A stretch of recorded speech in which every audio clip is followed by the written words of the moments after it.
I call this meeting to order.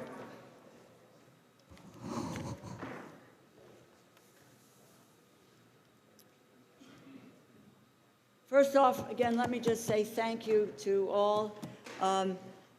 Long day yesterday, as I said earlier, it's a long day's journey into the night, but we now have 8 of the full committees completed. Today we will do 2 more. We're doing State Foreign Ops and Interior, and then tomorrow Labor H and THUD. So I again want to just say thank you for your energy, your stamina. You know, I guess we're going to give out prizes for endurance, but thank you very, very much.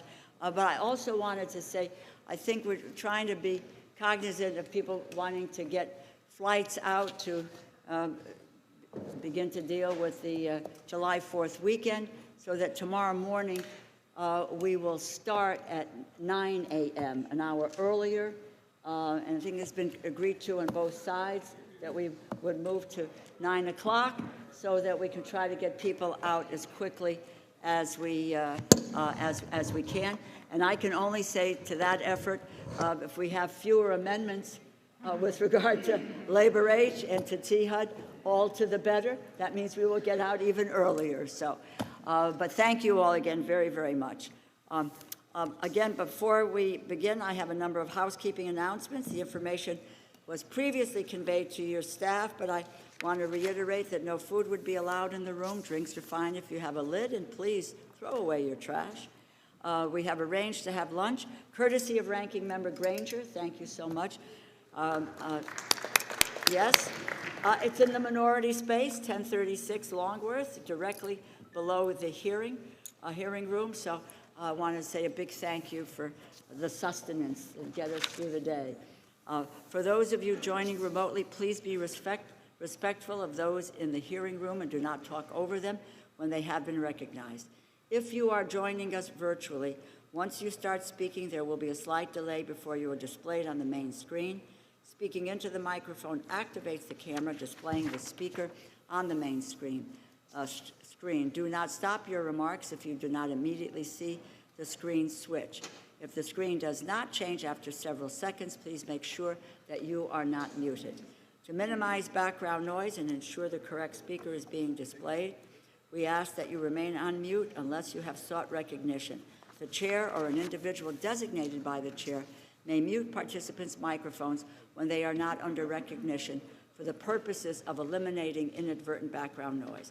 If during one of our meetings we need to move things along and we decide to enforce the 5-minute rule, you will notice a clock at the bottom of your screen that will show just how much time is remaining and when your time is up. The clock will turn red, and I may gently tap the gavel to remind members that their time has expired before recognizing another member. Finally, we have set up an email address to which members can send anything they wish to submit in writing at any of our hearings or markups, including amendments, motions, or other unanimous consent requests. That email address has been provided to your staff, but I would remind all members that they must verbally request unanimous consent separately from sending the document or written UC request to the email address. Our first order of business today is a consideration of the State and Foreign Operations Appropriations Bill for fiscal year 2023. I will now recognize Ms. Lee, Chairman Lee, to present the bill. Good morning. Thank you, Madam Chair, for yielding. It's my honor to present the fiscal year 2023 State Foreign Operations and Related Programs Appropriations Bill. Now, to craft this bill, we have received constructive input from colleagues across Congress and conducted oversight hearings for the Department of State, USAID, the United Nations, and counter-narcotics programs. The bill reflects 6,800 congressional requests, reinforcing just how much our colleagues on both sides of the aisle are invested in these important global programs, which are truly critical to addressing today's many challenges. I'd like to thank Ranking Member Rogers for his input and partnership, as well as the work of the subcommittee members. Representative Meng, Price, Frankel, Torres, Espaillat, Wexton, Diaz-Balart, Reschenthaler, and Letlow. And I also want to thank Chair DeLauro and Ranking Member Granger for their leadership in this overall process.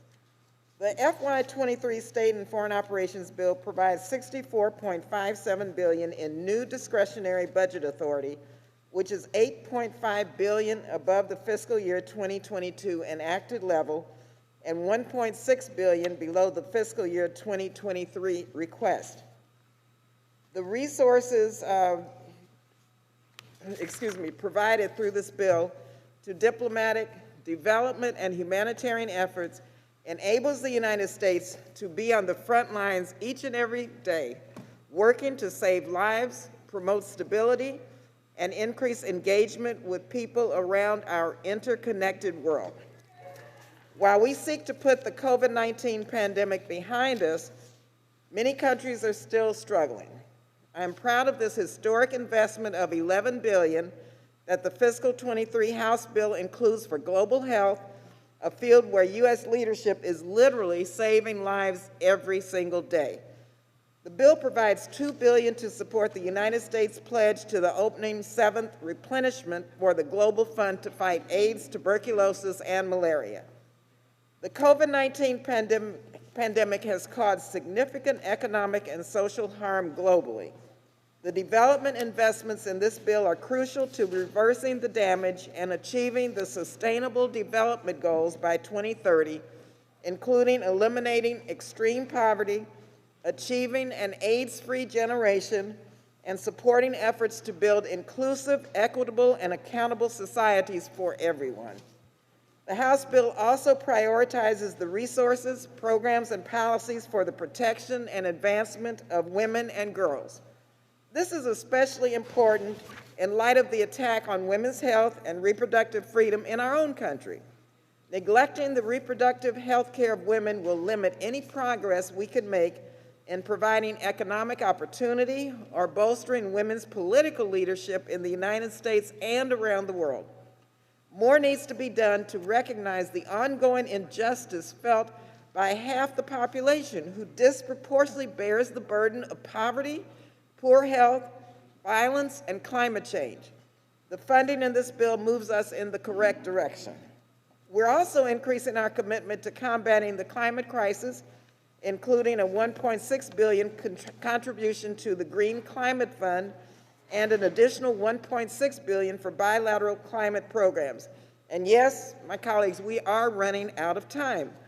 Climate change is becoming more expansive and expensive, more dangerous and more devastating to the planet, with deadly effects here at home and overseas.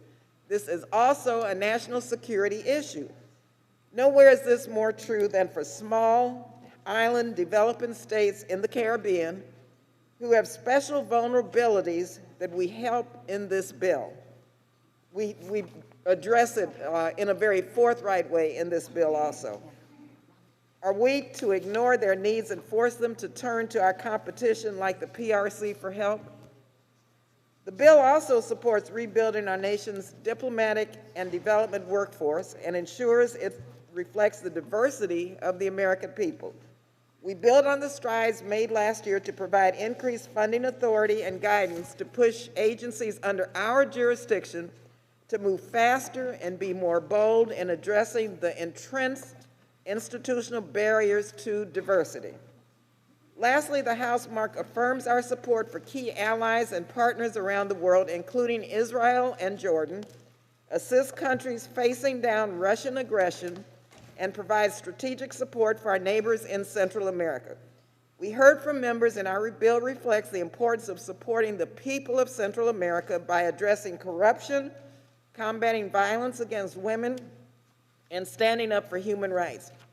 I was pleased to be able to participate in the Summit of the Americas a few weeks ago. This bill supports a renewed focus on our hemisphere and the commitments made by the administration at the summit, including the needs of our neighbors in the Caribbean, needs that have too often been neglected. The bill also reaffirms strong support for achieving a negotiated two-state solution to the Israeli-Palestinian conflict and increases our humanitarian and economic assistance for the Palestinian people. We also provide support for Africa and the countries in the Indo-Pacific as we have a mutual interest in deeper and stronger partnerships for the future. Now, the challenges that this bill seeks to address, they're immense. Economic and social pain come out of a historic global pandemic, renewed Russian aggression, global displacement and conflict, and rising food security needs that threatens to further destabilize entire countries and regions. The bill before us today moves us to a greater engagement with our allies and partners, including the United Nations and UN organizations like UNFPA, UNICEF, and UNESCO, to work collaboratively on these challenges. And so I want to thank the staff right now because they have worked so hard to get this bill before us. And I want to thank, of course, Celia and Craig, John, Marin, Jason, Jean, and Aaron, as well as our minority partners, Susan, Jamie, and John. And also I'd like to recognize the work of Greg Adams and Julie Nixon on my personal staff. And members, just like on all of our committees, you know our staffs work day and night, not only on the policies, but on the politics and on trying to get the bills as bipartisan as we can get them to bring them to you for a vote. And so I just thank the staff once again for their diligence and their excellent work. Before I close, I'd like to recognize the collaboration and friendship of a colleague on SFOP subcommittee. Chairman David Price and I have served together for many years, and his commitment to the agencies and issues addressed in this bill is known to all of us, including through his leadership on the Bipartisan House Democracy Partnership. It's my great honor to announce a new legislative strengthening program named after Chairman Price in this fiscal year 23 House mark. His commitment to bringing citizens together and bringing the role of legislative bodies on a bipartisan basis in developing democracies will be known for years to come, despite his departure from this committee and the Congress. And once again, our condolences and our love go out to Chairman Price upon the loss of his beloved wife, Lisa. And so, Madam Chair, members, I'm proud of this bill and hope my colleagues will support it in recognition of the great needs facing us globally. Thank you, and I yield back. Now I'd like to recognize the subcommittee ranking member, Mr. Rogers. Thank the chair, lady, for the time. The bill, the chairman's mark before us, spends $64.58 billion for the Department of State, Foreign Operations, and related programs. That is a 15% increase over fiscal 22. I have serious concerns about that funding level and how the resources were allocated in the bill. As I told the administration witnesses that came before this subcommittee seeking billions more in spending this year, increases of this magnitude are not realistic and create expectations that cannot be met. Before I address additional concerns, I want to thank the chair for accommodating member requests on both sides of the aisle where you were able to do so. I also appreciate the $3.3 billion included for our great ally Israel, continued support for other key partners around the globe, and a welcome focus on our Pacific Island partners.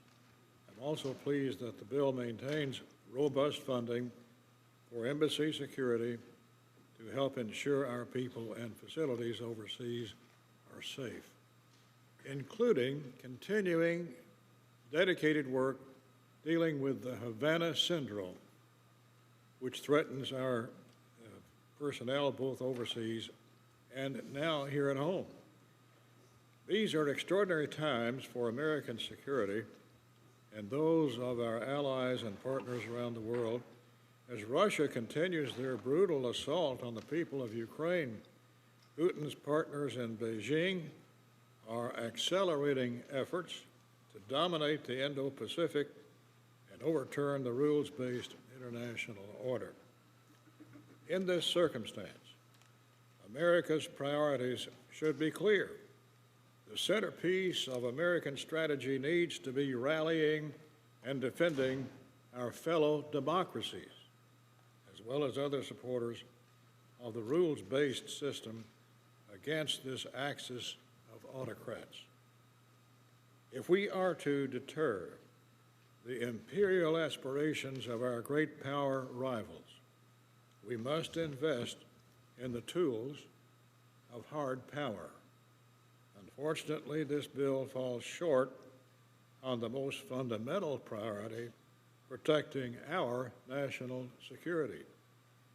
Instead of providing robust increases for security assistance to key allies and partners, this mark instead holds flat or cuts these key investments. In addition, the chairman's mark includes conditions and other punitive measures on the aid for some of our most important strategic partners. This approach is counterproductive to our own interest, especially at this critical moment in history. What could be more important than our national security? According to the bill before us, their answer is an extreme climate change agenda, the United Nations, increasing the size of the bureaucracy, and other misguided priorities.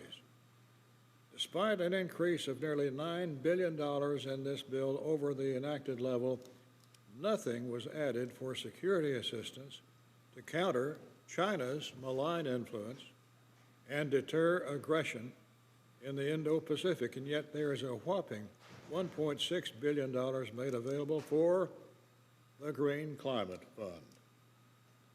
Funding is increased for the United Nations, and the bill drops long-standing conditions on some of the most scrutinized UN organizations, the UN Human Rights Commission and the UN Relief and Works Agency.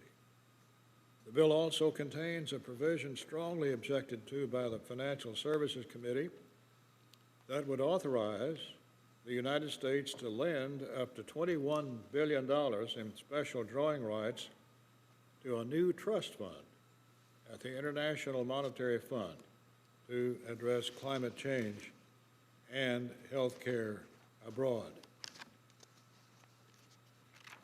Traditionally, these have been missions of the World Bank and its sister organizations. I can't imagine what expertise the fund has in this field, and the administration has not persuaded our side of the aisle why we should support this unwarranted mission creep at the IMF.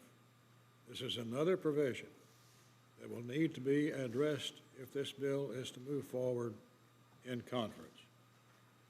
Finally, the most extreme and concerning parts of the bill are the changes made to the long-standing measures that protect the sanctity of life.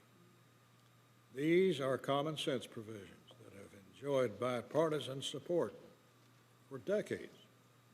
Of greatest concern is the removal of the most important condition in any state foreign ops bill, that no funds can be used to pay for abortion. This change is a non-starter, but it doesn't stop there. The bill also includes a permanent prohibition of the Mexico City policy, weakens the Kemp-Kasten restrictions on coercive abortion, increases funding for UNFPA, and many other partisan changes. These radical measures are the surest way to jeopardize support for this bill, and there is no chance at passing it into law with such extreme policy positions and misplaced funding priorities. These issues must be addressed as the process moves forward. Before I close, I want to thank the staff of both sides of the aisle for all their hard work. On behalf of all of us, their efforts are appreciated. Thank you, Madam Chair. Now yield back.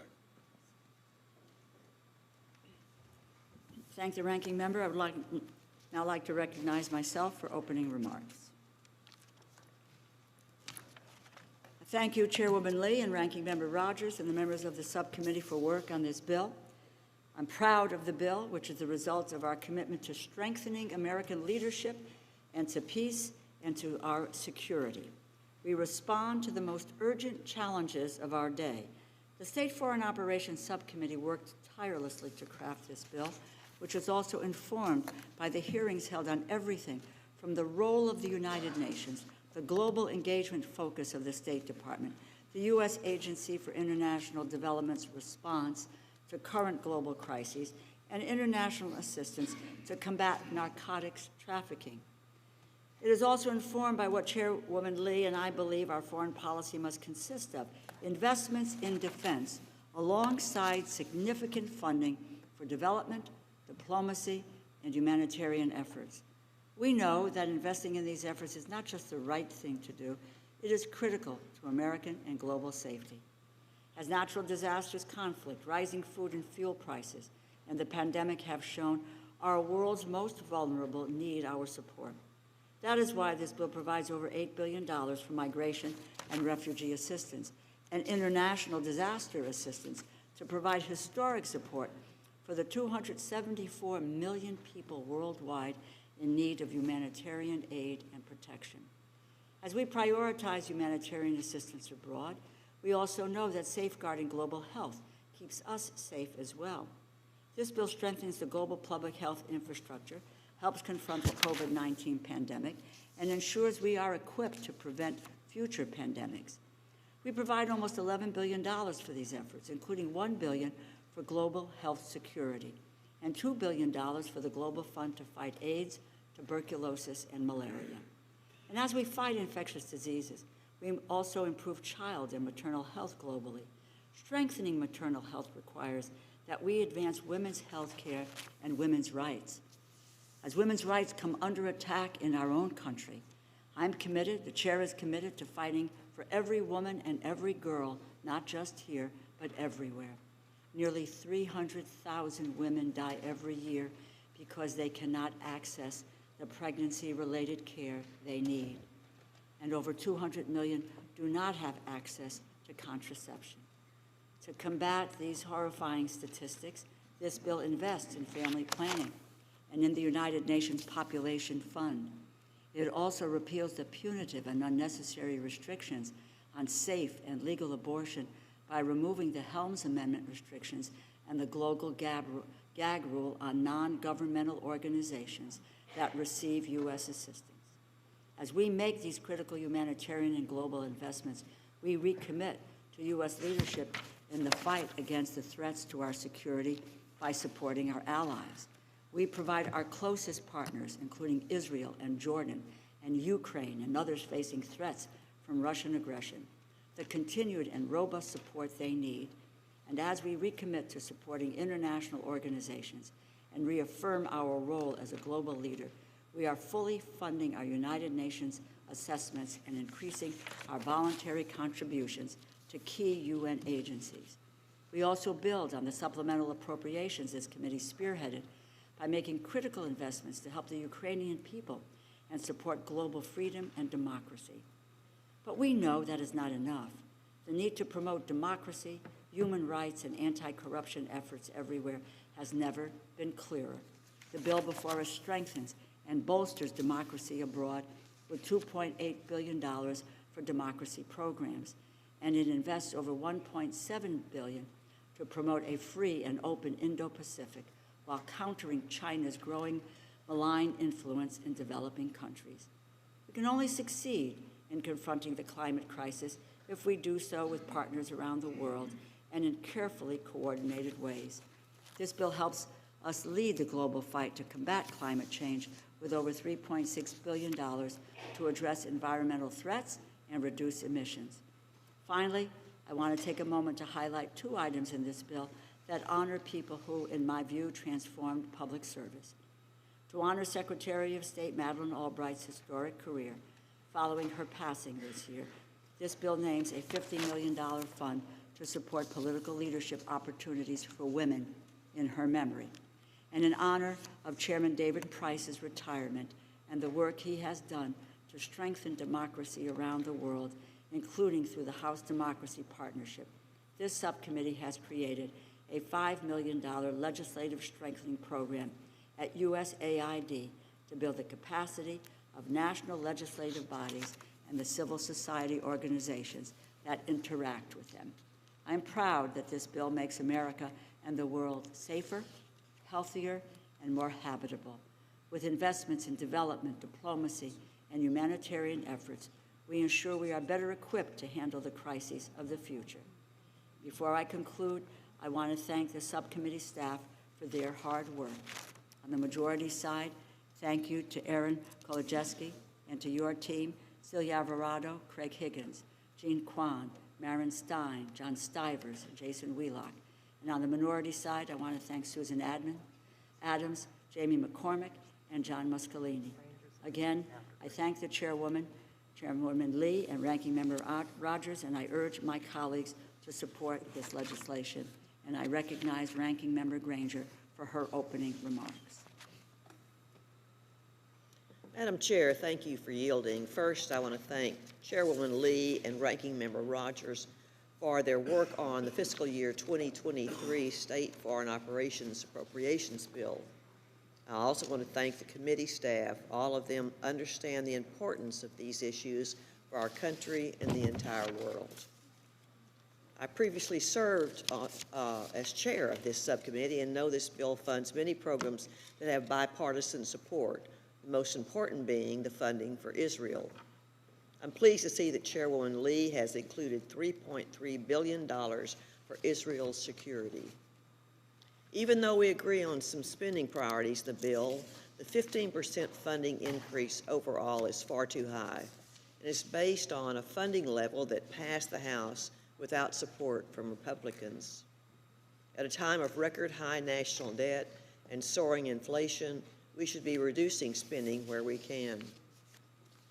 In addition to my concerns about spending, there are very serious policy issues with this bill that will prevent members on our side of the aisle from supporting it. Once again, there are alarming changes to provisions carried for decades that protect life. For example, this bill removes language prohibiting foreign aid from being used to pay for abortions. The bill also includes a permanent repeal of the Mexico City policy and makes other controversial changes. As I made very clear last year, moving forward in this way risks the bipartisan support that global health programs have had for many years. The bill also includes too many conditions on aid to our key partners around the world. As Russia wages war in Ukraine and China continues its aggressive actions, we should focus on making our partnerships stronger, not weaker. I'm concerned that more conditions will push our partners away.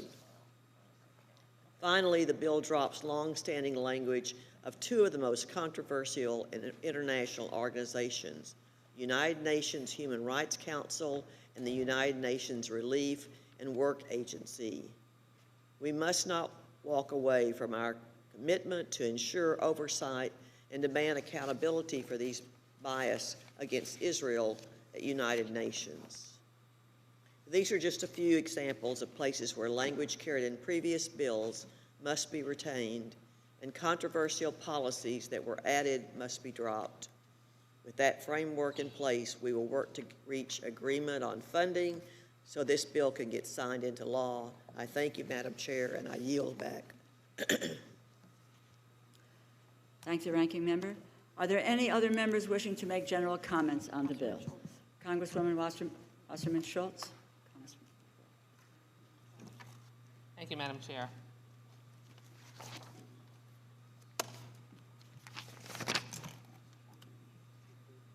Madam Chair, I want to start by thanking Chairwoman Lee and Ranking Member Rogers for their leadership on the bill before us that invests in global health, advances U.S. foreign policy, and upholds American values abroad. I'm proud of our efforts to renew focus on promoting democracy, human rights, and anti-corruption efforts. The bill extends a hand to the Venezuelan people who continue to suffer through instability and economic pain at the hands of the tyrannical Maduro regime. I'm pleased that we are including language to support countries like Colombia, which have welcomed refugee and migrant populations from Venezuela fleeing the horrific humanitarian crisis that exists there.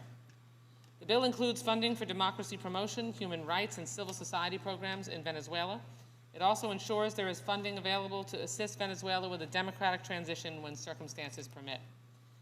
This bill also emphasizes support to women who face countless obstacles accessing family planning services. We permanently repeal the global gag rule and contribute to the United Nations Population Fund. I'm pleased that the bill again removes the Helms Amendment, which prohibits access to reproductive health care services for poor and vulnerable women in low-income countries, including women raped in Ukraine. Madam Chair, when it comes to protecting the climate, we are putting our money where our mouth is in this bill. This includes support for conservation, environment, renewable energy programs, and the Green Climate Fund.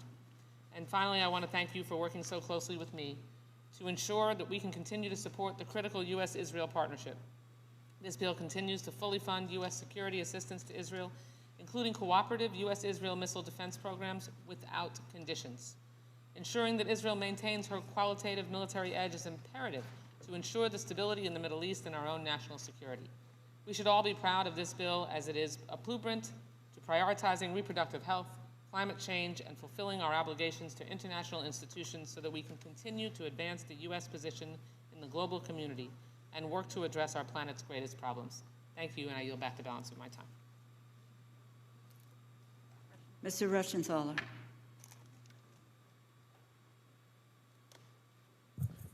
Thank you, Madam Chair, and thank you to Chairwoman Lee and Ranking Member Rogers for all the work you put in on this, and it's an honor to work with you both on this subcommittee, so thank you. As an Iraq War veteran, I believe that it's absolutely critical that we strengthen our national defense, promote democracy abroad, and support critical allies like Israel and Taiwan. That's why I'm very pleased to see this bill will provide the full $3.3 billion in security assistance to Israel with no additional political conditions. I would also note that I'm incredibly grateful for the manager's amendment, that it includes language that I authored that prevents State Department and USAID funding from flowing to the Wuhan Institute of Virology, the likely origin of COVID-19. With that said, I still have some concerns. I'm very concerned about the level of spending. I'm concerned about the removal of longstanding pro-life protections, and I'm incredibly concerned about the increased conditionality requirements on our ally, Egypt. Now more than ever, the United States must demonstrate strong leadership on the global stage to deter our adversaries and protect our interests both at home and abroad. We must work to strengthen our relationships with key strategic Arab allies like Egypt and Saudi Arabia. This is especially true when Russia and China are working aggressively to grow relationships across the globe and undermine our interest at every single turn. I look forward to working with my colleagues to improve this measure to better protect the security interests of our nation. And again, thank you, and I yield back my time. Mr. Espaillat. Thank you, Madam Chair. I commend Chairwoman Barbara Lee and Ranking Member Rogers and their staffs for working on this particular bill. I am proud to serve in this subcommittee as we work to increase humanitarian and development assistance around the world. I thank the committee for including several of my priorities, including $82 million for the Caribbean Basin Security Initiative. For more than 10 years, Congress has provided funding for the Caribbean Basin Security Initiative, supporting 13 Caribbean nations. CBSI is vital to combating drug trafficking, promoting good governance and independent justice sectors, and empowering civil society as a whole in the Caribbean. Funding CBSI reaffirms our commitment to our partners in the Caribbean and helps address the growing influence of our adversaries in the region. A safe and prosperous Caribbean region is in the United States' national security interest. This bill also provides more than $3.6 billion to address the climate crisis, including $1.6 billion to the Green Climate Fund. This year, I led a letter with more than 80 of our colleagues requesting robust support for climate change programs. Although we need greater funding to address this crisis, I thank the committee for continuing to support these initiatives. We must fulfill the promises we have made to the global community to cut greenhouse gas emissions and support countries that are vulnerable to the impacts of climate change. The Green Climate Fund is the world's largest funding help, and it's economically viable for developing nations to reduce greenhouse gas emissions and enhance their response to climate change. In addition, the bill recognizes the continued partnership between the United States and the Dominican Republic in building more secure supply chains, as well as fighting corruption and drug trafficking. Finally, the bill advances reproductive justice by providing $70 million for the United Nations Population Fund, and the report highlights the need for USAID to support access to maternal health care in Haiti. Thank you, Madam Chair, and I yield back my time. Ms. Roy Balaler.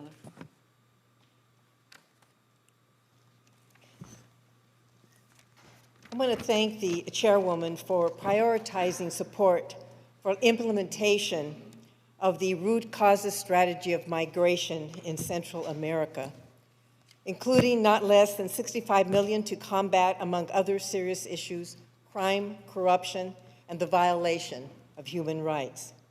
$75 million for programs to address violence against women and girls, and not less than $100 million for programs that support locally led development. Unlike the building of costly and often ineffective walls across our border, the investments in this bill will in fact help alleviate the desperation and fear that causes individuals, families, and children to flee their country under dangerous conditions. And I'd like to conclude by giving you an example. In one of my trips to the border with other members of Congress, we met with about 30, 40 migrants who had attempted to come into the United States. And during the discussions, we asked them why they were coming to the United States, and they gave many of the reasons we've all heard: violence, threats against their children, their inability to grow crops and feed their children. After we had heard their stories, we asked them, if you felt safe in your country and you could provide for your family, how many of you would still want to come to the United States? Not one person indicated that if they felt safe and could provide for their family, they would want to come to the United States. So thank you, Madam Chair, for these investments, and I yield back. Ms. Frankel. Thank you, Madam Chair, and to the committee leadership and especially the staff for all your good work. I rise in support of this bill, which recognizes the importance of the United States assistance and cooperation with partners around the world, because what happens around the world has real impacts on our own national security, our public health and economy. No better recent examples in the spread of COVID-19 and the war in Ukraine. I'm particularly proud that this bill includes critical investments in the empowerment of women and girls around the world, because when girls and women have access to the health care, are educated, free from violence, and are given economic opportunities, their families, their communities, and the world is safer, more peaceful, and more prosperous. And I want to comment on a few important pieces of this bill that touches on these critical issues. The bill includes funding to expand equitable access to education for children around the world who want to learn but don't have the resources they need. It makes critical investments in maternal health to keep mothers and their children healthy, while admitting the dangerous Helms Amendment and permanently repealing the global gag rule to ensure access to correct information and access to legal abortion. Importantly, the bill increases funding for the United Nations Population Fund, the State Department, and USAID. And the bill makes it clear that we know just how important it is to prevent and respond to gender-based violence. The harrowing stories of Ukrainian women who have survived rapes by Russian soldiers makes it even more important that we have investments in programs that are there to help survivors recover from the traumas they endured. And the bill invests in the Gender Equity and Equality Action Fund so that women and girls are working hard to keep them educated and safe and healthy. Because we know that when girls and women succeed, the world also succeeds. And I'm also very proud that this bill unabashedly is pro-Israel. It emphasizes the importance of our support to not only our only democratic ally in an unstable region, and it recognizes that Israel's security is also our security, funding the $3.3 billion to Israel's security and supporting our partnership when it comes to international development. And it does this in a way recognizing the humanitarian needs in the region. Once again, thank you to all who contributed to this bill, and I yield back. Ms. McCollum. Thank you, Madam Chair. And if I start to cough, I will suspend. I've had the opportunity of traveling with Chairwoman Lee to refugee camps, climate conferences, and many other places. I thank you for this bill. It's very thoughtful and it supports a lot of the things that you and I have worked on together, as well as with many of our colleagues over the years. But as chair of the Defense Committee, I know how important the other 2 Ds are. They talk about the 3 Ds, defense, diplomacy, and development. This bill has the other 2 Ds that are important to our national security, the diplomacy part of it and the development part. And I'm just going to mention 2 programs in particular, global food security and water and sanitation. The work that we do on HIV/AIDS, the work that we do on maternal child health, and the work that I hope to be working with the chairwoman on non-communicable diseases all require that people have access to clean water and nutritious food in order for those other interventions that we're supporting can move forward and create real change. So I thank the chairwoman for her work. And as we move to reauthorize global food security, Feed the Future, I look forward to working even more with her to have this be an even more successful program, especially for small women farm holders. Thank you. I yield back. Thank you, and take care of yourself. Thank you. Ms. Meng. Thank you, Madam Chair. Madam Chair, I rise in support of this bill. I especially want to thank Chair Barbara Lee. Thank you for your leadership and friendship throughout this process. I'm honored to serve as vice chair of the subcommittee, and I appreciate the time and effort you all spent putting this excellent bill together. Of course, I'm also grateful to the staff of both the full committee and the subcommittee, from Erin Kolodziejski to Maren Stein. I want to thank each and every one of you for your professionalism and commitment to work with us. This is a strong bill that supports the world's most vulnerable with foreign assistance to meet urgent humanitarian needs, continues to rebuild critical global public health infrastructure with a dramatic increase in funding for global health security to prevent future pandemics, advances women's rights and addresses gender-based violence, and promotes democracy with funding to support our allies and partners. I thank the chair and ranking member for including several items that are priorities for me, including not less than $250 million to implement a multi-year strategy to prevent and respond to gender-based violence in conflict and non-conflict settings, including not less than the prior year's funding for the Safe from the Start program. $2,500,000 to support youth peace-building activities in regions impacted by extremism. After all, it will be the young people who will bear the burden of sustaining peace and lead their societies from conflict to reconciliation and to prosperity. Language to address USAID's progress of ensuring access to water, sanitation, and hygiene in healthcare facilities globally. Language directing USAID to work to put a dedicated gender advisor in every disaster assistance response team to ensure that our disaster response is responsive to the needs of women and girls. And finally, language directing the State Department to streamline the processing of passports and visas, as well as requiring an update from state on its plan to return to visa processing at full capacity at all embassies and consulates. Thank you, finally, for continuing to support global education. This bill continues to provide robust support for the Global Partnership for Education, and Education Cannot Wait, ensuring we continue to work to strengthen education systems around the world and support the most vulnerable students to get back into the classroom. Thank you again, and I look forward to seeing this bill on the floor. I yield back. Ms. Capter. Thank you, Madam Chair. I'd like to thank all the members of the committee, obviously Chairwoman Lee and Ranking Member Rogers, for their careful work in crafting and bringing forward this important bill. As we discussed in our Defense and Homeland Security markup hearings last week, our country faces numerous and growing challenges in this 21st century, and at the same time, we also have many opportunities to advance critical interests related to peace, democracy, and human rights, as well as combat the alarming threat of climate change.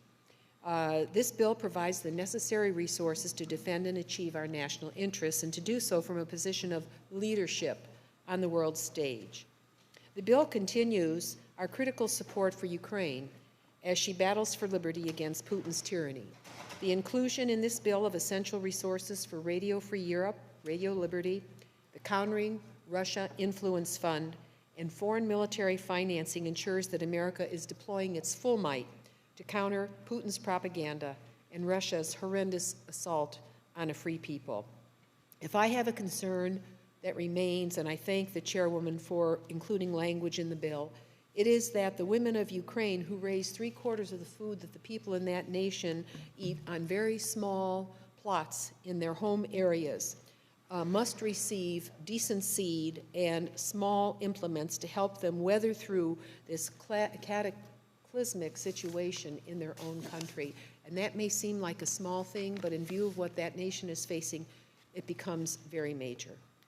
I am grateful for the inclusion of funding also focused on international exchange programs that build democratic power in nations that are growing their own young democracies. Voices of liberty around the world are the voices of those that will overpower horrible leaders like Putin and his insidious ilk.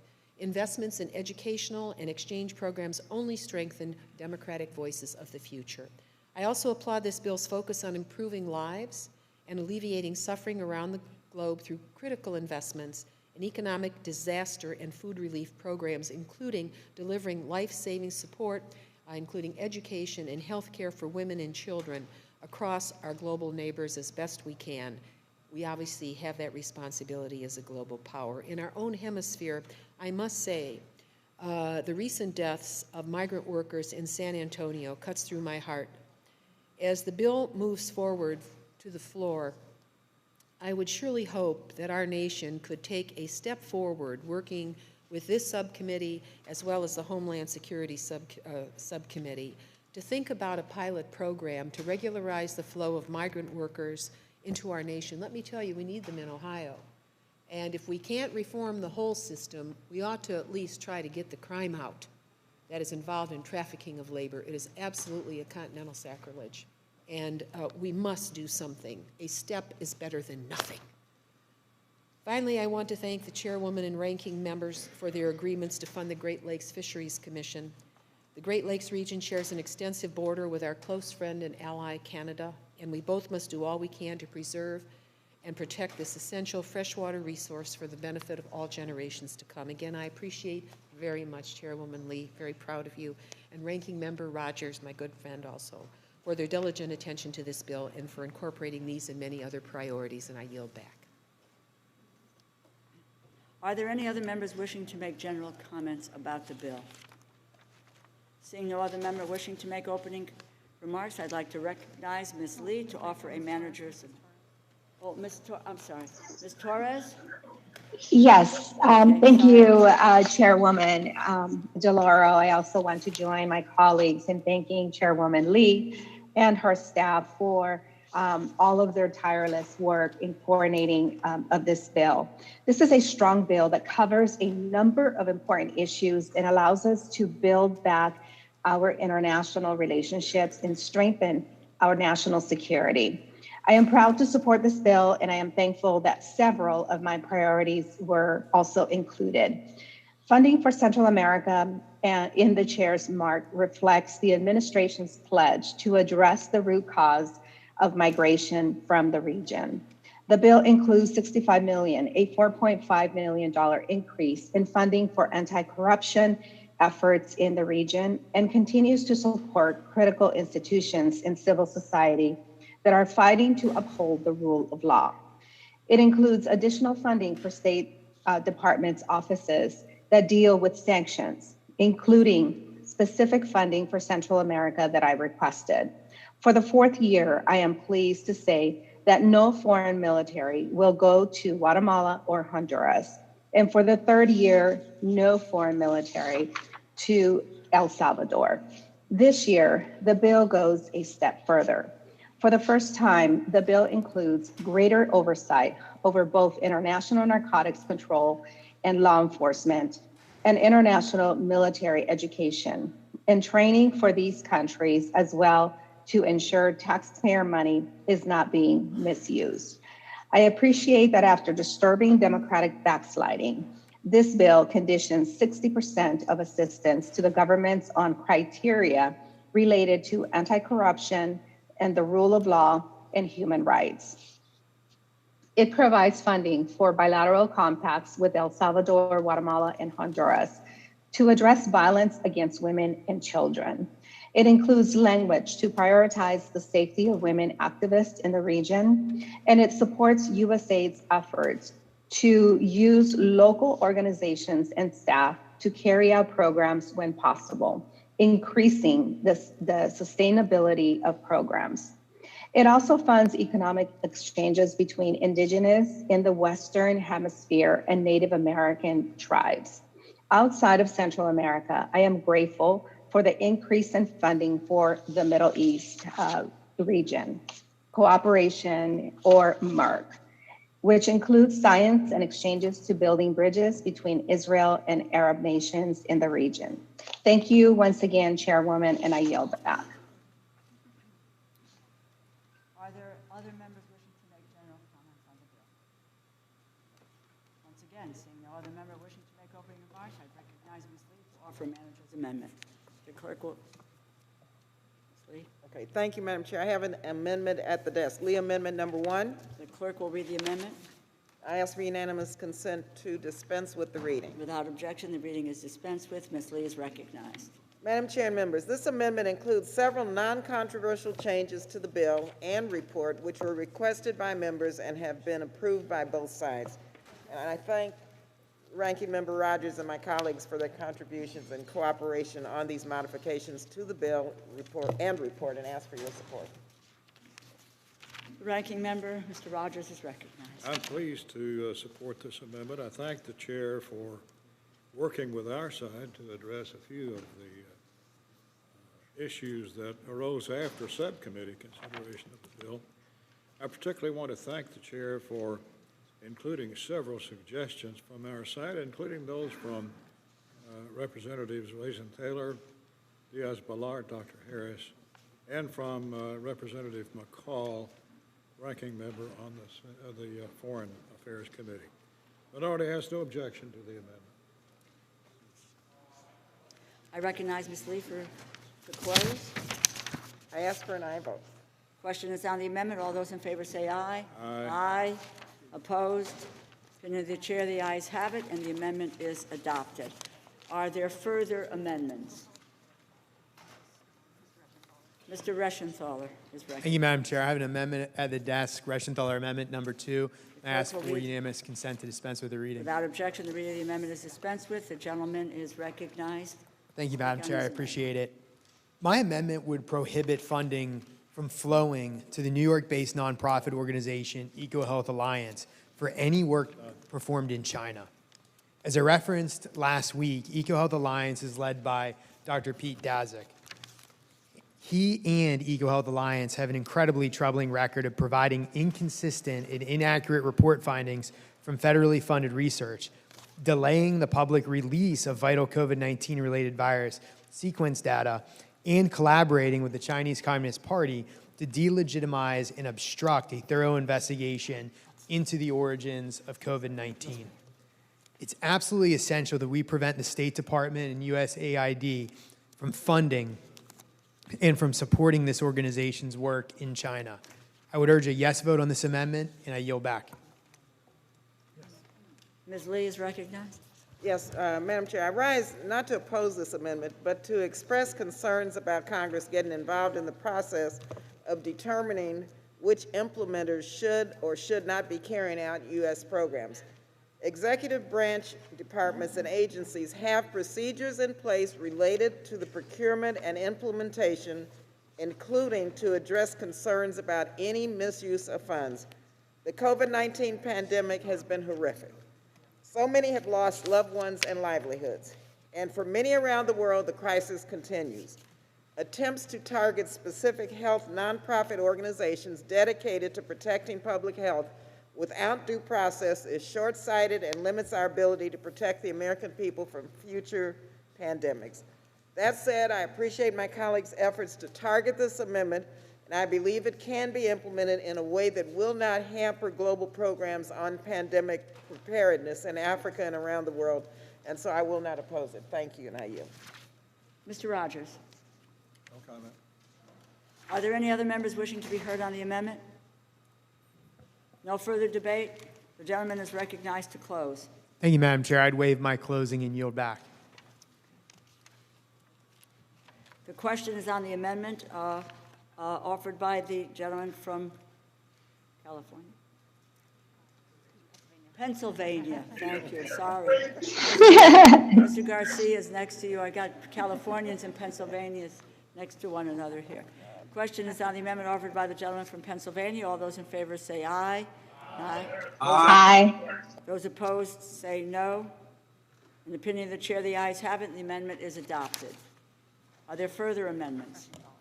Mr. Reschenthaler? Thank you, Madam You're Chair. up again, the gentleman from Pennsylvania. I have an amendment at the desk, Reschenthaler Amendment number 1, and I'd ask for unanimous consent to dispense with the reading. Without objection, the reading of the amendment is dispensed with. The gentleman is recognized to speak on his amendment. Thank you, Madam Chair.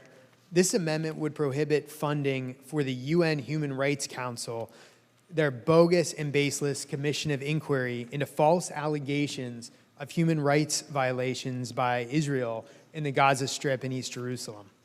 With the recent release of its first one-sided report, we saw the Commission's efforts to delegitimize Israel and whitewash Palestinian terror organizations.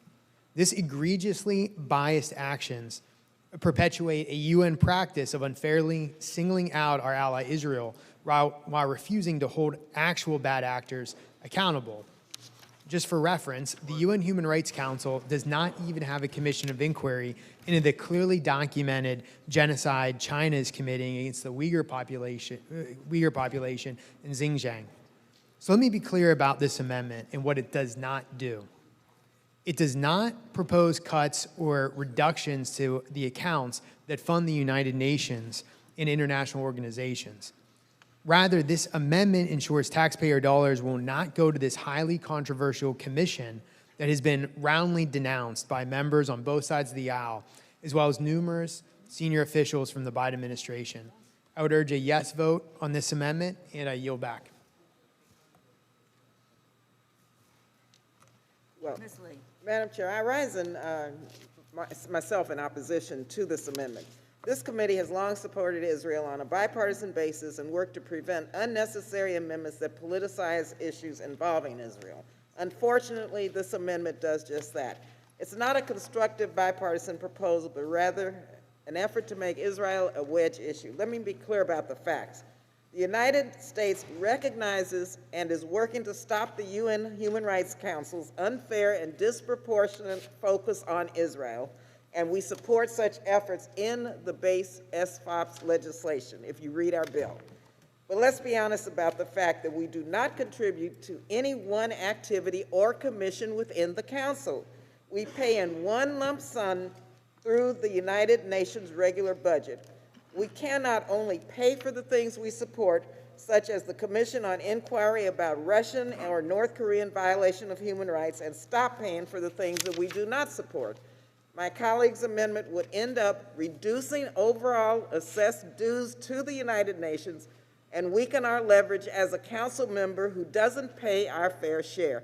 It would not affect the work of the Commission. Some have suggested that this amendment would not require cutting our support for the United Nations.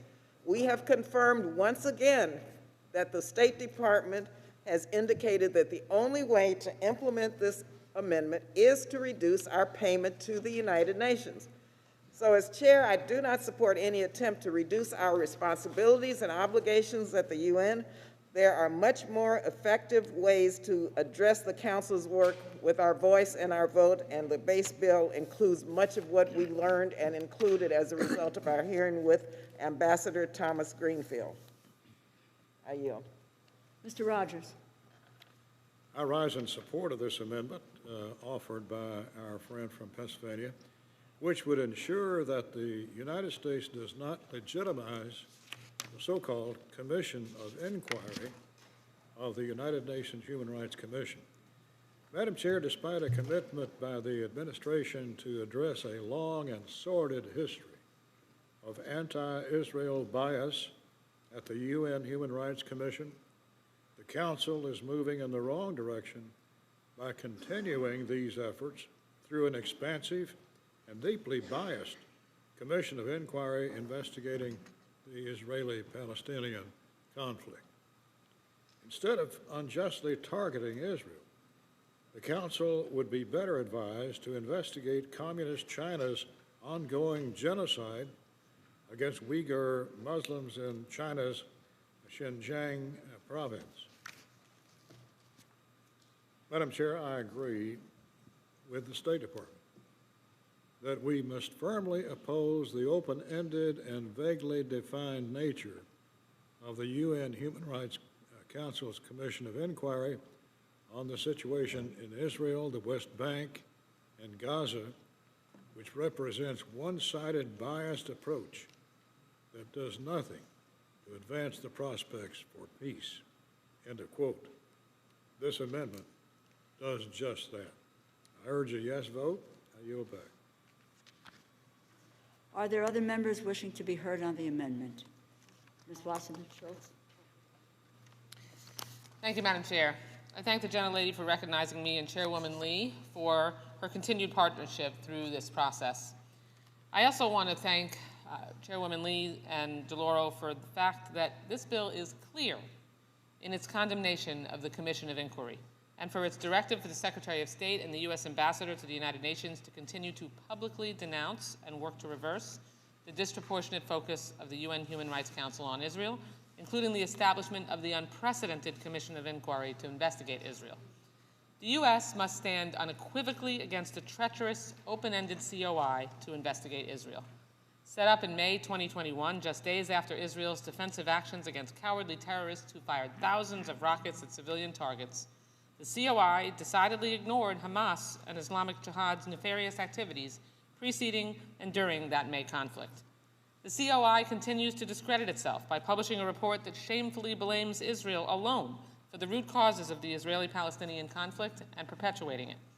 The report intentionally distorts and minimizes the threats facing Israel, particularly violence by Hamas, which it refuses to label as a terror organization. Additionally, it neglects the countless instances in which the Palestinian Authority operated in bad faith at the negotiating table, including repeated incitement of violence against Israel and its civilians. The COI is unquestionably just another attempt by the United Nations Human Rights Council to unjustifiably target Israel. The Biden administration has rightly stood with our ally Israel and opposed this COI at every turn, while working to minimize its impact, including successfully negotiating to reduce its budget. I look forward to working with the administration and my colleagues on this committee to end this dangerous and appalling one-sided Commission of Inquiry. We must reform the Human Rights Council and remove Israel as the only country-specific permanent agenda item. It is long past time for the United Nations to end its long-standing bias against Israel. Let's instead work towards achieving peace for both Israelis and Palestinians, and support actions that bring the parties together to advance the prospects for peace. Thank you. I yield back the balance of my time. Ms. Meng. Thank you, Madam Chair. And I also want to thank Chairwoman Barbara Lee for putting forth a bill that demonstrates our strong stance with our ally Israel and stands strong against the bias of the UN against Israel. And I rise in support of the gentleman's amendment. Following the release of the Commission of Inquiry's first report in June, my suspicions about the commission were confirmed. The Commission of Inquiry is nothing but another shameful and one-sided attempt to vilify Israel. Thus, in good conscience, I cannot support U.S. tax dollars going towards the Commission. However, I must also note that this amendment does nothing to dismantle the Commission. That effort rests solely in the hands of our diplomats in New York. We know that the Commission will be fully funded by the UN, whether the U.S. pays its assessed contribution or not. Let me be clear that I am 100% supportive of the U.S.'s full participation at the UN to ensure that we are at the table when important decisions like the establishment of an open-ended Commission of Inquiry on Israel are decided. Since returning to the Human Rights Council, which we acknowledge is a problematic body, the U.S. has been able to reduce the Commission of Inquiry's overall budget by 25%. I look forward to continuing to work with Ambassador Linda Thomas-Greenfield and the Biden administration to see through our priorities at the United Nations, including the dismantling of the Commission of Inquiry. I yield back. Ms. Frankel. Thank you, Madam Chair. First, I want to say how proud I am that this committee has worked in a bipartisan way to advance some of the most critical issues for the United States foreign policy at a time when democracy is under threat around the globe. It's crucial that we reaffirm our support for democratic allies from Israel to Ukraine, and this bill just does that. It is proudly and unequivocally pro-Israel because the American people are also pro-Israel, and they recognize that support for Israel is not a charity, it's a strategic American interest. Israel's security threats are the same threats we face. Israel's technology advancements better our own lives here at home. Israel's immigrant-absorbing, pluralistic, and democratic values are the same values we strive for our country. The security assistance we provide in this bill, the funding for people-to-people program to advance peace, the humanitarian support for the people in the region, all is in our own national interest, and I hope that we can always avoid temptation on both sides of the aisle to play partisan politics with our most important ally in the Middle East. As to this particular amendment, I have to just say it is alarming that the United Nations General Assembly would approve an open-ended commission of inquiry to investigate Israel. The COI is yet another example of anti-Israel bias at the UN, which ignores Hamas terror, the Palestinian leadership refusal to accept the peace agreements, including at Camp David, and instead this just focuses entirely on Israel. And I salute the Biden administration because it has rightly condemned this COI and called it what it is, a one-sided, biased approach that does nothing to advance process for peace. And this amendment reiterates the amendment's efforts to abolish the Commission and to reform the Human Rights Council so that the UN finally ends its long-standing bias against Israel. Thank you, and I yield back.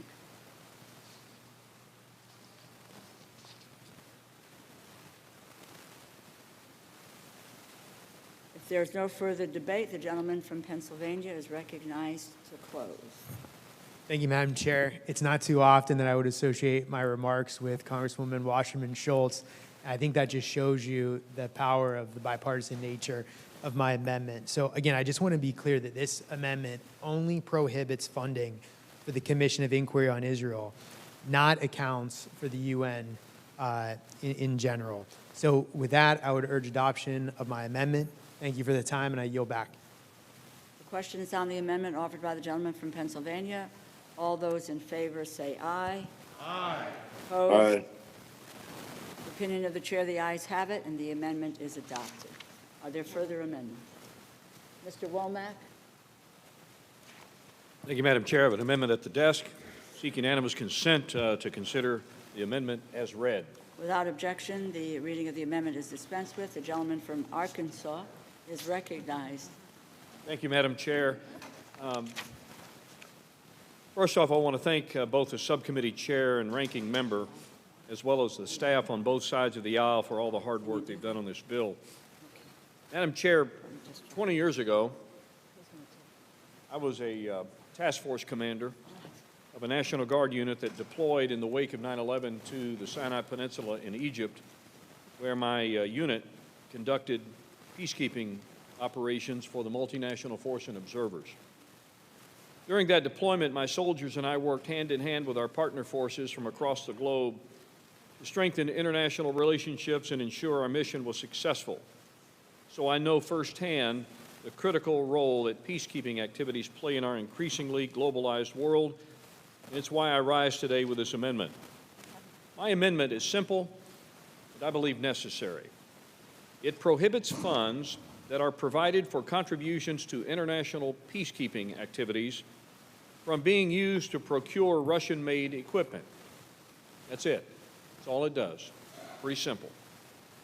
In recognition of the importance of these peacekeeping missions, it also allows, on a case-by-case basis, for the Secretary of State to report to this committee that the prohibition would pose a substantial risk to human health or welfare. So a simple exception in the amendment. We are now entering the 4th month of Russia's unprovoked invasion of Ukraine, and we continue to see Russia inflict catastrophic attacks against the courageously defiant people of Ukraine. Russia's actions over the past year have been a complete rebuke of international law and global norms. There can be no justifiable argument for allowing this Congress, who has overwhelmingly supported the defense of Ukraine, to appropriate any money for international peacekeeping operations without ensuring that they will not ultimately wind up supporting Putin's war effort. So, Madam Chair, the intent of my amendment is to present a common-sense safeguard for our funding and to be a good steward of this Congress's international responsibilities. We should not be providing peacekeeping money to those who break the peace. And with that, I yield back my time. Gentleman yields back. Are there any other members wishing to be heard on the amendment? Ms. Lee, Chairwoman Lee. Madam Chair, I rise in support of the amendment. I strongly support the United Nations and note that Russia has been excluded from key parts of the United Nations. At the beginning of March, the UN General Assembly took the extraordinary step of roundly condemning Russia for its aggression, and in April, suspended it from the Human Rights Council. So far this year, the United Nations has not awarded any contracts, peacekeeping related or otherwise, to Russian companies. However, this amendment sends the message that any support of the Russian defense industry is not supported by the United States, and I strongly support its inclusion into the SFOPS bill. Gentlelady yields back. Are there any other members? Chairman Rogers. I rise in support of this amendment offered by my friend from Arkansas, which would ensure that U.S. funding for UN peacekeeping missions is not used to procure Russian equipment unless the Secretary of State determines and reports that the prohibition would pose a substantial risk to human health or welfare. Madam Chair, Russia's invasion of Ukraine violates every principle the United Nations is supposed to stand for. The UN General Assembly has already taken other steps against Russia, including their suspension from the UN Human Rights Council. It should act now to eliminate UN procurements from Russia. I urge a yes vote on this common sense amendment and yield back. Gentleman yields back. Any other members wishing to be heard? There's Mr. Womack to close. Thank you, Madam Chair. It speaks for itself. I think it's a common sense amendment. Hopefully we can get this one by voice, and I thank you, and I yield back the balance of my time. Question is on the amendment offered by the gentleman from Arkansas. All those in favor say aye. Aye. Aye. All those opposed say nay. Okay. In the opinion of the chair, the ayes have it, and the amendment is adopted.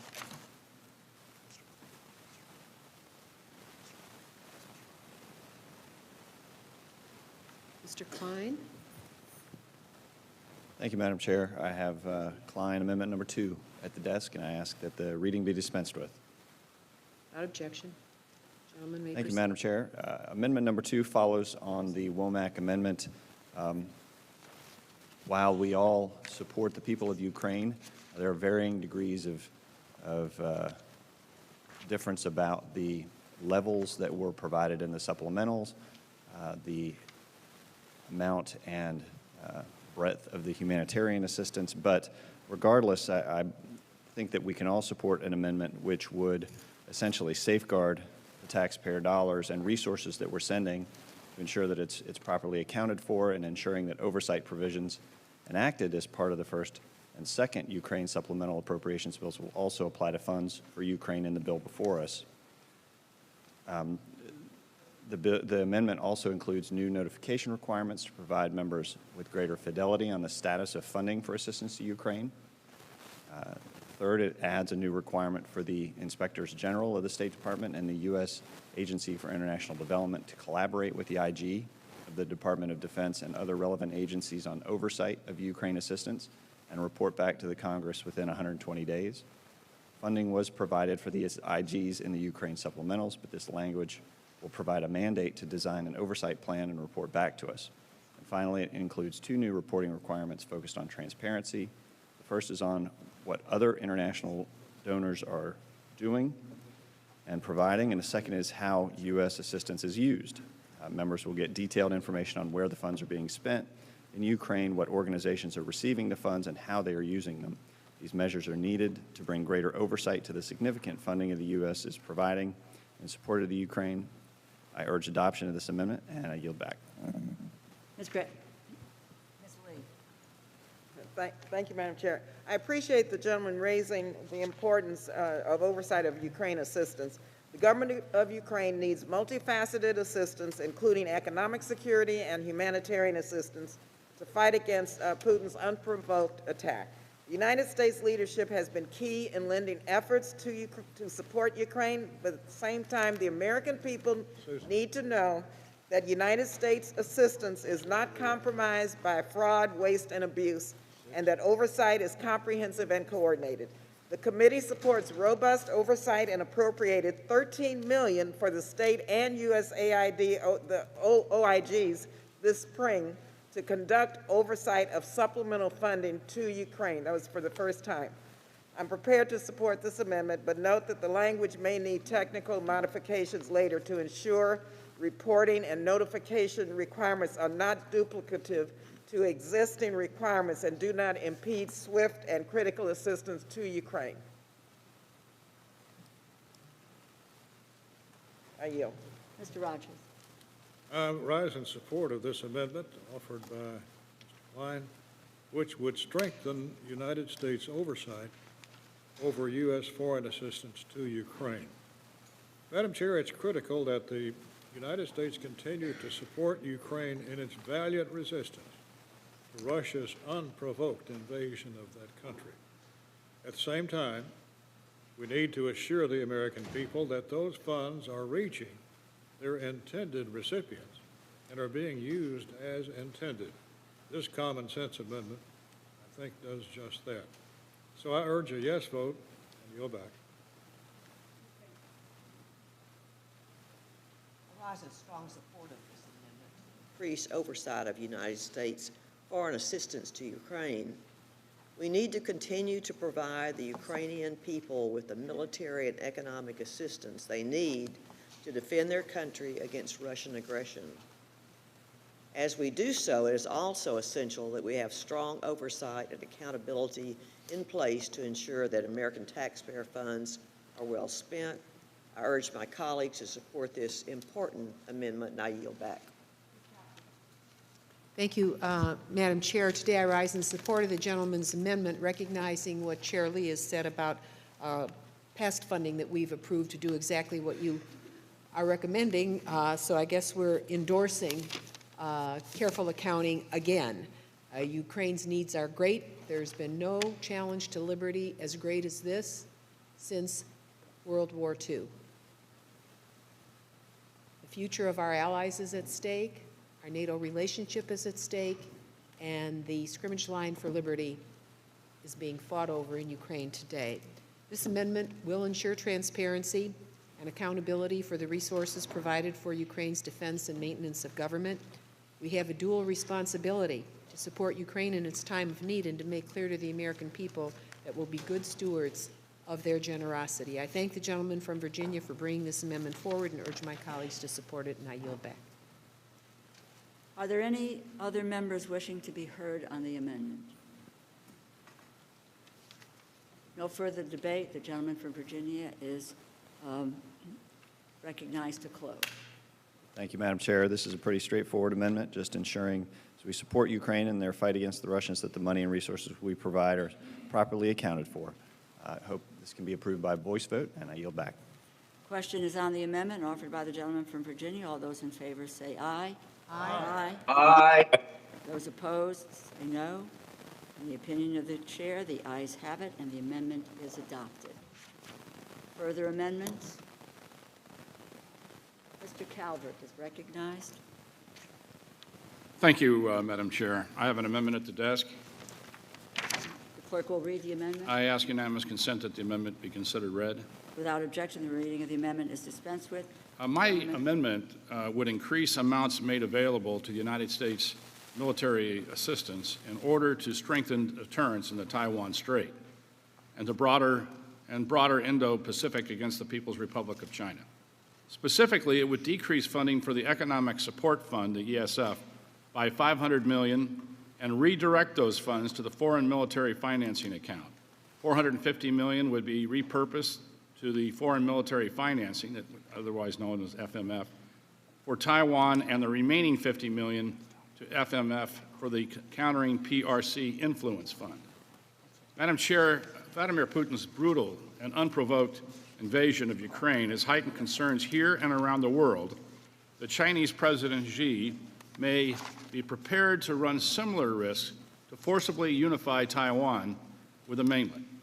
Every week, we read about the provocative Chinese military exercises in and around Taiwan, with its aircraft, Navy entering the Taiwan Air Defense Zone and nearest territorial waters.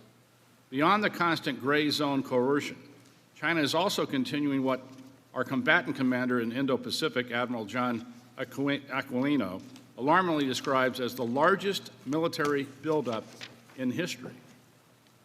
With rapidly growing Chinese capabilities in both advanced conventional and nuclear weapons.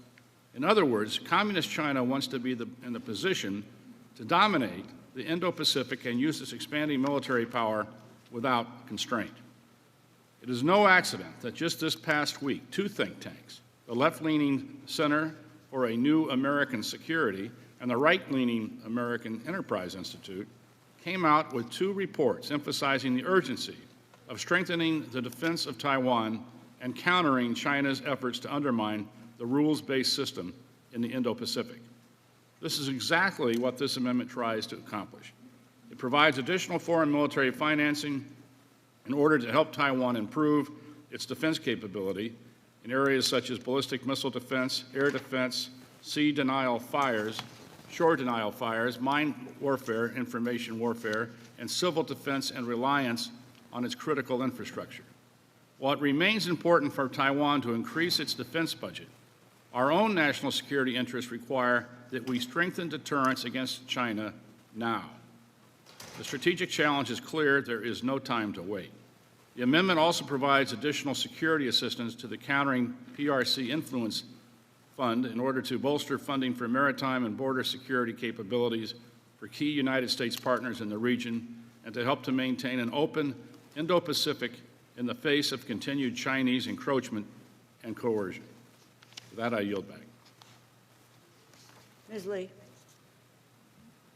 Thank you, Madam Chair. I share my colleagues' concern for Taiwan in the face of growing PRC influence in the region, but I rise in opposition to this amendment because it really is short-sighted. This cuts $500 million from development programs and support for allies. Many of these programs counter and provide an alternative to PRC's influence, financing, and activities. This means potentially cutting programs strengthening democracy and human rights, protecting religious freedom, supporting economic reforms, among others. These programs offer and demonstrate another narrative from the authoritarianism demonstrated by the government of the PRC.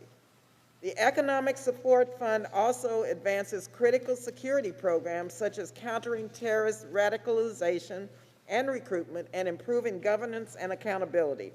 The administration has shown strong, unwavering support for Taiwan and continues to strengthen ties.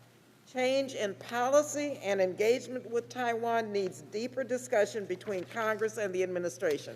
And so while I appreciate my colleagues' concern, I look forward to continue working together with him on these issues, but I cannot support a cut to the Economic Support Fund of this magnitude, and therefore urge my colleagues to oppose this amendment. Mr. Rogers. I support the amendment offered by the gentleman from California, which would increase military assistance for Taiwan and for the Countering PRC Influence Fund. Madam Chair, Russia's unprovoked invasion of Ukraine has drawn the attention of the entire world to the vulnerability of Taiwan to military coercion or aggression by the People's Liberation Army. It has also highlighted the importance of closing a potential window of strategic vulnerability in the Indo-Pacific by strengthening the ability of the United States, its allies and partners to deter potential Chinese aggression. Doing so with the urgency of the moment requires that we deploy additional resources to the defense of Taiwan and in support of our allies and partners in the region. This is common sense amendment, does just that. It increases foreign military financing for Taiwan, helping them to acquire critical defensive capabilities to help deter or repel any offensive actions by the mainland. It also bolsters military assistance under the Countering PRC Influence Fund, helping us strengthen the maritime and border security of our friends against Beijing's aggressive actions in the South China Sea and elsewhere in the region. I urge a yes vote. I yield back. Yield back. Ms. Granger. I rise in strong support of this amendment to increase military assistance for Taiwan and other security partners in the region. Our military leaders have warned that China's threat to Taiwan will not only grow during the decade, but may become even more severe over the next few years. I believe we must act now not only to help strengthen Taiwan's defenses, but also to stop China's advancement across the region. This will force China to conclude that a policy of military aggression in Taiwan or anywhere else results in too high a cost. I urge my colleagues to support this amendment, and I thank you, and I yield back. Mr. Case. Thank you, Madam Chair. I rise in opposition to this amendment, and before getting into my reasoning, let me speak to what we do agree on with all three of my colleagues on the other side of the aisle who have spoken. I agree with the threat of China, eyes wide open on China. I agree that it is our #1 geopolitical challenge of this generation, even beyond. I agree that we need to assist Taiwan. I agree that we need to increase our military funding. I agree with the Indo-Pacific strategy that Admiral Aquilino has laid out for Indo-PACOM. And I agree with the funding that we dedicated to that in our defense appropriations bill, where we agreed with Admiral Aquilino and with the administration and with prior administrations on the need to increase our defense funding focused on the Indo-Pacific. So we all agree on that. Now here's where we differ. I listened to your comments and asked myself, first of all, if we're all on the same page on that, and if our defense appropriations bill did in fact fund our efforts with respect to China, then why was the vote on the other side of the aisle in opposition to the defense appropriations bill, where we've actually spent more in that particular bill on China-related efforts than this entire bill put together? So if you actually do agree with us on China, then you should support defense appropriations, which is what this particular part of the bill is all about in your argument. We also have a fundamental disagreement, I think, that needs to be fleshed out here, which has become evident in some of the comments that we have already seen today in the opening statements of the ranking member, the ranking subcommittee member, and others with respect to non-defense assistance. Because if you take a look at this debate in kind of its logical extremes, one side is saying that the solution to China and other authoritarian regimes around the world is all on the defense side, and the non-defense side doesn't matter. So put all of your marbles on the defense side. And the other side, which I also do not agree with, by the way, says that we're doing too much on the defense side, and if we just load up on the non-defense side, everything will be good in the world. I can't accept that view either. It has to be both. And so when I listen to the debate that basically says that we need to increase our defense-related capacity and preparation from the perspective of China, that resonates with me. But when I hear you say that it has to come at the expense of non-defense initiatives throughout the world, that does not resonate with me. When you take a look out around the world, and we have focused in the Indo-Pacific for this debate, and I appreciate, by the way, the subcommittee ranking members' comments with respect to the Indo-Pacific. I think we have advanced the Indo-Pacific in the defense bill, in this bill, and in other bills. I think that's where the fight is. When you take a look at that world, the world of the Indo-Pacific, you will see countries like the United States and our allies on one side, and China and its allies on the other side, and then many, many countries in the middle. And they have a choice to make. They want to align with the United States and our allies and our values. They want to go in our direction, but they have real needs. They have economic needs. They have needs in the area of international law enforcement assistance in terms of enforcing their exclusive economic zones, in terms of economic assistance, in terms of social needs. These are, if you want to put it this way, soft power needs, not hard power. Yes, we can project hard power out throughout the entire world, but it's not going to make the difference at the end of the day. The difference has to come with hard power and soft power. And so when you say that you want to increase really defense-related initiatives in this bill at the expense of non-defense initiatives, which those countries need, and which if we don't provide, somebody else, i.e. China, is perfectly willing and able to provide for them economic support, social support, rule of government support, their rule of government, of course, then that is not, I believe, the way to go. So I have sympathy with the goal of the amendment, but in all honesty, to take that out of the other side of the equation when what we really need to do is to increase both sides of the equation, that's not going to work. So I hope that as we go through this process, we can agree that, number one, we can agree on the challenge.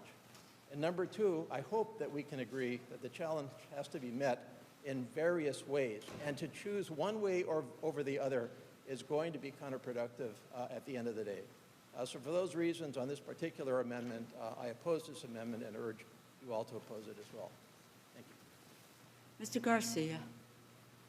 Gonzalez. I think she was looking at me, sorry. All right. Garcia, okay. Mr. Garcia.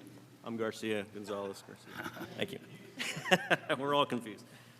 Madam Chair, I rise in support of this critical amendment. I think a lot of these conversations are valid. A lot of the points made were correct. But when it comes to strategic deterrence, I think the most important thing is timing. And if there is one lesson that we learned in the course of the last 9 months with the Russian invasion of Ukraine, and specifically what we went through in the time frame between December of last year and early March of this year, it's that early deterrence would have perhaps avoided an actual shooting conflict. And had we pulled all the levers that we pulled from late January through today, perhaps in the last quarter of last year, we may have actually deterred Putin from attacking the Ukraine. I think this amendment does that in terms of China vis-a-vis Taiwan. And so we have to learn from the lessons. What you're seeing right now in the Ukraine is a failure from the premier superpower on the world stage in the form of the United States failing to adequately supply a strategic deterrence with the goal of avoiding a war. And voting against this amendment is literally doing the same thing and encouraging the CCP to eventually take arms and perhaps not even necessarily have to even shoot a missile to annex Taiwan in the same fashion that Putin has relative to the Ukraine. I do take issue with some statements made by my colleagues across the aisle about Russia's invasion of Ukraine being the biggest attack on freedoms since World War II. I think that's short-sighted, and I think you guys have forgotten 9/11, where literally thousands of Americans gave their lives as a result of an attack on our soil and subsequent 22 years of a global war on terror fought by our active duty military, thousands of whom gave their lives so that we can have our freedoms and ultimately prevail in this global war on terror. And so let's not forget that evil does exist. Let's not forget that we still do have threats in the modern era, even since World War II. And China today represents the most existential threat, not just to Taiwan, but also to the United States. Let's not forget that China, just in the last few years, has committed the most atrocity in terms of genocide, the worst genocide since World War II. 6 million deaths attributed to a virus that was developed and released from their country. They steal $400 to $600 billion of intellectual property from the United States on a daily basis. Record number of airspace incursions against Taiwan just in the last few months. And so this is a very real threat. This isn't a threat against just Taiwan. This is a threat against the entire globe and specifically to the United States of America. And failing to support just a $450 million investment to deter so that no one has to die at the hands of the Chinese Communist government is very important.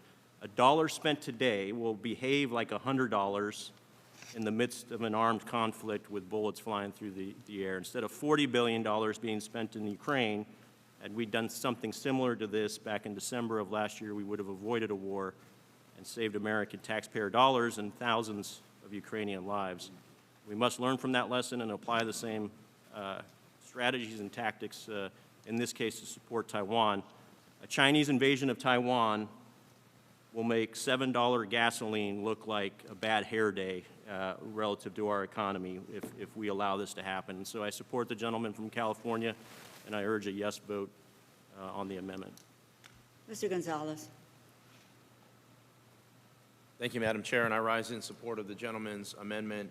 10 months ago, I visited Ukraine, and they were begging then for support well ahead of this invasion, and we've turned a blind eye to that. 7 months ago, I visited Taiwan, and they once again were urging support. The Chinese threat is very real. A $500 million investment on the front end will save us billions, like my colleague from California had mentioned just previously, 100 times fold. And it's well worth our time and energy into doing it, not to mention the resources that Taiwan provides not only to the United States, but to the world. Semiconductors. Imagine a world without semiconductors. Everything comes to a halt. And I view this amendment as an investment well worth us getting ahead of as the leader of the free world. And with that, I yield back.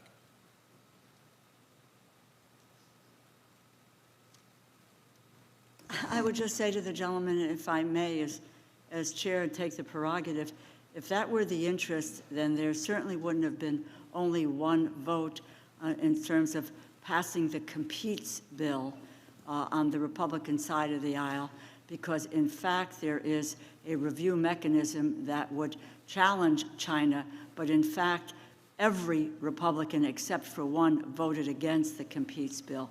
With that, I recognize Mr. Reschenthaler. Thank you, Madam Chair. I rise in support of the amendment. I'm proud to co-sponsor this amendment offered by my good friend from California, Mr. Calvert, and I would thank him for his attention on this matter and all his efforts. Last August, President Biden's disastrous withdrawal and surrender in Afghanistan was one of the worst foreign policy decisions in American history. This year, we witnessed Vladimir Putin's brutal invasion of Ukraine, which I believe was a direct result of the withdrawal and the surrender in Afghanistan and from our acquiescence of leadership on the international stage. China is closely watching the Biden administration as they kowtow to the Chinese Communist Party and kowtow to our enemies abroad. And China is watching all the while, keeping an eye on Taiwan. That's why the U.S. must support the defensive capabilities of Taiwan against the threat of invasion by Communist China. Global security is at stake. $450 million in foreign military financing for Taiwan and an additional $50 million for Countering the People's Republic of China Influence Fund is a great step towards ensuring Taiwan's preparedness to defend its borders. I urge a yes vote on this amendment, and I yield back.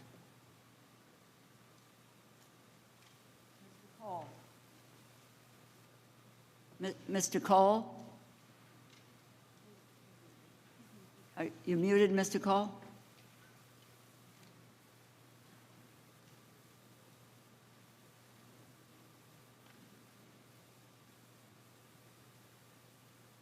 Mr. Cole?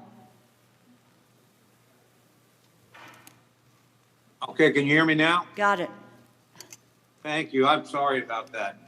First, number one, Madam Chair, thank you very much. And I just want to rise in support of the gentleman's amendment and point to something that a very famous quote by Douglas MacArthur, who once said, "The history of failure and warfare can be summed up in two words: too late. Too late to recognize an enemy, too late to gather all the necessary forces, too late." So I think we were probably, and I'm not critical of anybody, we were too late with regard to the Ukraine. And we kept saying threatening deterrence might be there. I think this is a really risky thing to do. So I think the gentleman's right to send an unmistakable signal to China. On the other hand, I also, though, want to say I don't disagree with my good friend from Hawaii. These are not an either-or choice. It is in this amendment, and I'm going to support the amendment. But I would hope we all know this is a process working forward. And my friend from Hawaii is right when he talks about the need to counter China economically as well as militarily. We shouldn't be forced into this choice. There just needs to be more money on the military front, and it needs to come soon. This is not something we can wait around on. I think, again, we tried that with Ukraine, and again, I'm not critical, but we know it didn't work. And I think China's determination here with Taiwan is at least as great as Russia's was with Ukraine. So I think we ought to take this opportunity and, as a committee, send an unmistakable signal on this. And moving this money to military assistance, I think would be that signal. With that, I yield back and urge support of the amendment. Are there other members wishing to be heard on the amendment?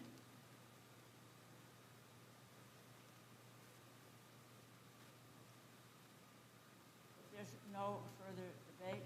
Chairman is recognized for 1 minute to close, or to close. Thank you, Madam Chair. I appreciate the comments were made. I want to point out the fund that we're presumed to take this account from has 21 billion on the books, according to OMB data as of the second quarter of this fiscal year. 11 billion unobligated, 10 billion unspent. So I believe that we could take this money and use this for an immediate help to Taiwan. I want to make a point. I spend a lot of time, as many of us do, in these rooms and listen to intelligence data. It's my feeling that China is going to invade sooner rather than later.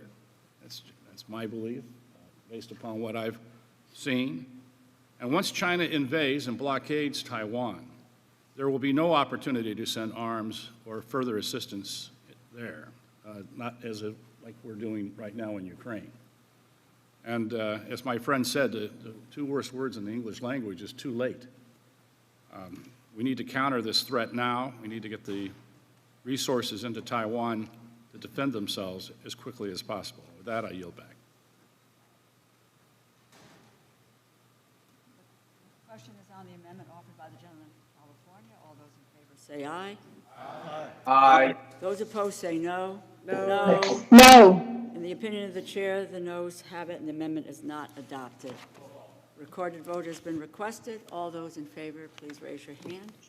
A sufficient number having raised their hand, the recorded vote is ordered. The clerk will call. Mr. Adderholt. Mr. Aguilar. Mr. Aguilar votes no. Mr. Amadei.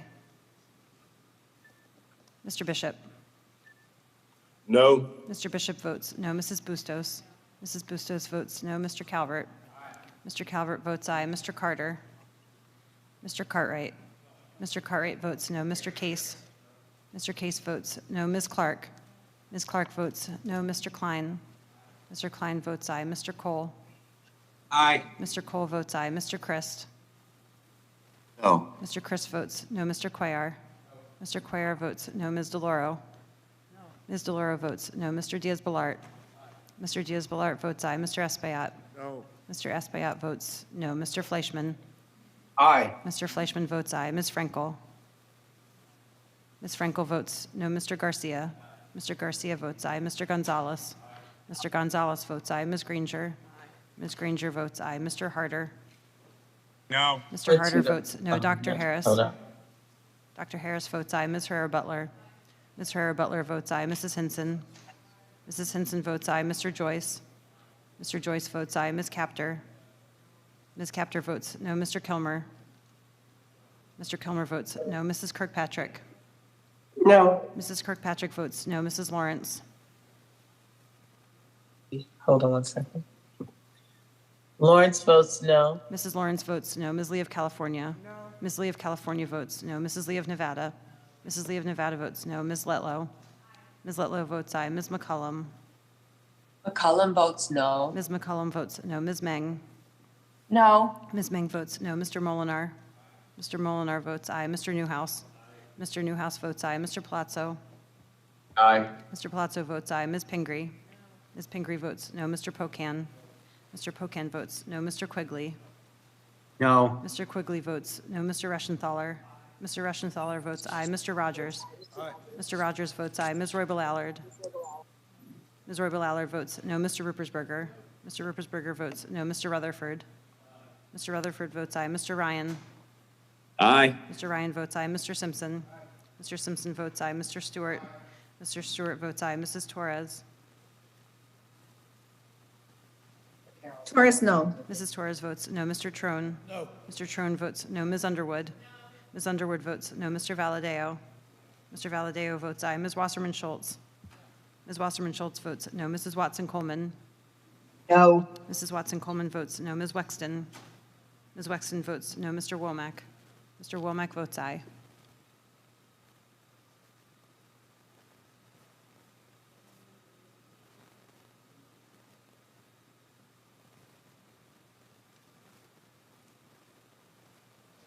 Does any member wish to record their vote or change their vote? Clerk will tally.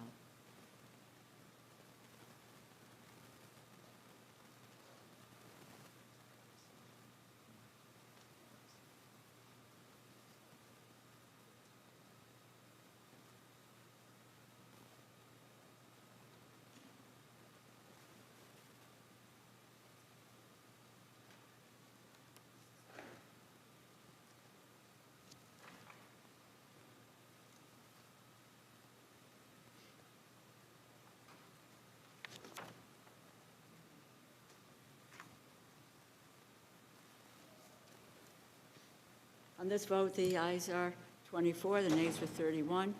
The amendment is not adopted. Further amendments, Mr. Diaz-Balart. This is amendment number 1. Madam Chairwoman, thank you so much. I have an amendment on the desk, and I would ask unanimous consent that the amendment be considered as read. Without objection, the reading of the amendment is dispensed with. The gentleman from Florida is recognized. Thank you, Madam Chairwoman. This amendment would restore long-standing bill language dealing with the United Nations Human Rights Council and the United Nations Relief and Work Agency. There's good reason why language has been in multiple bills over the years, including, by the way, for example, in fiscal 2008 and fiscal year 2010, both were added when Democrats were in the majority, and they've remained through many transitions in this bill. The language, Madam Chairwoman, does two main things.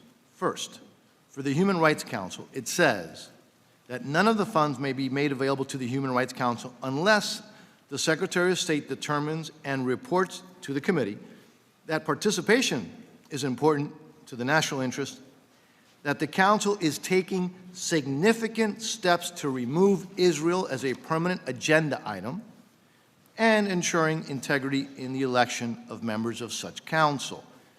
As all of you know, right now, some of the world's worst human rights abusers sit on the council. That includes Cuba, Venezuela, Communist China. One of the reasons, obviously, that Israel continues to be one of their #1 targets. Second, when we're dealing with the UN Relief Work Agency, otherwise known as UNRWA, it says that prior to the initial obligation of funds, the Secretary of State shall report to the committee on whether UNRWA is doing certain things. And let me mention some of those things. Inspecting facilities for appropriate use. In other words, ensure that Hamas is not also using the buildings to store arms, something that we know takes place. Acting to ensure that staff are not in violation of their policies. In other words, ensure that staff is not praising Hamas or the murdering of Jews on their social media accounts. Ensuring that resources are not benefiting members of a terrorist organization. And addressing the content of educational materials to make sure it is consistent with the values of human rights and tolerance and does not induce incitement. Now, in other words, screening textbooks for anti-Semitic content, which we know is unfortunately plentiful. And then there are also some other very basic requirements on financial transparency.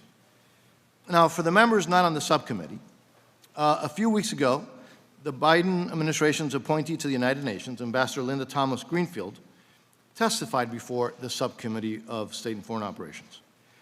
During the hearing, she was asked by members of both parties about both the Human Rights Council and UNRWA. My esteemed colleague from Florida, Louis Frankel, asked our ambassador about anti-Semitic content of the textbooks that UNRWA uses. And I thank her for that very, very important question. In response, the ambassador noted that this was one of the administration's most important issues on the agenda with UNRWA. My colleague from Florida basically also then said, tell them to get all the anti-Semitic content out and that the U.S. will be watching them, something which I think is a very important statement by our colleague. So what signal does it send for this committee to take these conditions out of the bill? Why? It sends a signal that just no longer a priority. It undercuts the work of our ambassador, who is trying to do these important things that she's working on. Now, we may hear now that these conditions were not dropped, that they were just moved to report language. In fact, some may point to Section 7019 of the bill, where there's language that says that the Secretary of State or other designated officials, quote, shall submit the reports required in the manner required in the report accompanying this act. Now, that language is fine, but it clearly does not go far enough. You see, this amendment is not about how and when reports are submitted. This amendment is about when the funding can be obligated. And report language can't do that, as appropriators know. So this issue is way too important to weaken the original language very purpose, and the effect of the original language. The conditions must be strong, and they belong back in the bill, in bill language. So, Madam Chair, this amendment restores, as I said, just restores longstanding conditions in the bill that were just agreed to again, by the way, in March by this committee and by this Congress. We should all want to ensure that at a minimum, these conditions are met before, I repeat, before taxpayer funds go to these organizations. This, unfortunately, cannot be achieved with report language, which is why this amendment is essential for the reasons that I just mentioned. And, Madam Chairwoman, I would now urge its adoption. I yield back. Ms. Lee. Thank you, Madam Chair. I rise in strong opposition to this amendment. Counter to my colleagues' assertions, we are not loosening oversight or conditions when it comes to the United Nations Human Rights Council or UNRWA, nor did we drop any related language or conditions. We have only moved reporting requirements from the bill to the report, which are still mandatory thanks to Section 7019E, that makes it clear that the Secretary of State shall report to the committees as described in the House report.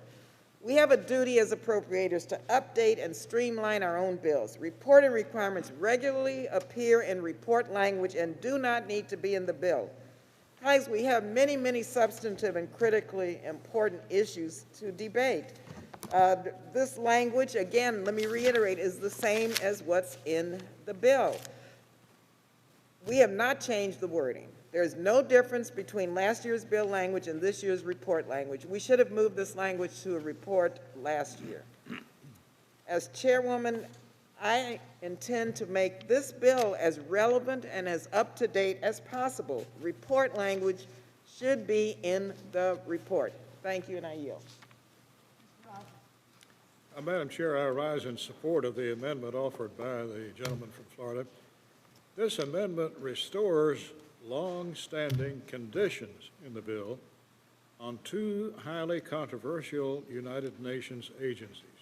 These conditions were just agreed to again as part of the omnibus bill signed into law in March. Now the majority says these conditions are still there, just moved to the report instead of the bill itself. Well, my own view, I think shared by all of you, informed by long experience on this committee, is that funding limitations has to be in the bill, where they will unequivocally have the force of law and be observed and followed by the executive branch. For those of you that have experience working with the State Department, you know that if you give them an inch, they will take a mile.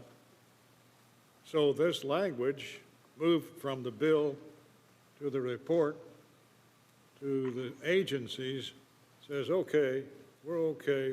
They're not required by law to follow these directions. We'll put it in the bill where it belongs and where all agencies, including bureaucrats, know they have to follow it. You put it in the report and they say, so long. Well, I think it's pretty plain. I ask a yes vote. Is there any other members wishing to be heard on the amendment? If there is no further debate, I'm sorry? Yes, yeah, no, fine. I recognize the gentleman from Florida to close. Madam Chairwoman, thank you very much. Look, very simple. We're now being told that there's basically no difference between being bill language and report language? Really? That's new. There's a huge difference. And if the issue is that we support the policy that's been in bill language year after year, let's keep it in bill language. That's all this amendment does. And it does not pass the straight face test, with all due respect, to say that there's no difference between it being in the bill and being in report language, for God's sake. So I would respectfully but firmly ask for your vote on this common sense, very needed amendment. And with that, I yield back. Thank you, Madam Questions Chairwoman. on the amendment offered by the gentleman from Florida? All those in favor say aye. All those opposed say no. No. No. Opinion of the chair, the noes have it. The amendment is not adopted. Recorded vote has been requested. All those in favor, recorded vote, raise your hand. Sufficient number being supported, recorded vote is ordered. The clerk will call the roll. Mr. Adderholt. Mr. Aguilar. Mr. Aguilar votes no. Mr. Amadei. Mr. Bishop. No. Mr. Bishop votes no. Mrs. Bustos. Mrs. Bustos votes no. Mr. Calvert. Mr. Calvert votes aye. Mr. Carter. Mr. Cartwright. Mr. Cartwright votes no. Mr. Case. Mr. Case votes no. Ms. Clark. Ms. Clark votes no. Mr. Klein. Mr. Klein votes aye. Mr. Cole. Aye. Mr. Cole votes aye. Mr. Christ. No. Mr. Christ votes no. Mr. Cuellar. Ms. DeLauro. No. Ms. DeLauro votes no. Mr. Diaz-Balart? Mr. Diaz-Balart votes aye. Mr. Espaillat? No. Mr. Espaillat votes no. Mr. Fleischman? Aye. Mr. Fleischman votes aye. Ms. Frankel? Ms. Frankel votes no. Mr. Garcia? Mr. Garcia votes aye. Mr. Gonzalez? Mr. Gonzalez votes aye. Ms. Granger? Ms. Granger votes aye. Mr. Harder? No. Mr. Harder votes no. Dr. Harris? Dr. Harris votes aye. Ms. Herrera-Butler? Ms. Herrera-Butler votes aye. Mrs. Hinson? Mrs. Hinson votes aye. Mr. Joyce? Mr. Joyce votes aye. Ms. Capter? Ms. Capter votes no. Mr. Kilmer? Mr. Kilmer votes no. Mrs. Kirkpatrick? No. Mrs. Kirkpatrick votes no. Mrs. Lawrence? No. Mrs. Lawrence votes no. Ms. Lee of California? No. Ms. Lee of California votes no. Mrs. Lee of Nevada? Mrs. Lee of Nevada votes no. Ms. Letlow? Ms. Letlow votes aye. Ms. McCullum? McCollum votes no. Ms. McCullum votes no. Ms. Meng? No. Ms. Meng votes no. Mr. Molinar? Mr. Molinar votes aye. Mr. Newhouse? Mr. Newhouse votes aye. Mr. Palazzo? Aye. Mr. Palazzo votes aye. Ms. Pingree? Ms. Pingree votes no. Mr. Pocan? Mr. Pocan votes no. Mr. Quigley? No. Mr. Quigley votes no. Mr. Reschenthaler? Mr. Reschenthaler votes aye. Mr. Rogers? Mr. Rogers votes aye. Ms. Roybal-Allard? Ms. Roybal-Allard votes no. Mr. Ruppersberger? Mr. Ruppersberger votes no. Mr. Rutherford? Mr. Rutherford votes aye. Mr. Ryan? No. Mr. Ryan votes no. Mr. Simpson? Mr. Simpson votes aye. Mr. Stewart? Mr. Stewart votes aye. Mrs. Torres? No. Mrs. Torres votes no. Mr. Trone? No. Mr. Trone votes no. Ms. Underwood? Mr. Valadeo? Mr. Valadeo votes aye. Ms. Wasserman Schultz? Ms. Wasserman Schultz votes no. Mrs. Watson Coleman? No. Mrs. Watson Coleman votes no. Ms. Wexton? Ms. Wexton votes no. Mr. Womack? Mr. Womack votes aye. Does any member wish to record their vote or change their vote? Mr. Cuellar? Mr. Cuellar votes no. Mr. Underwood, you're not recorded. Ms. Underwood votes no. Does any member wish to record their vote or change their vote? The clerk will tally.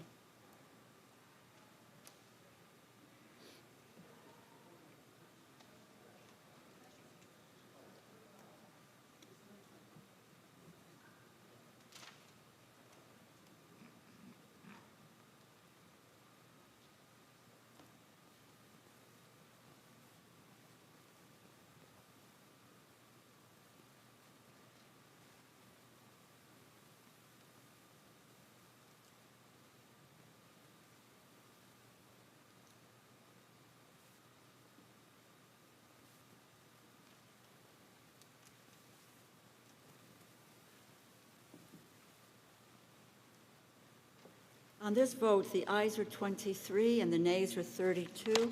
The amendment is not adopted. Are there further amendments? Mr. Diaz-Balart, amendment number 2. Thank you, Madam Chairwoman. I have an amendment on the desk, and I also ask unanimous consent that the amendment be considered as read. Without objection, and the gentleman from Florida is recognized to speak on his amendment. Thank you, Madam Chairwoman. This amendment simply requires the full and faithful implementation of the Jerusalem Embassy Act of 1995. And so by denying funds to establish a new U.S. Office of Palestinian Affairs to replace a current Palestinian Affairs unit, in addition to appropriating funds for establishing the U.S. Embassy of Israel in Jerusalem, the Jerusalem Embassy Act also states that, quote, Jerusalem should remain an undivided city in which the rights of every ethnic and religious groups are protected, and further states that Jerusalem should be recognized as the capital of the State of Israel. The creation of a new and separate diplomatic office is just not authorized by law, and it contradicts current law, a law which most of us strongly support. It would take the current Palestinian Affairs unit out of the U.S. ambassadors to Israel's reporting change of command, and it would be a separate, unofficial U.S. consulate in Jerusalem. Now, the State Department has affirmed that it would need Israel's permission to establish a new diplomatic facility in Israel. And let's be very clear, the government of Israel has expressed adamant opposition to this move. So this amendment simply would deny funds to any attempt to circumvent U.S. law by attempting to upgrade the Palestinian Affairs Unit to a de facto unofficial consulate. That's what the amendment does, Madam Chairwoman, and I would yield back. Lee. Thank you, Madam Chair. I rise in strong opposition to this amendment. I fully support the Biden administration's efforts to reset U.S. relations with the Palestinian people and to resume the United States' role of credible and constructive leadership in the region. This is also in the interest of Israel's security. Yet this amendment seeks to set these initiatives back and return to the punitive and short-sighted policies of the previous administration. Let's get one thing straight. American diplomacy and engagement are not the rewards to our friends and things to hold over the heads of our supposed foes. Diplomacy and engagement serve our own interests.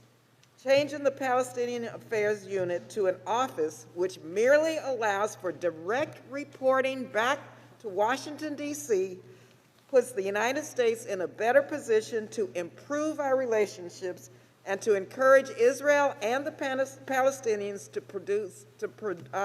pursue and produce dialogue and reconciliation.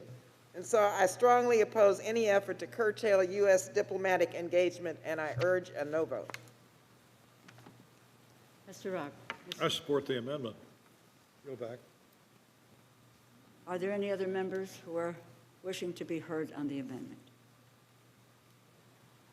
There's no further debate. The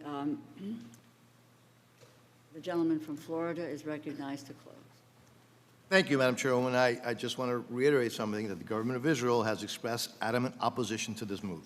So claiming that this is something that is helpful to Israel's national security when the government of Israel opposes it is something which I don't think is reasonable to say at this moment. But with that, I would respectfully ask for a yea vote, and I yield back.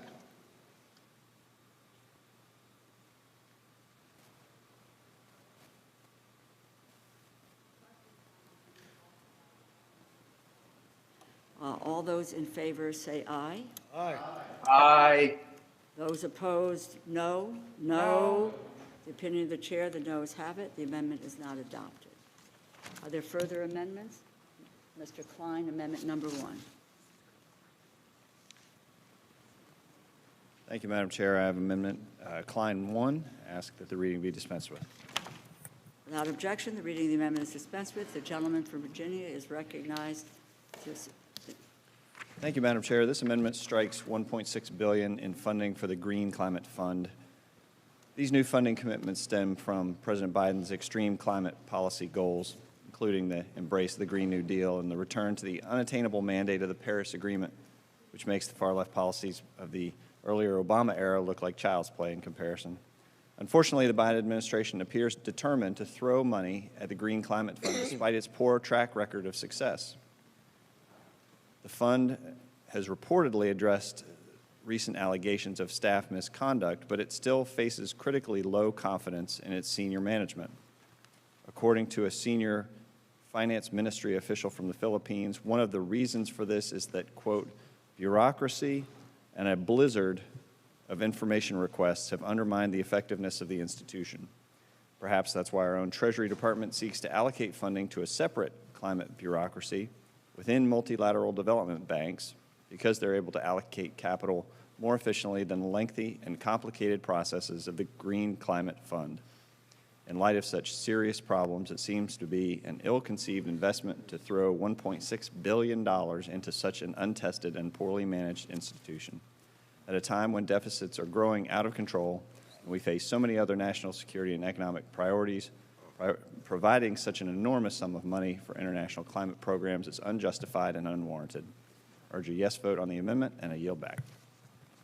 Ms. Lee. Thank you. I rise in opposition to this amendment. Climate change is an existential threat that the United States cannot address alone. It increases the risk of conflict, hurts the global food supply, causes displacement and migration, and leads to major shortages of water. And climate change also hurts Americans. If global temperatures are not tempered, our country will continue to see increasing economic costs of the changing climate through wildfires, hurricanes, and other national disasters.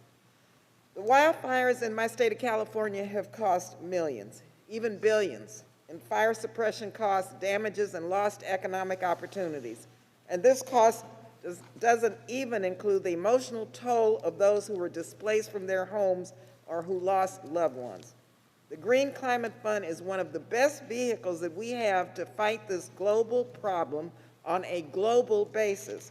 The Green Climate Fund has already approved projects to avoid the release of 1.8 billion tons of carbon dioxide and improve the resilience of 498 million people already adversely impacted by changing weather patterns. Further, the fund does not only rely upon public funds, but also brings in the private sector to make sure that each dollar contributed goes further across a portfolio spanning 177 countries. This is a collective effort. We have a moral responsibility to safeguard our planet and ensure that our children inherit a clean, healthy future. Climate change is a real threat to our national security, as any geopolitical challenge is. The United States has been absent from real engagement on the climate crisis, and this bill is a critical step towards that engagement. I urge my colleagues to oppose this amendment. Mr. Rogers. Mr. Esbiak. Yes, Madam Chair. I strongly oppose this amendment to defund the Green Climate Fund. This amendment is really out of step with the American public on the issue of climate. A recent poll conducted by Gallup found that about 6 in 10 adults in the United States say the effects of global warming are already happening, and a slightly greater proportion believe human activities are to blame for the Earth's rise in temperature. Another study another poll conducted by the Conservation Coalition and the Conservative Energy Network showed that 68% of Republicans between the ages of 18 and 54 say climate is an important issue at the ballot box. Not only is funding the Green Climate Fund the right thing to do, but it is popular as individuals across the nation are demanding that government take steps to reduce greenhouse gas emissions at home and abroad. We often have healthy debates on the committee about how to allocate resources so that we are promoting economic growth, self-sufficiency, national security, and upward mobility for our nation. We would be remiss if we did not acknowledge that global warming will impact all of the above. So, Madam Chair, I think that this is a weak amendment, one that is, I recommend everybody to vote against. Funding the Green Climate Fund means funding a critical element of the historic Paris Agreement. It means funding solutions that help developing countries reduce their greenhouse gas emissions and builds resiliencies to combat climate change. So with that, Madam Chair, I urge my colleagues to vote no on this amendment. I thank you, and I yield back my vote. Are there any other members wishing to be heard on the amendment? No further debate. Gentleman is recognized to close. Thank you, Madam Chair. I'd urge adoption of the amendment, which ensures that Americans' hard-earned money is not used for an organization that has such serious problems. Yield back. The question is on the amendment offered by the gentleman from Virginia. All those in favor say aye. All those opposed say no. No. No. The opinion of the chair, the noes have it. The amendment is not adopted. Are there further amendments to the bill? Ms. Hinson is recognized. Thank you, Madam Chair. I have an amendment at the desk. Is this amendment number one? Amendment number one, and I would seek unanimous consent to dispense with the reading. Without objection, the gentlelady is recognized to speak on her amendment. Thank you, Madam Chair. This amendment would ensure the bill before us includes some provisions that have historically enjoyed bipartisan support and are essential to the final passage of this bill for Republican support. Provisions that prevent American taxpayers from footing the bill for international abortions. So this amendment would reinstate 3 of the longstanding pro-life protections: the Helms Amendment, the Kemp-Kasten Amendment, and the Mexico City policy. These changes are all focused on protecting taxpayer resources at home and for women abroad. The Helms Amendment ensures that American tax dollars do not fund international abortions and are not used to coerce anyone into practicing abortion or involuntary sterilization abroad. 77% of Americans do not believe that their hard-earned money should be spent on abortions in other countries. So we are here today to carry out taxpayers' wishes, and the evidence is overwhelming that they do not want to fund international abortions. The second part of my amendment here today, the Kemp-Kasten provisions, would prohibit funding from being used to coerce women into having an abortion. Americans don't want to pay for women to be forced into abortions anywhere in the world. This is an appalling practice, and it's absolutely tragic that we are worried about this misuse of taxpayer money. But I think it's very clear we have to be worried about it. Americans are worried about it because of the Chinese Communist Party. The CCP continues to line its pockets while committing human rights atrocities. They are using American tax dollars to force women to abort their babies. It's a barbaric practice, and we must protect against this.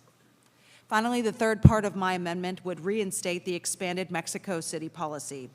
This would ensure that any foreign assistance funding to nonprofits is safeguarded against being used for elective abortions.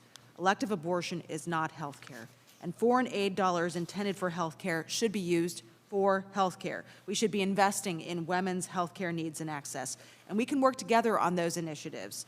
Reducing maternal and infant mortality, supporting families who endure and have a stillbirth, ensuring that babies are safe and cared for, and helping women and girls who are abused. These are shared priorities of this committee. So those are the priorities of our constituents as well. They want to make sure these things are worked on, and we should be directing their tax dollars to those provisions instead, not to overseas abortions and coerced abortions. So I hope you will join me in fighting for taxpayers while standing up for real health care needs and protecting the unborn by voting yes on Hinson Amendment number 1. Thank you, Madam Chair. I yield back. Ms. Lee. I rise in strong opposition to this amendment, Madam Chair. It would undo the provisions in this bill that advance and empower women around the world. In this legislation, we are increasing funding for family planning and addressing policy inequities, including permanently repealing the global gag rule and removing the Helms Amendment that have prevented women from getting the care that they need. We know the global gag rule forces our most effective partners to close facilities, often in the most underserved areas, cutting off thousands from services for HIV and AIDS, maternal health, and more. It is long past time for a permanent fix to ensure that health providers never have to choose between accepting U.S. funding and providing comprehensive health care to their patients. This amendment would reimpose the Helms Amendment to block the most vulnerable people in the world from accessing critical abortion care and from making the reproductive decisions that are best for themselves and their families. The Helms Amendment is an impediment to reducing unsafe abortions and maternal deaths. It also actively discriminates against Black and brown women who are the most severely impacted by this policy. It should also be clear that the bill retains the provisions prohibiting funds from being used for coercive abortion or involuntary sterilization. That's in the current bill. That language, it's on page 26 and 94 in the general provisions entitled Prohibition on Funding for Involuntary Sterilization. Any argument that we are weakening this prohibition is simply false. Last, this amendment goes so far as to even remove language that information about modern contraceptives be medically accurate. This amendment would be a step back for women's reproductive health, and I urge my colleagues to oppose it.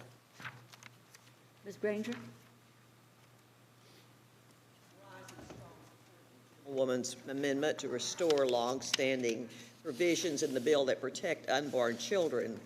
The amendment will prohibit funds in this act from being used to pay for abortions.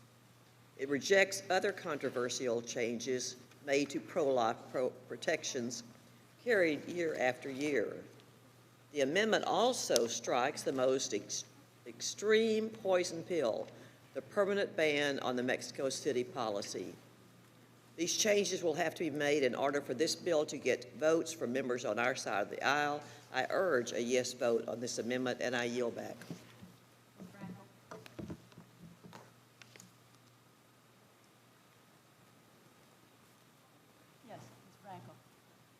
Sorry, Madam Chair, I didn't hear you well.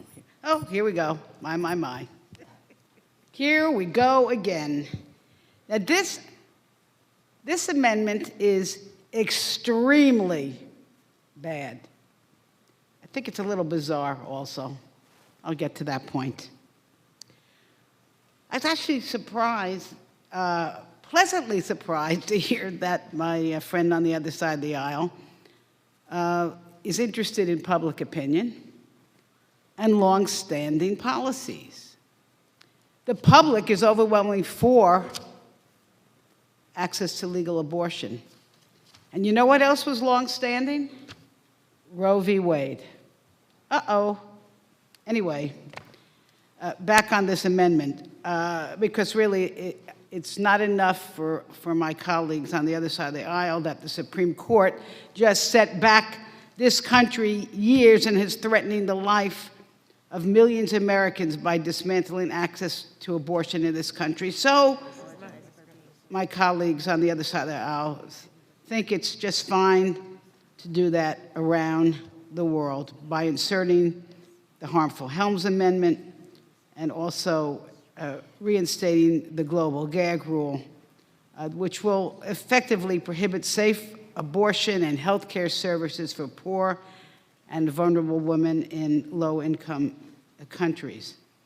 Now, and also, and I'm going to get to this later, also it forces providers of health care services to choose between providing their patients services and providing them with accurate information.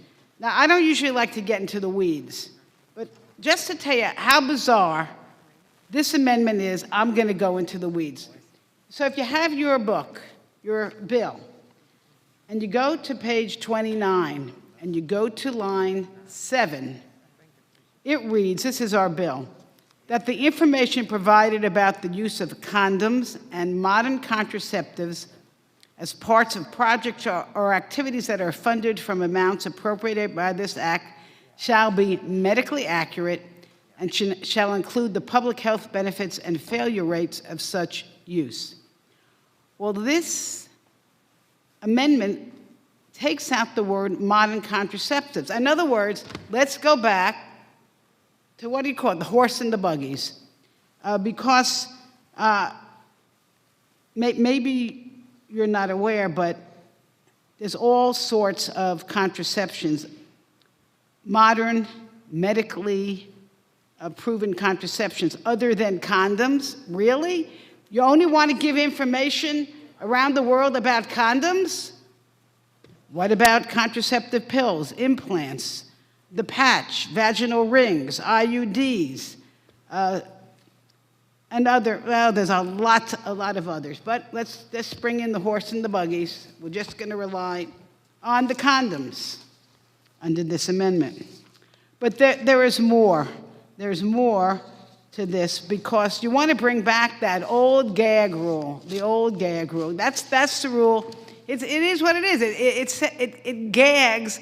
It's like putting a gag on healthcare providers. They can't give their patients correct information because if they do, they lose their funding. Now, George Bush had a gag rule, and a 2011 study found that in rural Ghana alone, there was a 12% increase in pregnancies, leading to an additional 200,000 abortions, and between 500,000 and 750,000 additional unplanned births. There's that gag rule. The Obama administration rescinded it, and then Mr. Trump not only reinstated the gag rule, he put it on steroids so that his administration expanded the rule to apply to all global health assistance. And it increased the amount of money affected from $600 million to $12 billion. Oh my goodness. And this covered work unrelated to family planning and included projects related to AIDS, HIV, nutrition, malaria, water and sanitation, tuberculosis, and other infectious disease. So just some examples. It caused a provider in Uganda to end a program to 6,000 adolescents seeking protection from unwanted pregnancy. The The Family Health Office in Kenya, the country's largest sexual and reproductive health organization, was forced to eliminate free mobile outreach services that served approximately 76,000 women and closed 3 clinics. And, another provider in Mozambique was forced to close 18 youth-friendly health centers and 72 of their mobile clinics. Really, what do we want to do? We want the world to become sicker? Sicker? May I remind you that many diseases start in other parts of the world and find themselves here. Well, anyway, in summary, here's what I respectfully suggest. If you want a peaceful, more prosperous world, women must be in control of their reproductive health, their lives, and their futures, and we must make sure that people have accurate medical information all over this world. Again, this amendment is extremely bad, and I urge its defeat. Ms. Bonnie Watson-Coleman. Thank you, Madam Chairwoman. Let me associate myself with the remarks made by both Chairwoman Lee and Frankel. I want to speak to 2 aspects of this, a proposed amendment, and I'm speaking in opposition to the amendment. With regard to the global gag rule, this policy puts life-saving health services, particularly sexual and reproductive health services, out of the reach for people, women, and families who already have limited access to affordable, high-quality health care. Every situation, every pregnancy is different, and we should trust people, not politicians, to make their own decisions about their health care and their lives. And of course, this will have disproportionate harm reach upon the people of color, women, those living on lower incomes, young women, immigrants, and members of the LGBTQ+ community. Now, with regard to the Helms Amendment, the attempts to include this amendment in the SFOPS bill are harmful and limited access to abortion care for people around the world. This provision hurts millions of people around the world who live in areas that rely heavily on U.S. foreign assistance to fund health programs. People around the world deserve the ability to make their own personal medical decisions, as do we in the United States, unfortunately ignored by this politically charged Supreme Court. But they have the right to make their medical decisions and to access comprehensive reproductive health care, including abortion care. Abortion care must be affordable and it must be accessible. We need to ensure that people seeking an abortion are supported in doing so, neither hindered nor punished. Thank you, and I yield back. Ms. Clark. I rise in opposition to this amendment that would reinstate the global gag rule and abortion restrictions on U.S. foreign assistance, unconscionable policies that limit access to desperately needed care for women and girls around the world. This amendment would also prevent organizations that receive U.S. global health assistance from using their own private funds for abortion care, information, referrals, and from even taking a public position in support of reproductive freedom. Gag rule indeed. We've seen the chilling consequences of this policy abroad during the Trump administration. Access to contraceptives was limited. Clinics that offered comprehensive maternal and child health care services, including HIV testing and counseling, were deprived of the resources they need and were forced to shut down. These harmful policies must not be reinstated. People around the globe deserve access to comprehensive reproductive health care. And at a time when countries from Ireland and Mexico are making serious progress in ensuring that reproductive health care is a right for their citizens, it is appalling to watch our own country race backwards towards oppression. The human toll of cutting this funding is too great. I urge my colleagues to vote no. Ms. Lee of Nevada. Thank you, Madam Chair. I rise in opposition, of course, to this incredibly regressive amendment. The proposal of this amendment should come as no shock in the week following one of the worst Supreme Court decisions for women's health care in our country's history. But my extreme colleagues on the other side of the aisle aren't going to be happy stopping at the U.S. border. They want to block access to reproductive care everywhere. Let's talk about what happens with our U.S. aid. First of all, there's 56 countries that receive U.S. global health care aid, and 86% of them, or 48, allow abortion in at least one instance. 95, that accounts for 95% of global health assistance. 14 of those 48 allow for abortion in one or more exceptions, and 34 allow for abortions beyond those exceptions. So the outcome is that we will significantly affect and restrict the access to legal abortion. And we know that this burden falls primarily on women who can least deal and who do not have the resources. The World Health Organization identifies safe abortion as one of 7 necessary packages of interventions to ensure quality reproductive, maternal, neonatal, and child health care.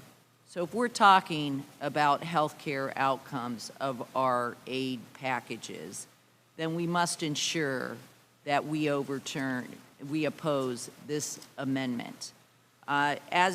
With respect to public opinion, we know that more than 3 in 4 voters say that ensuring people have access to the full range of reproductive health care, including abortion, is extremely important.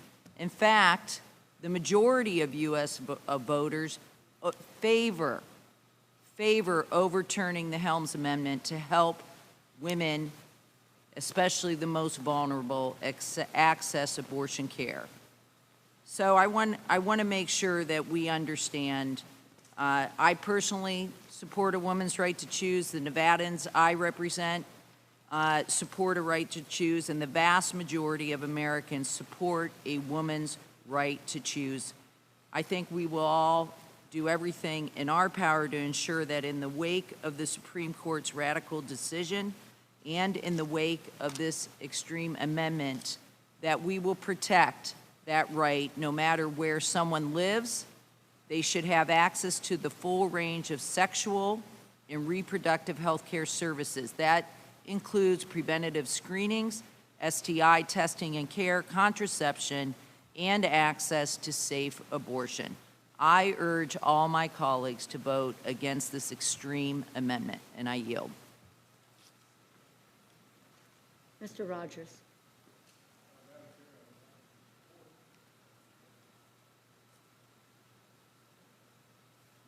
Pro-life protections to current law. Chief among them, the prohibition on funding to pay for abortion. It also strikes changes made that weaken the Kip Caston provision on coercive abortion. And finally, it strikes the permanent prohibition added to the bill on Mexico City. This is a common sense amendment that provides the status quo on these long-standing measures to protect life. I urge a yes vote. I yield back.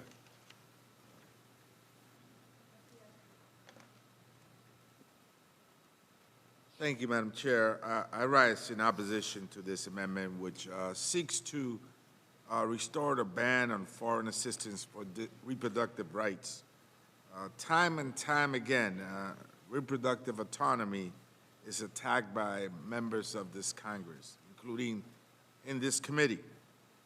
Bodily autonomy is a fundamental human right. And last week, the Supreme Court stripped millions of women in our country of their status as free and equal members of society by overturning Roe and Casey. Today, an amendment is introduced that attempts to restore the discriminatory Helms Amendment, which limits U.S. foreign assistance funds for healthcare services, including safe abortions. It is no mistake that this amendment was passed in 1973, the same year that the United States Supreme Court decided on Roe. As members of Congress, we have a responsibility, a duty to protect the fundamental rights of people at home and abroad. As duly elected officials, we must fight for equality and human rights. This, of course, includes reproductive justice. Policing the bodies of women impedes their human rights and can have deadly consequences. I urge my colleagues to oppose this amendment and defend reproductive rights abroad. Thank you, Madam Chair, and I yield back. Mr. Trone. Thank you, Madam Chair. I rise today to oppose the gentlewoman's amendment and applaud most members of this committee's continued commitment to women's rights and freedoms around the world. For decades, the Helms Amendment has used unfair, unjust means to hold safe, legal reproductive care hostage. Even worse, the global gag rule has barred global health organizations from receiving any U.S. assistance if they provide information or services for legal abortion, or even advocate for the legalization of abortion in their own country. Every year, roughly 35 million women and girls around the world have unsafe abortions. Tens of thousands of them die from unsafe abortions, and millions more will suffer serious injuries with lifelong consequences. That's nothing to be proud of, and that's certainly not a truth worth defending. These awful policies have effectively held back generations of women from reaching their full potential by ensuring they do not have full control of their own bodies or their own futures. I'd be remiss if I didn't recognize the similar fate of our nation's own women after this week's devastating Supreme Court decision. But today, in our capacity as members of this committee, we have the power to change lives for the better and continue to leave these policies in the past, deeply in the past, where they belong. I urge my colleagues a no vote. I yield back. Mr. Klein. Thank you, Madam Chair. Speaking to the amendment, I rise in support of the Hinson Amendment. The core purpose of our foreign aid is to uphold human dignity, to create partnerships with other countries, and to keep our country safe. Using the hard-earned tax dollars of Americans to pay for abortions overseas badly undermines this goal. To export and impose a controversial agenda onto other countries would be a violation of their cultural norms. It's clear, supporting the abortion lobby abroad is incompatible with our own diplomatic interests. It's also important to note that the American people don't want this. Nearly 60% of Americans oppose using taxpayer money for abortion. But that number jumps to nearly 75% when it comes to using these monies overseas. I urge my colleagues to stand with the American people and vote no on the inclusion of this amendment. Yield back. Ms. McCollum. I'm sorry, vote yes. Thank you, Madam Chair. Would Chair Lee yield for a question, please? Yes, Ms. Lee, I've been trying to. Yes, I will yield. Thank you. Thank you so much. Ms. Frankel, Representative Frankel got up and said that this takes us even a step backwards with family planning. Would you agree with that assessment, Chair Lee? Yes, I do agree with it. We have actually put additional resources in this bill for family planning. And we know that family planning is an effective approach to preventing pregnancies. Thank you, Ms. Lee, reclaiming my time back. I've had the privilege since being in Congress to travel around the world and be in maternity wards that USAID had worked on in order to make mothers have safe deliveries. I've been with fathers in those wards. I've been in Africa and I've been in Latin America. And then the question that comes afterwards is they want to space their families because they know the first 5 years of that child's life is so very important. They want to be able to have the nutrition with breastfeeding available to a child until they're older. These mothers want to be able to take a break and take care of themselves. Many of them are, working in farms with little kids strapped to their backs. And so family planning is very important for all the work that we do in maternal child health. Family planning is critical to its success. So for this amendment to take family planning backwards is going to mean more mothers will lose their lives, more children will not make it to their 5th birthday, and it's going to cause devastation in communities all around the world. If you care about family planning and giving husbands and wives the chance to space their families the way we do here in the United States, why would you vote for an amendment to take that backwards? I thank the chair and I yield. Ms. Capter.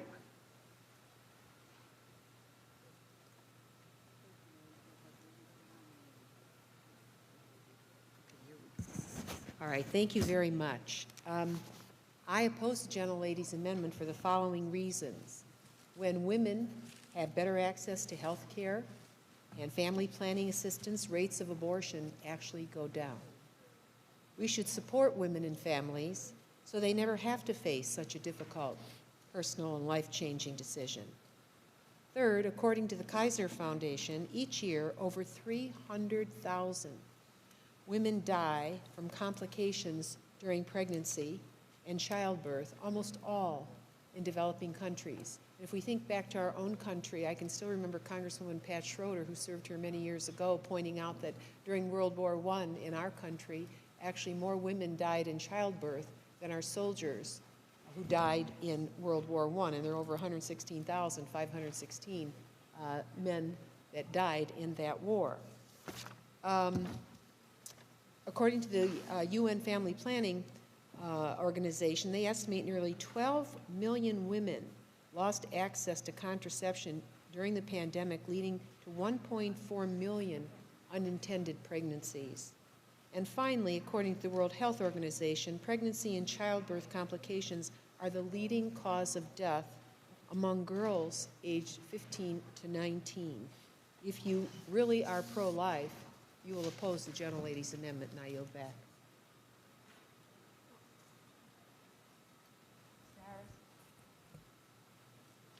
Yes, recognized. Thank you very much, Madam Chair. I rise and speak in support of the gentlelady's amendment. There are very few things that Americans like less than public funding of abortion, and one of them is public funding of overseas abortions. And, without language like this, or the language in the underlying bill omitting any reference to abortion, means that we can fund sex selection abortions, we can fund 3rd trimester abortions. In fact, we can fund exactly those extreme abortion policies that were included in the bill passed out of the House. That's the extremist position, using American taxpayer dollars to pay for sex selection abortions overseas, using taxpayer dollars potentially to pay for 3rd trimester abortions overseas. And the cultural neocolonialism that we exhibit in Africa is stunning. We actually, in some of these, require these programs in Africa to provide abortion consultation when the Africans don't, when some of them don't want it. No one should be forced. That's a shameful role for America. And the suggestion that killing a baby in abortion is a solution to decrease childbirth deaths is simply chilling. I hope all Americans are paying attention to the debate to somehow suggest that a solution to maternal mortality is child mortality through an abortion. We should rise well above that. We should definitely not fund abortion overseas. We have enough things that need funding in this country. So I reiterate, I support the gentlelady's amendment, and I yield back.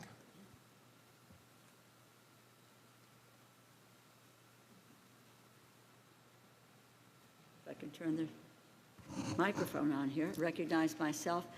I'm taken with the phrase of of a number of members on the other side of the aisle about this is a long-standing language. And obviously, I rise in opposition to the amendment that's been offered, but long-standing doesn't imply that it is right. But if we were to deal with long-standing, again, in terms of contradiction, I would say that Roe versus Wade was long-standing. How about half-century? And it's okay. That's okay. I mean, what am I missing here? Long-standing, Roe versus Wade. Now, I expect also in this regard that if then my colleagues don't acknowledge or respect the health of the women in the United States, I suppose maybe how can we expect them to respect or care about the health care of women around the world? This amendment, by restoring Helms back into legislation, would continue a policy that forces health care providers in other countries to withhold information about legal health services. Women's health, once again, at grave risk. The amendment further violates free speech and the trusted personal relationship between patients and their doctors, something that we expect in the United States. And I suspect that if another country imposes restriction on us, you know, maybe there would be hell to pay. But if we put access to safe health care out of reach, we put access to abortion out of reach, millions of women will turn to other methods that are not safe, which will lead to tens of thousands of preventable maternal deaths from unsafe abortions. Millions more suffer injuries, complications that can have lifelong consequences.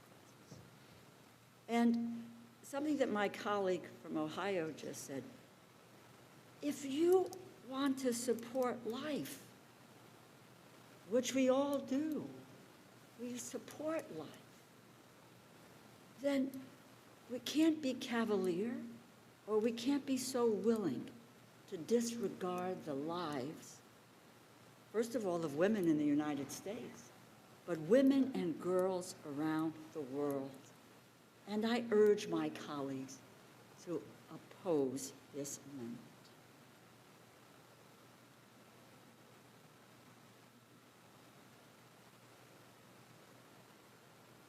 There's no further debate. The gentlewoman from Iowa is recognized to close on her amendment. Thank you, Madam Chair. I think I should start my closing here with a little bit of clarification on some of the things that we just heard in this debate today. And I thank my colleagues for their perspective on this, but I want to be clear. One of my colleagues said we should be focusing on advancing and empowering women.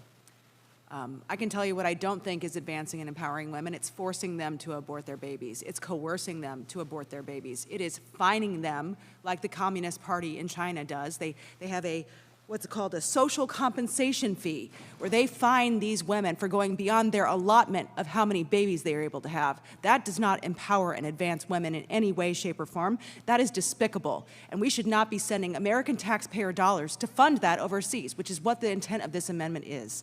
Elective abortion's not health care. Forcing taxpayers to pay for it is wrong. American taxpayers should be respected, not used as a piggy bank to fund these priorities overseas. So I encourage my colleagues to work together. Let's pass this amendment, which has long-standing bipartisan support. That's why it's been in place for so long. It's been bipartisan. But let's focus on maternal health. I have 6 counties in my district that are considered maternal health care deserts. Let's focus on those priorities. Let's focus on that access so we do have healthy moms and healthy babies throughout the world. Madam Chair, I urge a yes vote on my amendment. Thank you so much. I yield back. Question is on the amendment offered by the gentlewoman from Iowa. All those in favor say aye. Aye. All those opposed say no. No. No. No. The opinion of the chair, the noes have it, and the amendment is not adopted. Are there further amendments? A roll call has been requested. All those in favor, please. I've got 3 hands up. Thank you. Okay. Vote has been requested. All those in favor, raise your hand. Have sufficient number being in support. Recorded vote has been ordered. The clerk will call the roll. Mr. Adderholt. Mr. Aguilar. Mr. Aguilar votes no. Mr. Amadei. Mr. Bishop. Mr. Bishop. Mrs. Bustos. Mr. Calvert. Mr. Calvert votes aye. Mr. Carter. Mr. Cartwright. Mr. Cartwright votes no. Mr. Case. Mr. Case votes no. Ms. Clark. Ms. Clark votes no. Mr. Klein. Mr. Klein votes aye. Mr. Cole. Aye. Mr. Cole votes aye. Mr. Christ. No. Mr. Christ votes no. Mr. Cuellar. Ms. DeLauro. No. Ms. DeLauro votes no. Mr. Diaz-Balart. Mr. Espaillat. No. Mr. Espaillat votes no. Mr. Fleischman. Aye. Mr. Fleischman votes aye. Ms. Frankel. Ms. Frankel votes no. Mr. Garcia. Mr. Garcia votes aye. Mr. Gonzalez. Mr. Gonzalez votes aye. Ms. Granger. Ms. Granger votes aye. Mr. Harder.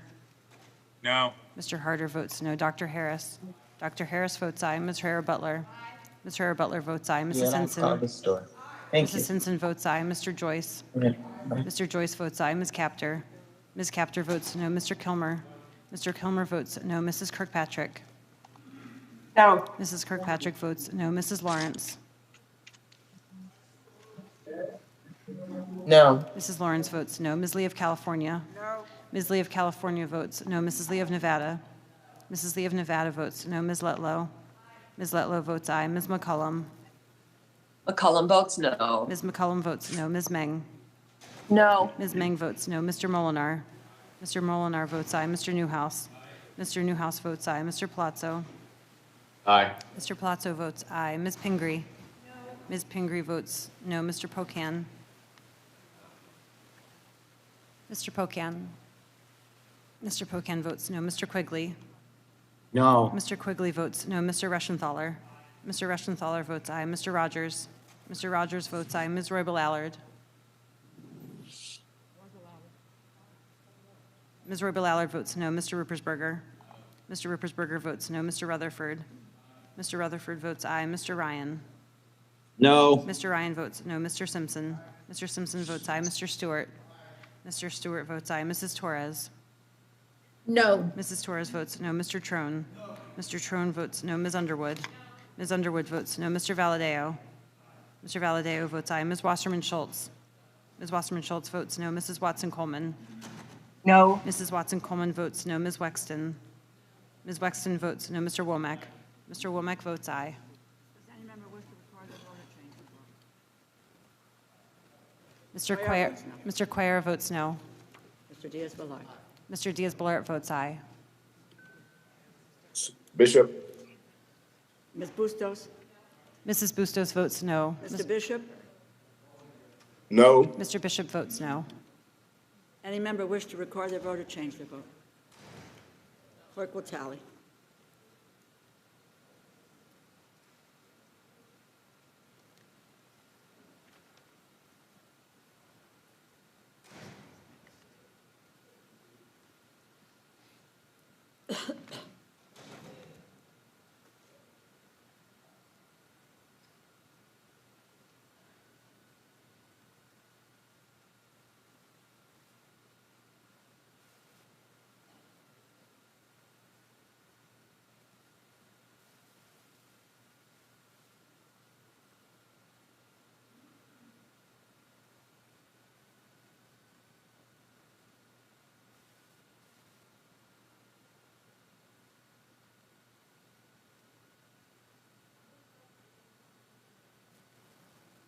Is not adopted.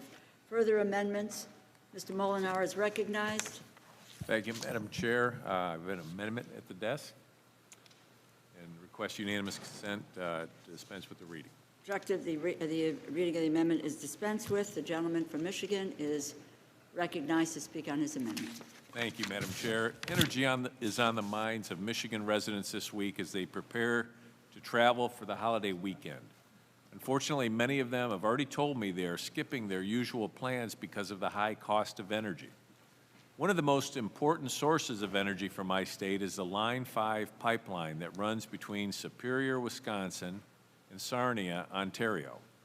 It's also a vital part of the strong relationship enjoyed between our country and Canada. The pipeline supplies energy to the Midwest in Michigan, Indiana, Ohio, and Pennsylvania. One of the biggest products that is delivered is propane, which is used to heat the homes of many of my constituents during the winter. Line 5 is crucial for the future of energy in the United States and Canada, and a plan to improve the safety and bury the pipeline underground has been approved. However, nearly 4 years later, bureaucracy at the federal and state levels has delayed the construction of the tunnel and the high-paying union jobs it would create. Despite how vital this infrastructure is to the people of our two countries, politicians in Michigan and Washington, D.C. have aligned themselves with activists against the pipeline. Canada has stepped in to defend this valuable energy resource, invoking the 1977 Treaty on Pipelines between our two countries. The amendment I am offering today will ensure the State Department and the Secretary of State do not impede the transmission of hydrocarbons by pipeline between Canada and the United States.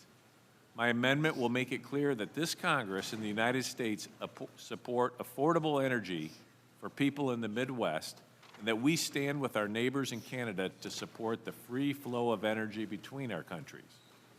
A vote against this amendment is a vote to jeopardize the future of key infrastructure for our nation's energy needs, irreparably harm the strong alliance we have with our neighbors to the north, and put millions of Americans in the Midwest at risk of even higher energy costs at home and at the gas pump.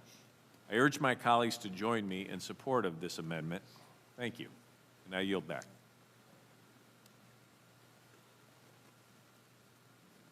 Thank you. Madam Chair, I rise in opposition to this amendment.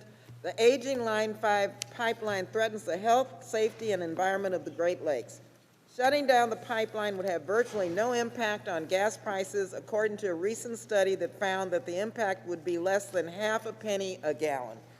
Meanwhile, a leak from the 70-year-old underwater pipeline would taint drinking water for millions of people and create billions of dollars in environmental and economic damage to industries that rely on the Great Lakes.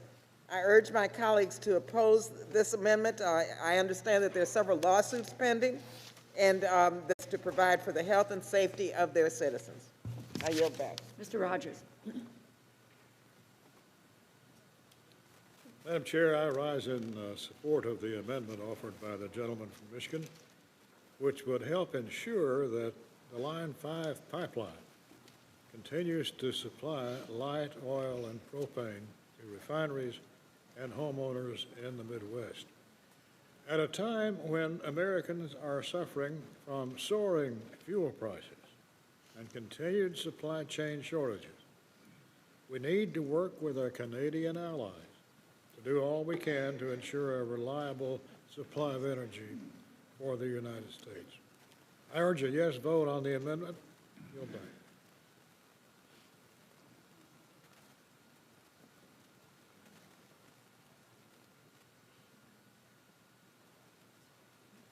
Ms. Lawrence.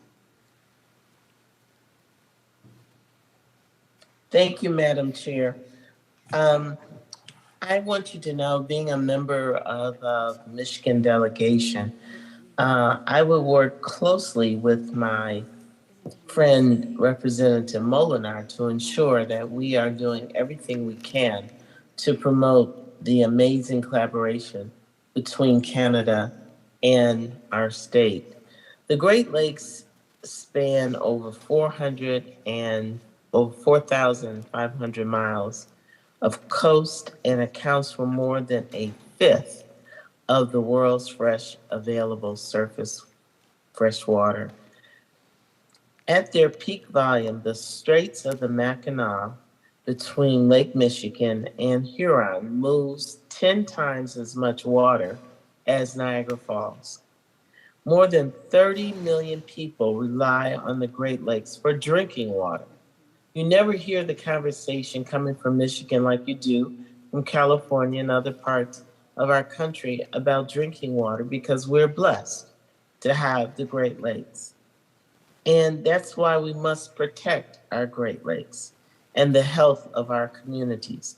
The Great Lakes are at great risk due to a worn down oil pipeline under the straits that are not being properly maintained or cared for.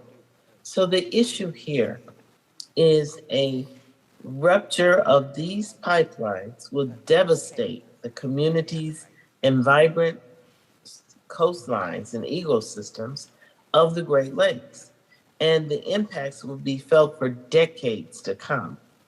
The line has already been damaged, and we have already come close to a rupture in recent years. We must protect the Great Lakes and our communities. That's why I stand in strong opposition to this amendment.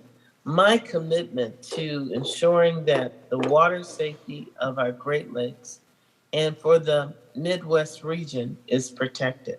I will partner with my colleague in doing everything I can to ensure that that pipeline is properly secured and maintained to provide the safety. There are already litigation, as was stated by our chair, that is ongoing now about the condition, the viability, and the maintenance and upkeep and the operation of this pipeline. And I feel that we should allow this process to play through, and that appropriations, our committee is not a place to direct that activity. And with that, Madam Chair, I'll yield back. Are there any other members wishing to be heard on the amendment? There's no further debate, and the gentleman from Michigan is recognized to close. Thank you, Madam Chair. And again, my amendment will help ensure the future of energy for our country and for our biggest trading partners. Line 5 provides much-needed energy to states represented in this room, including Michigan, Ohio, and Pennsylvania. The pipeline is the environmentally safest way to transport energy and is supported by union labor. In fact, the United Steelworkers have said, and I quote, "We urge our members, communities, and legislators to support continued operation of the Line 5 pipeline," end quote. That's a powerful statement from an important labor union, and today with a yes vote, we can stand with workers, families, and our allies in support of infrastructure and affordable energy. I urge a yes vote, and I yield back. Question is on the amendment offered by the gentleman from Michigan. All those in favor say aye. Aye. All those Aye. all those opposed say no. No. No. In the opinion of the chair, the noes have it, and the amendment is not adopted. Request a recorded vote. Okay. Recorded vote has been requested.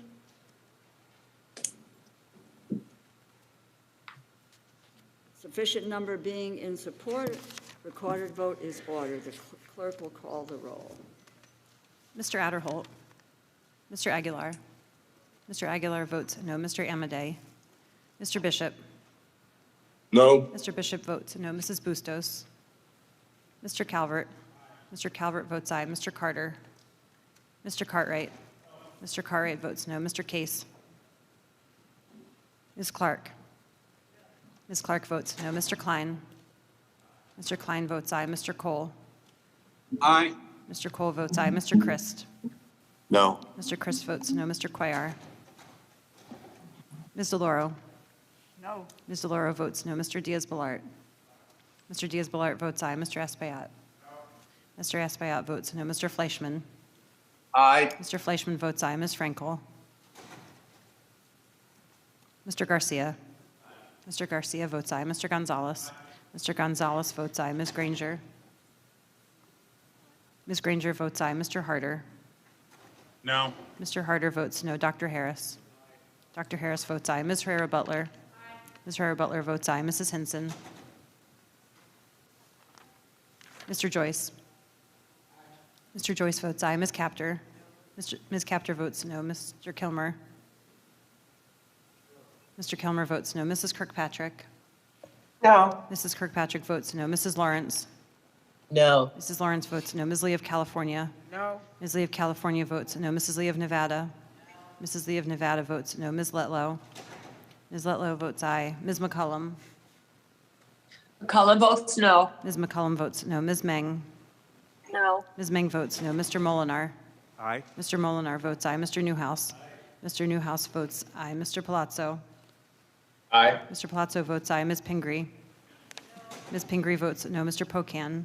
Mr. Pocan votes no. Mr. Quigley. No. Mr. Quigley votes no. Mr. Reschenthaler. Mr. Reschenthaler votes aye. Mr. Rogers. Mr. Rogers votes aye. Ms. Roybal Allard. Ms. Roybal Allard votes no. Mr. Ruppersberger. Mr. Rutherford. Mr. Rutherford votes aye. Mr. Ryan. Aye. Mr. Ryan votes aye. Mr. Simpson. Mr. Simpson votes aye. Mr. Stewart. Mr. Stewart votes aye. Mrs. Torres. No. Mrs. Torres votes no. Mr. Trone. Mr. Trone votes no. Ms. Underwood. Ms. Underwood votes no. Mr. Valadeo. Mr. Valadeo votes aye. Ms. Wasserman Schultz. Ms. Wasserman Schultz votes no. Mrs. Watson Coleman. No. Mrs. Watson Coleman votes no. Ms. Wexton. Mr. Womack. Mr. Womack votes aye. Does any member wish to record their vote or change their vote? You're not recorded. Ms. Wexton votes no. Mr. Ruppersberger? Mr. Ruppersberger votes no. Mr. Cuellar? Mr. Cuellar votes aye. Ms. Hinson? Mrs. Hinson votes aye. Ms. Bustos? Mrs. Bustos votes no. Mr. Case? Mr. Case votes no. Ms. Frankel? Ms. Frankel votes no. Have I missed anyone? Does any member wish to record their vote or change their vote? Clerk will tally.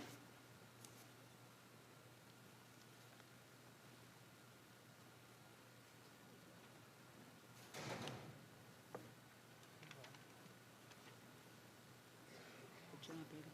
Good job. My hands are cold. I know.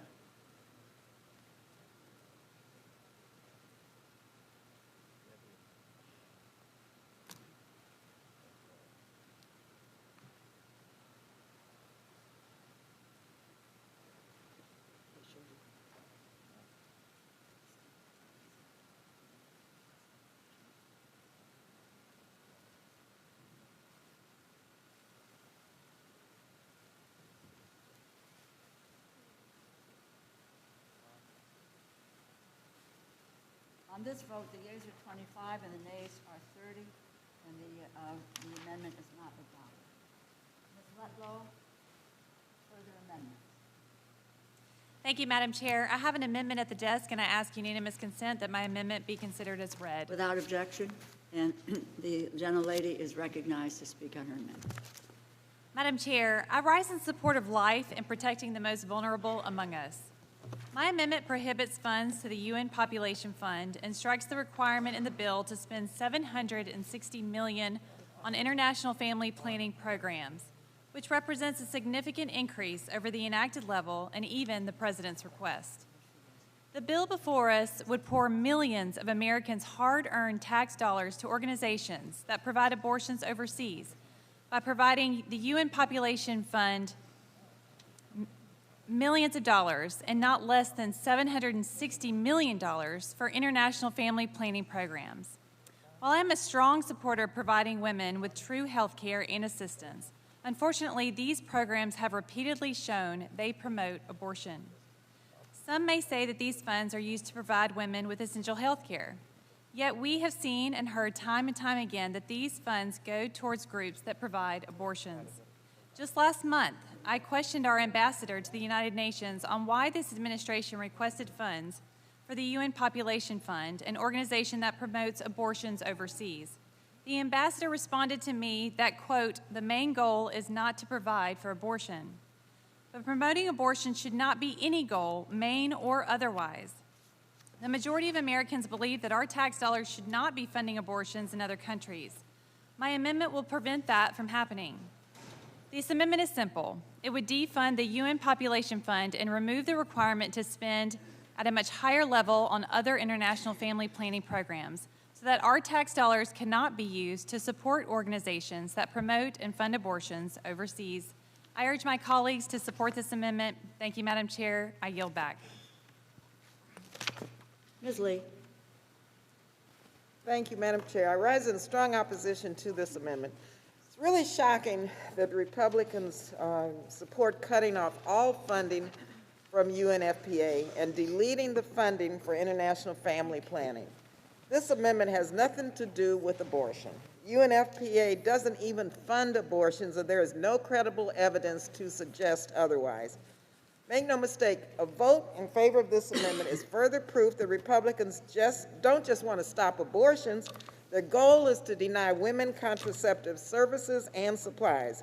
These family planning programs provide 27 million women and couples with contraceptive services and supplies, helping to prevent 20,000 maternal deaths and 12 million unintended pregnancies.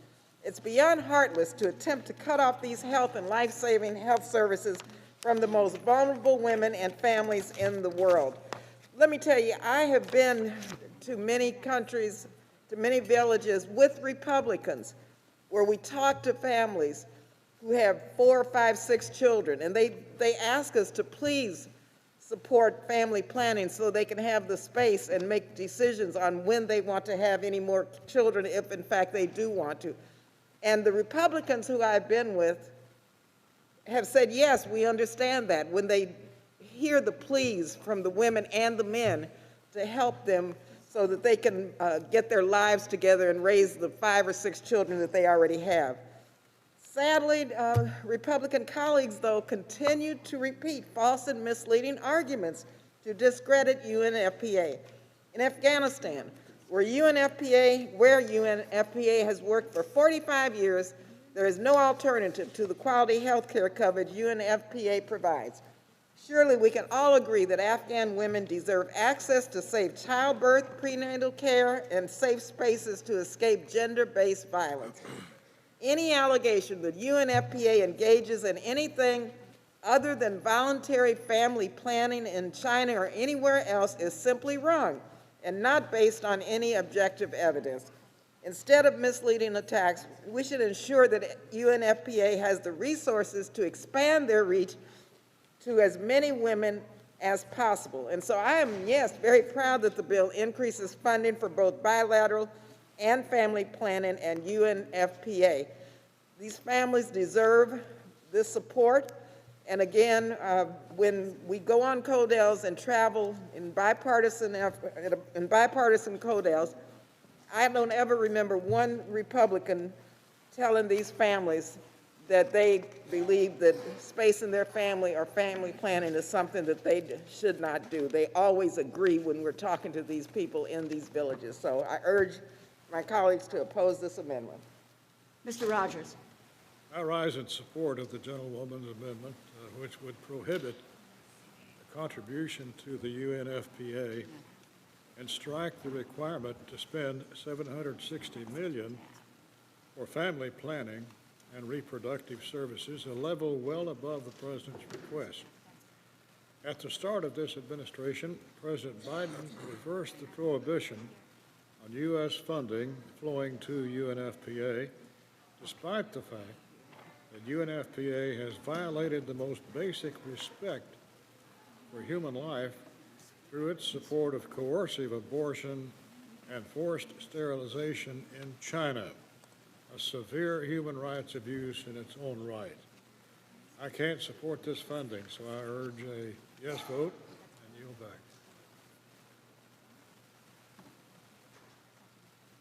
Ms. Wasserman Schultz is recognized. Ms. Franco. Thank you, Madam Chair. I want to start by welcoming the gentlewoman from Louisiana to the Appropriations Committee. And while we won't always agree on the issues, I know she's going to be a strong voice on the issues that matter to her constituents, and I look forward to working with her. And I also thank you for the lanyard.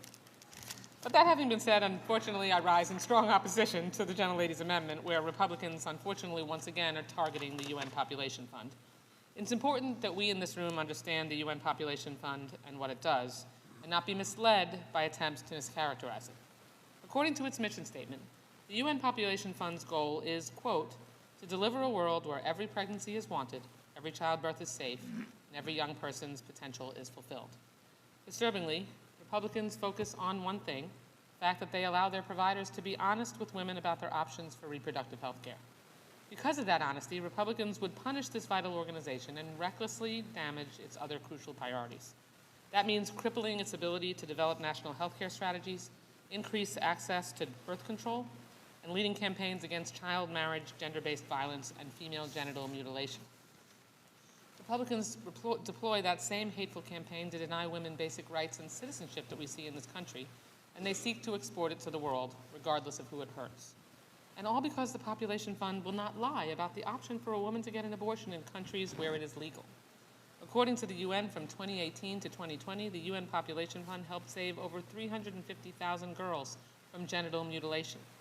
It ensured 2.5 million women and girls who were victims of violence received essential services, and it helped 1.9 million babies come into the world through safe delivery programs.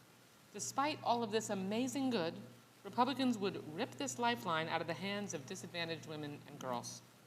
Not surprisingly, this amendment also strikes funding for international family planning. It is stunning to me that Republicans can oppose the work of this fund, all for the small percentage of work they do with abortion care, then in the next breath, defund family planning services that would drive down the abortions they fanatically claim to care about. That Republican agenda that will inflict untold harm on women here at home should not be exported to towns and villages around the globe, and I urge a no vote on this amendment. I yield back. Ms. Watson-Coleman.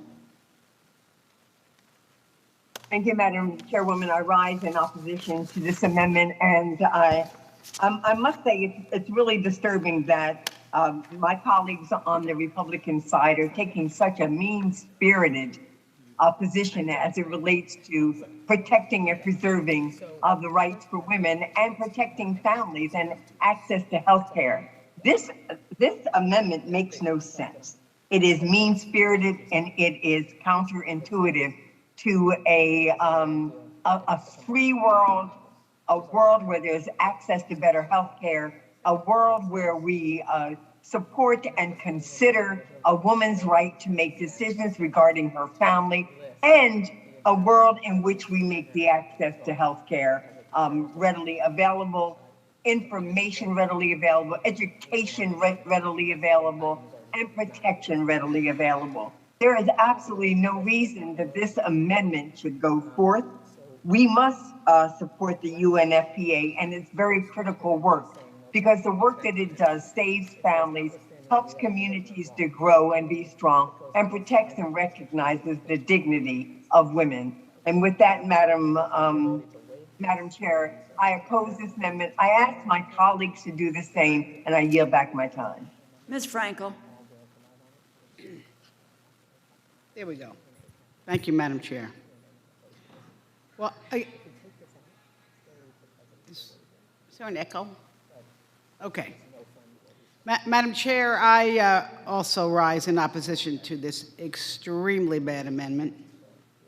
It seeks to cut funding from the UNFPA and funding for family planning in all global health programs. Are you kidding? Really? This amendment hurts the most vulnerable women in the world. Why would anyone want to do that?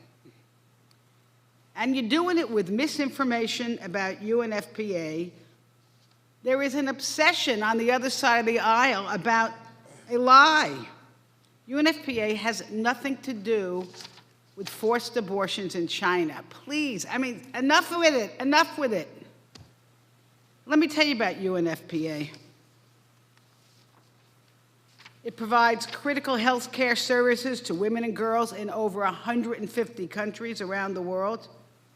In this past year alone, supported the safe, healthy delivery of 1.5 million newborn babies in places like Ukraine and Ethiopia.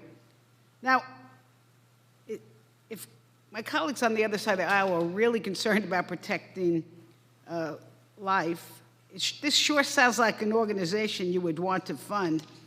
And here's what else UNFPA does. It provides health education, access to modern contraceptives to millions of women globally. It supports efforts to end child marriage. It works to prevent teen pregnancy complications. And listen to what it's doing in the war in Ukraine right now. To respond to the soaring humanitarian needs in Ukraine, UNFPA is coordinating and bolstering life-saving reproductive health services and protection response services for survivors of physical and sexual violence. Just recently, more than 13 metric tons of reproductive health supplies were delivered to 7 hospitals across the country, along with 27 tons of critical reproductive health supplies and medicines. Listen, I could go on and that, and they're helping the women in the countries that they're fleeing to. But, you know, it's not enough for my colleagues on the other side to want to slash the funding to UNFPA, which is really, I would say, one of the best humanitarian organizations in the world. But now you want to slash funding for critical family planning, which would put the health of millions of people around the world at risk. You know that there's at least 218 million women who want to avoid pregnancy in low and middle income countries who don't have access to contraception. And listen, this family planning helps people get the health services and the health care they need to take care of themselves. So when you cut the family planning, you know, other than just making this absurd, extreme political statement over there on the other side of the aisle, what you're going to do is add to maternal mortality. You're going to add to forced pregnancies with devastating consequences. I'm not going to go through the whole list. There's lots of them. Listen, in the end, this is what I want to say. For women deserve to be healthy and in charge of their own lives. And this amendment is extremely bad. Vote against it. Mr. Espaillat. Thank you, Madam Chair. I rise in opposition Now I'm going to get. to this amendment. The UNFPA provides voluntary family planning and strengthens national health systems to really decrease maternal deaths worldwide. The UNFPA has had a significant impact in helping women, for example, in places like Haiti, to access maternal health care. Haiti continues to suffer from the consequences of natural disasters and has the highest maternal mortality ratio in Latin America and the Caribbean. Women seeking prenatal, neonatal, and maternal care are often forced to take challenging journeys, Madam Chair, to neighboring countries just to get the care they need. After the devastating earthquake in Haiti last year, UNFPA mobilized to provide critical maternal health care. In 2020, UNFPA established 75 health facilities to provide emergency obstetric care. In the middle of the global pandemic, this organization provided more than 29 million women worldwide reproductive health services and helped 2 million survivors of gender-based violence. We must continue to support this effort of the UNFPA, and for that reason, Madam Chair, I urge my colleagues to vote no on this amendment, and I thank you and yield back. Ms. Lawrence. Thank you, Madam Chair. I stand in opposition to this amendment. You know, it was mentioned earlier that we have the opportunity to travel around the world and see how these programs and federal dollars are working. I had the good fortune of traveling to Jordan to visit one of the largest refugee camps in that country and in the Middle East. I went to the Center for Women that was where women, it was a hospital where women went to have their babies. And this 21-year-old girl was having her 5th child. When the child was born, she didn't greet it with excitement or glee. She looked exhausted. She lived in a refugee camp.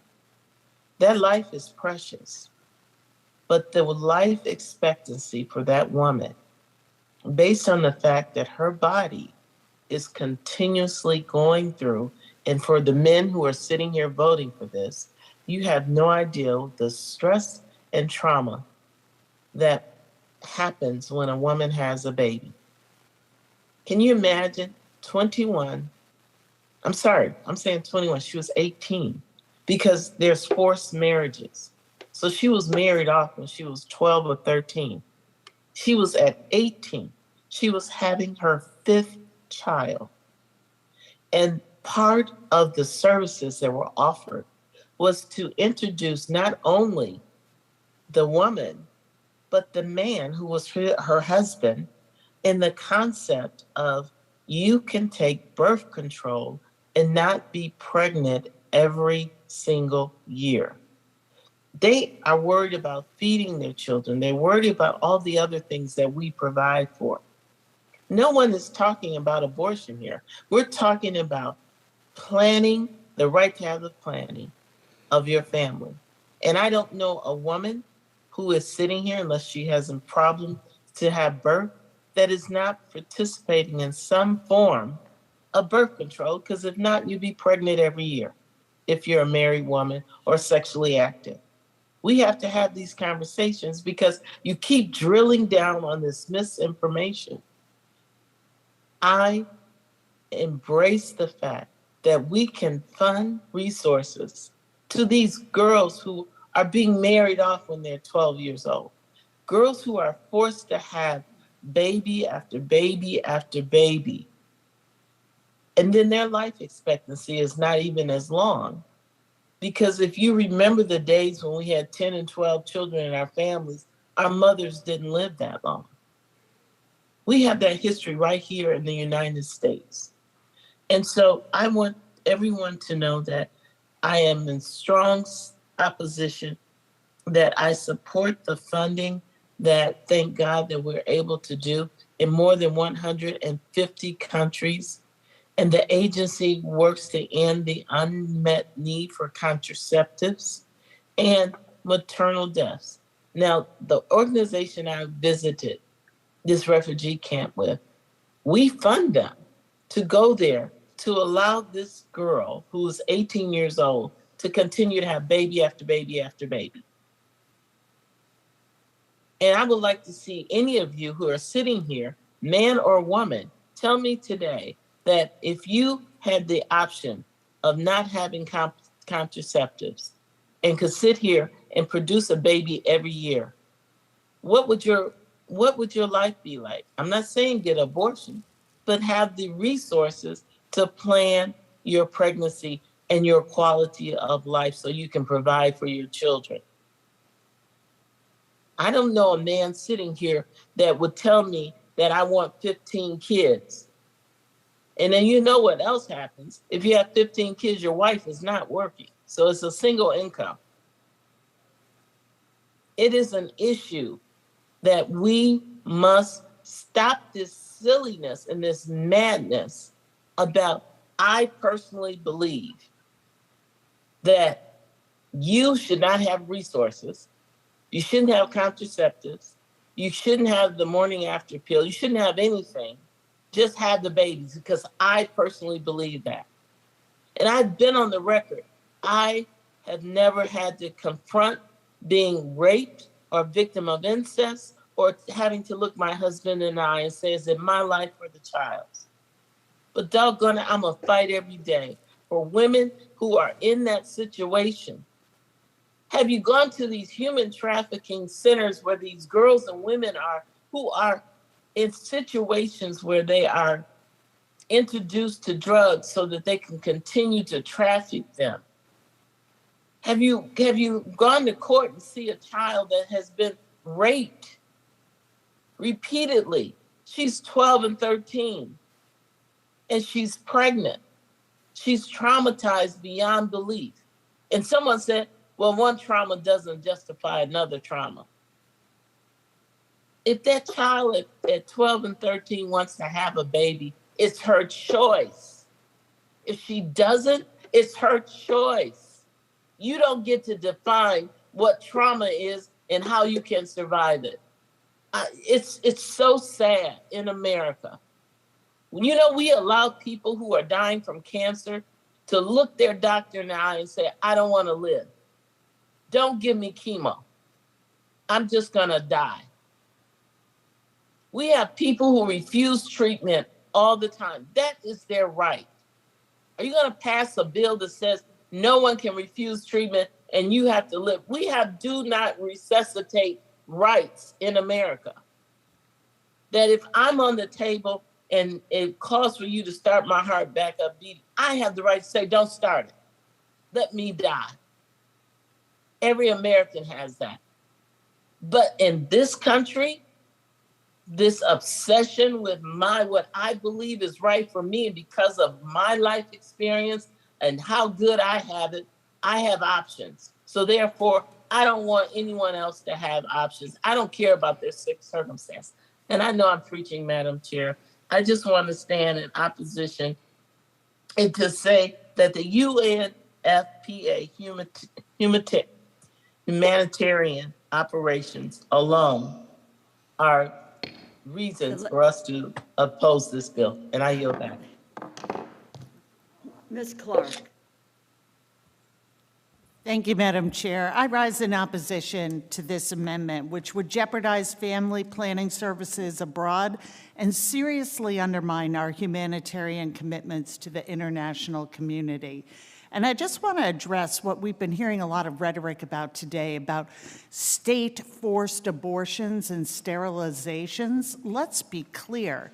State-mandated abortions and state-mandated pregnancy are two sides of the same oppression coin. And this fund provides crucial reproductive health care, including family planning services, to people living in poverty around the world, and especially a focus on caring for refugees. When the U.S. provided this funding, it had a tremendous preventative impact. It prevented 2 million unintended pregnancies, 4,700 maternal deaths, and nearly 60,000 cases of serious maternal illness. This fund also helped prevent 80,000 infant and child deaths. When the previous administration banned all of this funding, women and girls around the world suffered.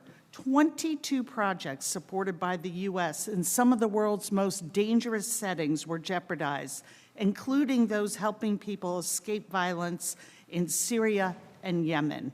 I'm incredibly proud of our efforts in this bill to increase the U.S. contribution to this fund, and we should not let anti-choice people on this committee eliminate this funding. I yield back.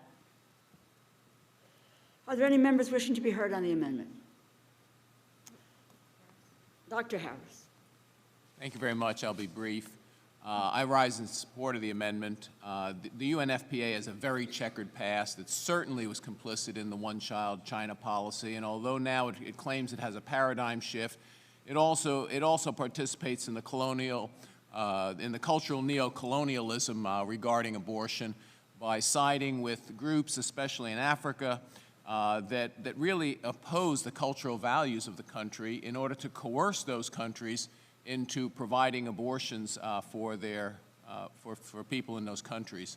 The UN shouldn't have any kind of role of that. Yes, they do some good things, but on balance, they could do it without the cultural neo-colonialism that occurs. And there are other agencies that can do exactly the same thing. So for that reason, I support the amendment. I wasn't going to say anything, but I think that there's so many, contrary to the claims of its critics, the UNFPA does not fund, has never funded abortion services, abortion-related equipment, or supplies. I'll tell you one thing that was not been mentioned today, is that in addition to being the first responder for women around the globe, most recently, and think about this, UNFPA's continued decades-long work in Ukraine, remaining on the ground to deliver life-saving sexual and reproductive health services. They're working with surrounding countries, supporting the sexual and reproductive health needs for refugees, including girls and women, and vulnerable populations. Their priority in Ukraine is to ensure women and girls can give birth safely and can live free from abuse and violence. Cutting off funding for UNFPA cuts off investments in health and development, and it does not offer it does not enhance women and girls' educational, economic opportunities or improve their ability to participate in society and help to raise their standards of living. So I urge my colleagues to oppose this amendment.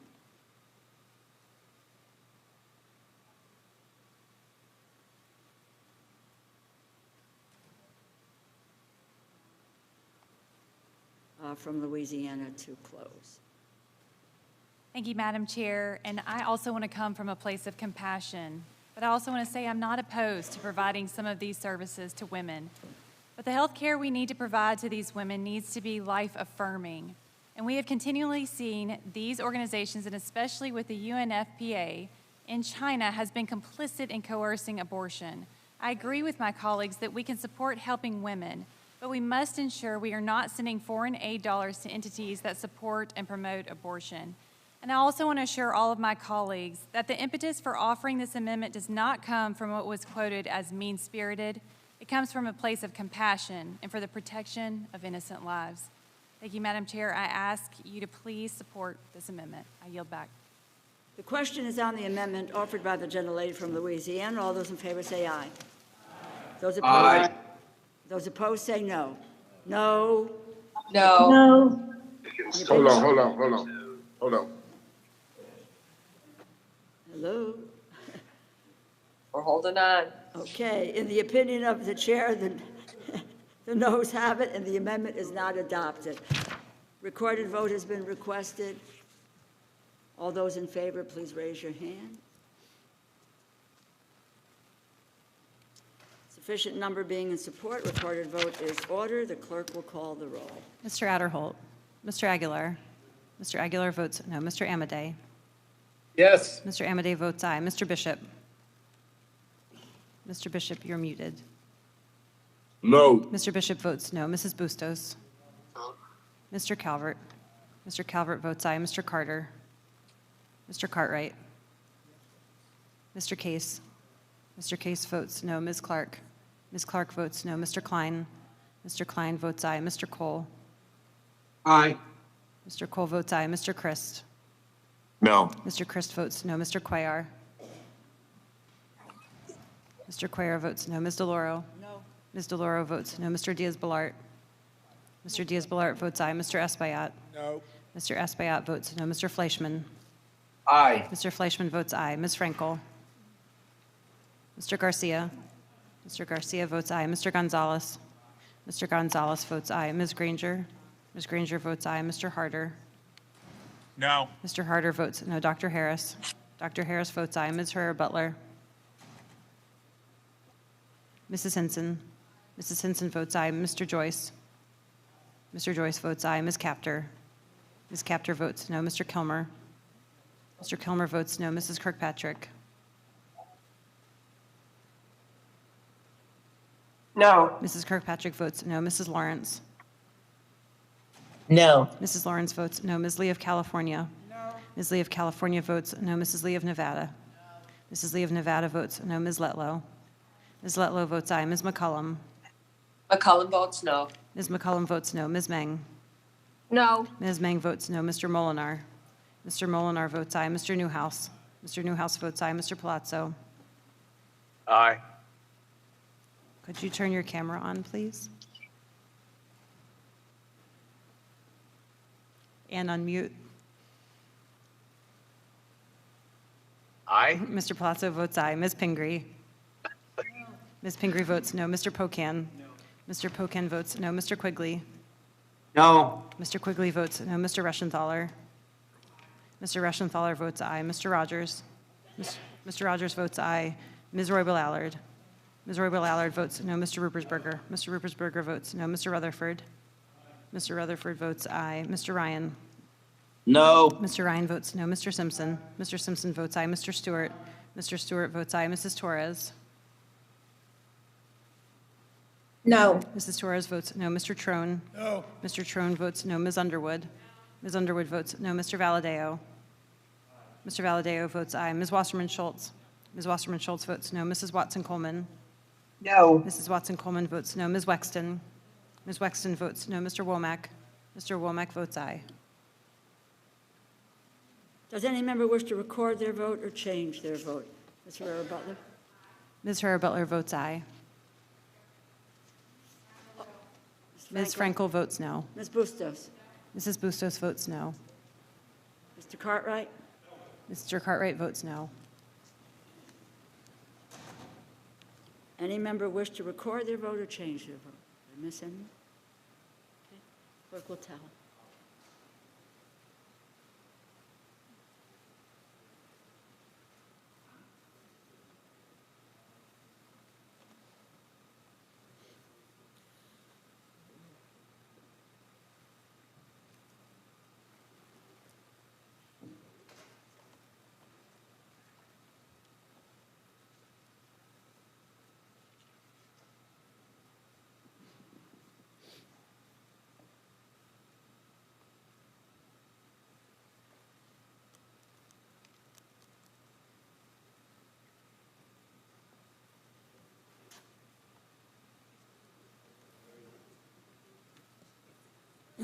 On this vote, the yeas are 24, the nays are 32. The amendment is not adopted. Are there further amendments? Mr. Diaz-Balart is recognized. Thank you very much, Madam Chairwoman. I have an amendment at the desk, and I would ask unanimous consent to the amendment be considered as read. Without objection, and the gentleman is recognized to speak on his amendment. Thank you, Madam Chairman. Before anything else, I would like to, I filed this amendment later than I would like. That was my fault. I apologize to all of you. That was only my doing. It wasn't staff. It was not anybody else. And so, again, I would beg everyone their indulgence because of that. We accept your apology, Mr. Which is not always a given, Madam Chairwoman, in this process. Thank you, Madam Chairwoman, for your kind acceptance. This amendment would prohibit funds for the deeply flawed Iran deal, and it would also deny funds for any attempts by the State Department to revoke the foreign terrorist designation of the Islamic Revolutionary Guard.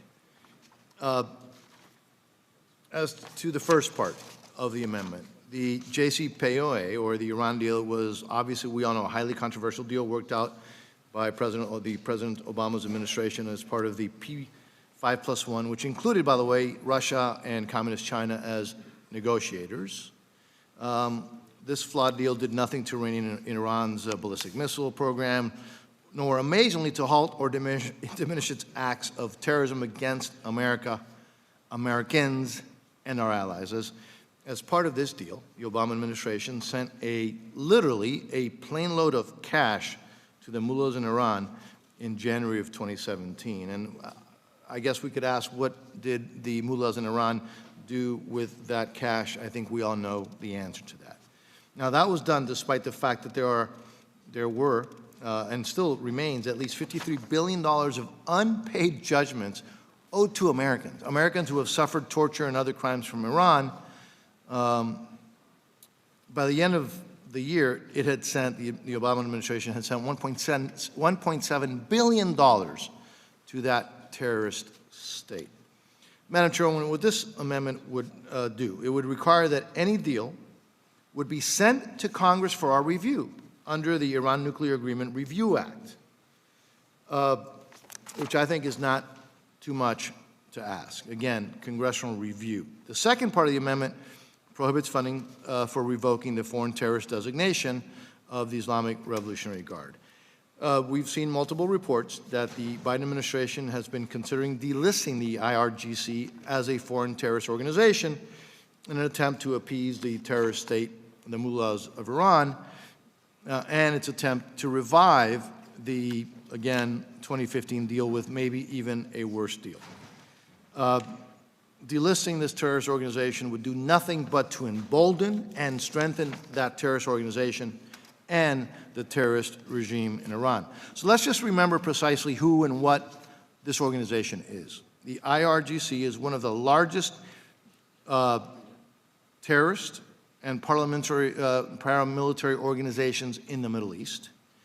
It provides assistance to terrorists and militant groups in Lebanon, in Afghanistan, in Palestinian territories, Iraq, Syria, and other terrorist organizations such as Hezbollah, but not limited to Hezbollah.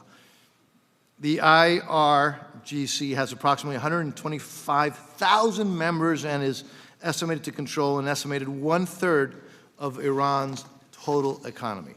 And they have been blamed for the deaths of 608 American troops. 608 American troops. They are blamed for them killing. And by the way, the IRGC is even an enemy not only of the United States and our allies, but also of the Iranian people. It's a violent, murderous, powerful military, paramilitary arm of the world's worst and most dangerous sponsor of terrorism. It must not be delisted as a foreign terrorist organization, an attempt to appease Iran and revive again a flawed deal. To end the Iran deal, or frankly, Iran deal 2.0 and worse, ensure that Congress has a say and ensure that the IRG remains where it belongs on the foreign terrorist list, I urge my colleagues to vote for this very important amendment. Thank you, Madam Chair. I yield back. Recognize Ms. Lee. Thank you, Madam Chair. I rise in strong opposition to this amendment. This committee has traditionally refrained from unnecessary amendments that politicize our national security to score political points. Unfortunately, this amendment does just that by trying to debate the Iran nuclear agreement in this committee.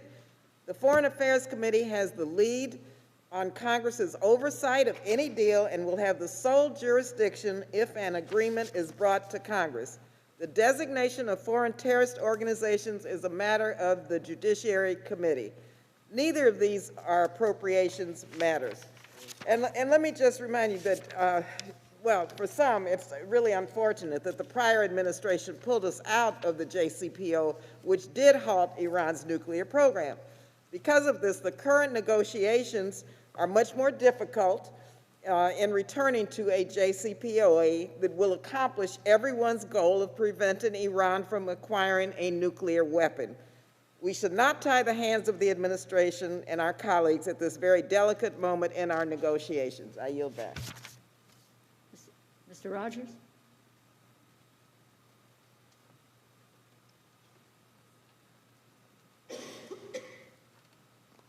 Madam Chair, this amendment will ensure that the administration complies with the Iran Nuclear Agreement Review Act of 2015, which requires the President to submit to Congress within 5 days any nuclear agreement reached with Iran. It would also prevent funding in this bill from being used to delist Iran's Islamic Revolutionary Guard Corps as a foreign terrorist organization. I urge the yes vote. Yield back. Are there any other members wishing to be heard on the amendment? Ms. Wasserman Schultz is recognized. For what purpose does the gentlewoman from Florida rise? Madam Chair, I have a secondary amendment at the desk, and I ask the unanimous consent that it be considered as read. Without objection, the reading of the amendment to the amendment is dispensed with. Madam Chair, I want to make it clear that I fervently believe that the IRGC is a terrorist organization and should remain designated as such. I've made that clear publicly and privately to the administration. And I'm offering this secondary amendment because the original text of the amendment goes beyond the scope of the responsibility of the Appropriations Committee. My amendment ensures that no funds will be spent to allow the delisting of the IRGC as a terrorist organization. And let's also be clear about the facts. The original amendment, with respect to my friend, is a political gimmick and a cynical attempt to force a vote on something that is not an issue. As members of Congress, we should be engaging in responsible foreign policy. We should not be politicizing a complex and difficult issue as dangerous as Iran's nuclear program. The Biden administration is already required to return to Congress pursuant to the Iran Nuclear Agreement Review Act and ARA. President Biden has been very clear that the administration does not plan to pursue delisting the Islamic Revolutionary Guard Corps, and many of us on this committee, as I said, have been very clear with the administration in public and private conversations that delisting the IRGC would be detrimental to our national security interests, and the President clearly agrees. Madam Chair, the Appropriations Committee should legislate to solve problems, not create them. and we should pass this secondary amendment to ensure that we will not spend funds to delist the IRGC as a terrorist organization. And I yield back the balance of my time. Are there any other members wishing to be heard on the amendment to the amendment? Ms. Frankel?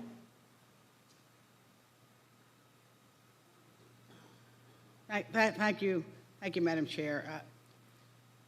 First of all, I just want to say for the record that I opposed the nuclear agreement last time around on substantive grounds, and I personally will continue to take a critical approach to any future proposed deal.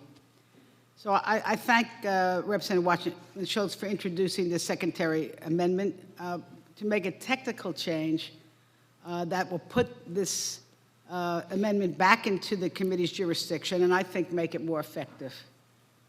So it'll work. We all agree, and Mr.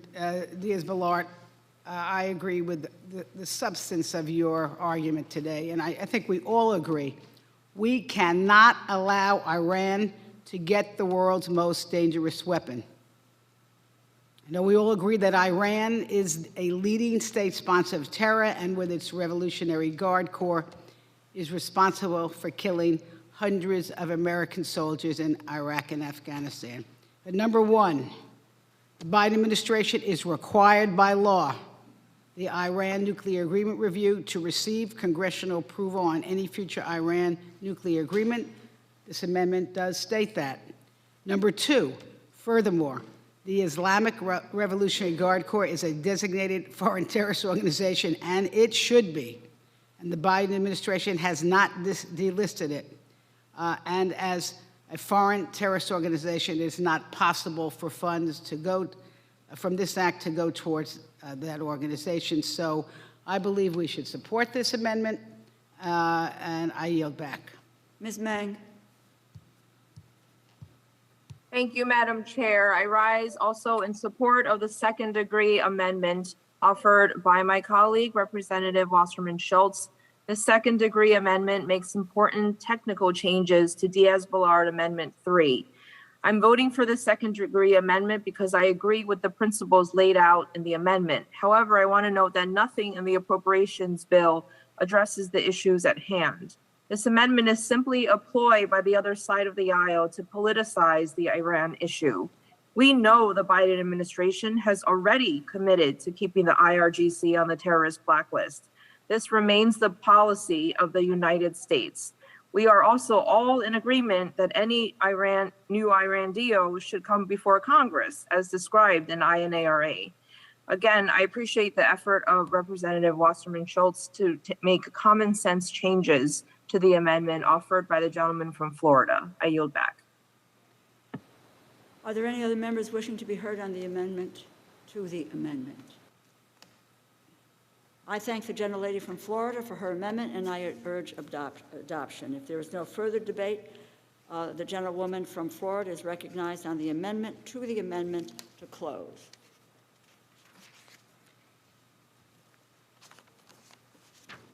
The question is on the second-degree amendment offered by the gentlewoman from Florida.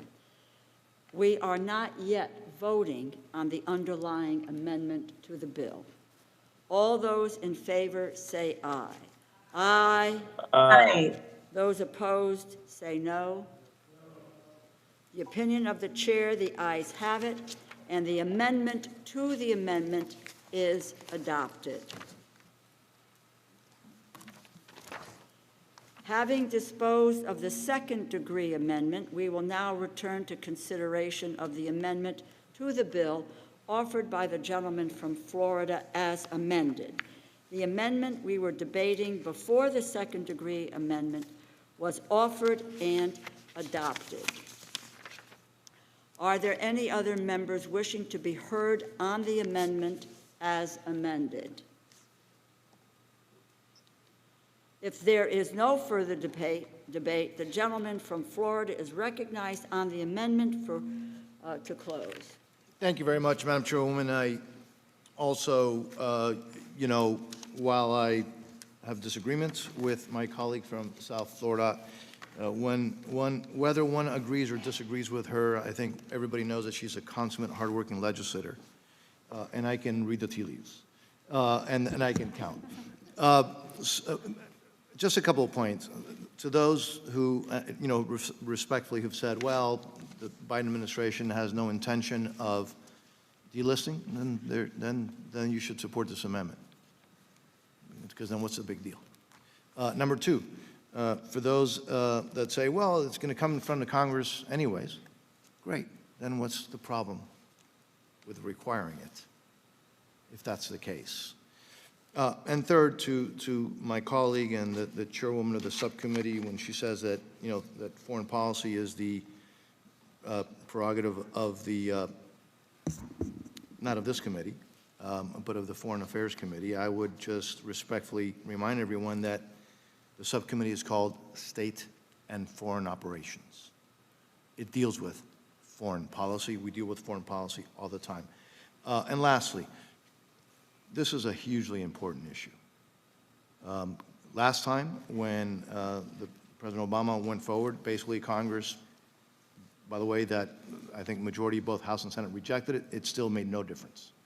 And we were stuck with that bad policy. We have an obligation to speak out. We have an obligation to have a say. We have an obligation to make sure that the administration understands where Congress stands, and hopefully they will listen. That is the reason why this amendment is here. I think it's a very important amendment, and I would ask for your favorable consideration. Thank you, Madam Chair. The question is on the amendment offered by the gentleman from Florida as amended. All those in favor say aye. Aye. Those opposed say no. In the opinion of the chair, the ayes have it, and the amendment is adopted.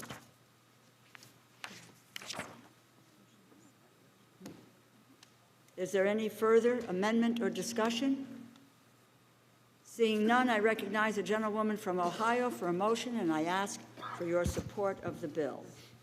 Madam Chair, I move to favorably report the State and Foreign Operations Act 2023 to the House. The question is on the motion. All those in favor say aye.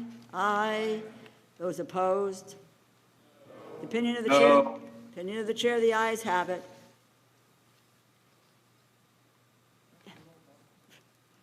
Recorded vote has been requested. All those in favor, please raise your hand. Sufficient number being in support, a recorded vote is ordered. The clerk will call the roll. Mr. Adderholt. Mr. Aguilar. Mr. Aguilar votes aye. Mr. Amadei. No. Mr. Amadei votes no. Mr. Bishop. Yes. Mr. Bishop votes aye. Mrs. Bustos. Mrs. Bustos votes aye. Mr. Calvert. Mr. Calvert votes no. Mr. Carter. Mr. Cartwright. Mr. Cartwright votes aye. Mr. Case. Mr. Case votes aye. Ms. Clark. Ms. Clark votes aye. Mr. Klein. Mr. Klein votes no. Mr. Cole. No. Mr. Cole votes no. Mr. Christ. Aye. Mr. Christ votes aye. Mr. Cuellar. Mr. Cuellar votes aye. Ms. DeLauro. Aye. Ms. DeLauro votes aye. Mr. Diaz-Balart. Mr. Diaz-Balart votes no. Mr. Espaillat. Aye. Mr. Espaillat votes aye. Mr. Fleischman. No. Mr. Fleischman votes no. Ms. Frankel. Ms. Frankel votes aye. Mr. Garcia. Mr. Garcia votes no. Mr. Gonzalez. Mr. Gonzalez votes no. Ms. Granger. Okay. Ms. Granger votes no. Mr. Harder. Aye. Mr. Harder votes aye. Dr. Harris. Dr. Harris votes no. Ms. Herrera-Butler. Ms. Herrera-Butler votes no. Mrs. Hinson. Mrs. Hinson votes no. Mr. Joyce. Mr. Joyce votes no. Ms. Capter. Ms. Capter votes aye. Mr. Kilmer. Mr. Kilmer votes aye. Mrs. Kirkpatrick. Aye. Mrs. Kirkpatrick votes aye. Mrs. Lawrence. Aye. Mrs. Lawrence votes aye. Ms. Lee of California. Ms. Lee of California votes aye. Mrs. Lee of Nevada. Mrs. Lee of Nevada votes aye. Ms. Letlow. Ms. Letlow votes no. Ms. McCollum.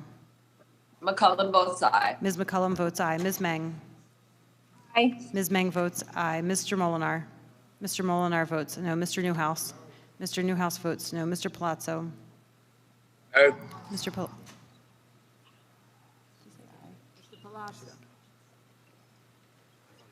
Mr. Palazzo, could you repeat your vote? No. Mr. Palazzo votes no. Ms. Pingree. Ms. Pingree votes aye. Mr. Pocan. Mr. Pocan votes aye. Mr. Quigley. Aye. Mr. Quigley votes aye. Mr. Rushenthaler. Mr. Rushenthaler votes no. Mr. Rogers.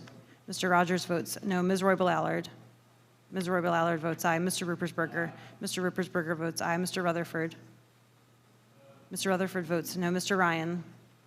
Aye. Mr. Ryan votes aye. Mr. Simpson. Mr. Simpson votes no. Mr. Stewart. Mr. Stewart votes no. Mrs. Torres. No. Mrs. Torres votes no. Mr. Trone. Yes.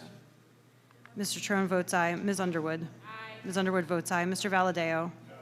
Mr. Valadeo votes no. Ms. Wasserman Schultz. Ms. Wasserman Schultz votes aye. Mrs. Watson Coleman. Aye. Mrs. Watson Coleman votes aye. Ms. Wexton. Ms. Wexton votes aye. Mr. Womack. Mr. Womack votes no. To change their vote. Madam Chair, Yes, or am I? Mrs. Torres. how do you Not show recorded. Torres? Okay, Oh, Torres you're votes recorded aye. as a no. Torres votes aye. Mrs. Torres votes aye. Does any member wish to record or change their vote? The clerk will tally.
On this vote, the yeas are 32 and the nays are 24, and the bill is agreed to.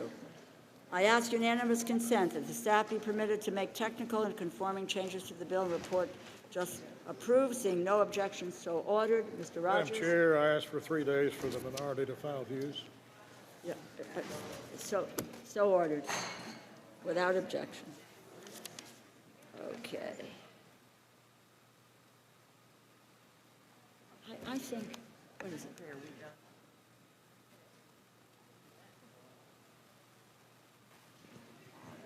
What is it, 2:20? I think we'll start at 2:30.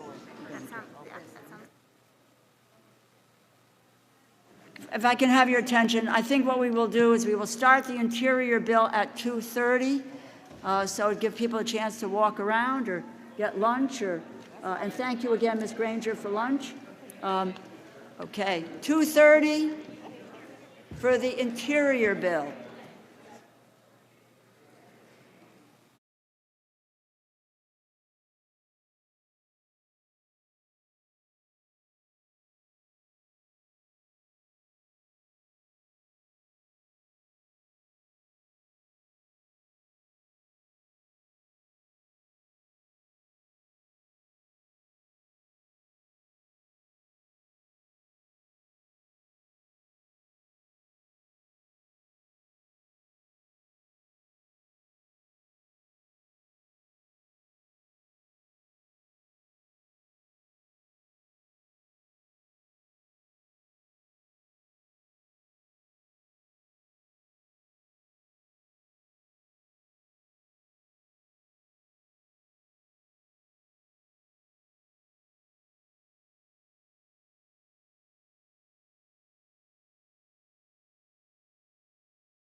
Our second order of business today is consideration of the Interior and Environment Appropriations Bill for fiscal year 2023.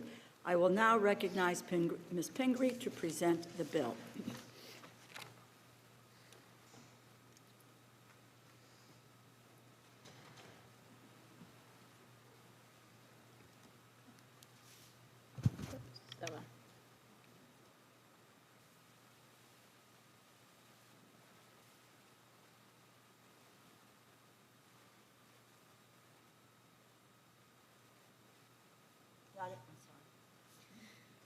Thank you very much, Madam Chair. I'm pleased to present the fiscal year 2023 Interior, Environment, and Related Agencies Bill, which would provide a total of $44.8 billion. This is an increase of $6.8 billion over last year's enacted level, which is an 18% increase. Last year, we made unprecedented investments to fight the climate crisis, return science as the foundation for decision-making, dedicate the highest level of federal funding to the arts and humanities ever, and continue our commitment to tribal nations. This bill continues to build on those successes. Through the investments made in this bill, our country will be better positioned to confront the climate crisis. Just weeks ago, we witnessed Yellowstone, America's first national park, experience devastating flooding that triggered mudslides, resulting in its emergency closure and leaving damage that will take years to rebuild. This tragedy underscored how vulnerable our ecosystems and species are to the impacts of climate change. That is why the investments in this bill, such as 15% increase for the land management agencies, will be meaningful for climate adaptation and resiliency efforts on our public lands. The bill also invests in renewable energy, both on and offshore, to provide opportunities for growth in this sector and essential steps toward achieving conventional energy independence. And we make historic investments for science and environmental protection, providing the funding necessary to build a strong EPA. In addition to these critical investments to protect our natural resources, the bill also includes strong funding for cultural resources by fostering the arts and humanities. The bill provides $414 million for both the National Endowment for the Arts and the National Endowment for the Humanities. These funds benefit all of our districts and are a positive tool for economic development, education, and community building. And finally, this bill supports Native American families by investing in a strong and resilient Indian country, including through education and healthcare programs. The administration proposed to shift Indian Health Service accounts to mandatory funding in fiscal year 2023. However, this shift requires legislative action by the authorizing committee, the House Committee on Natural Resources. In the absence of that legislation, I've included discretionary funding in this bill to ensure that there is no risk of a disruption in healthcare while that process is underway. This is a strong bill. Through its investments, the Interior Bill takes a whole-of-government approach to securing a safe and habitable world for future generations. I urge my colleagues to support. And before I yield back, I want to thank the staff on this committee who have done an incredible job. As we all know, we depend on our staff, and they do such amazing work with many, many long hours that they have put in. So I want to thank Rita Culp, our clerk, Jocelyn Hun, Janet Erickson, Faruka Fazo, Tyler Coe, and Marcel Caldwell, as well as Kirsten Clarkson and Darren Benjamin on the minority side. Thank you all so much for your work. I urge my colleagues to support this bill, and I yield back. Would now like to recognize the subcommittee ranking member, Mr. Joyce.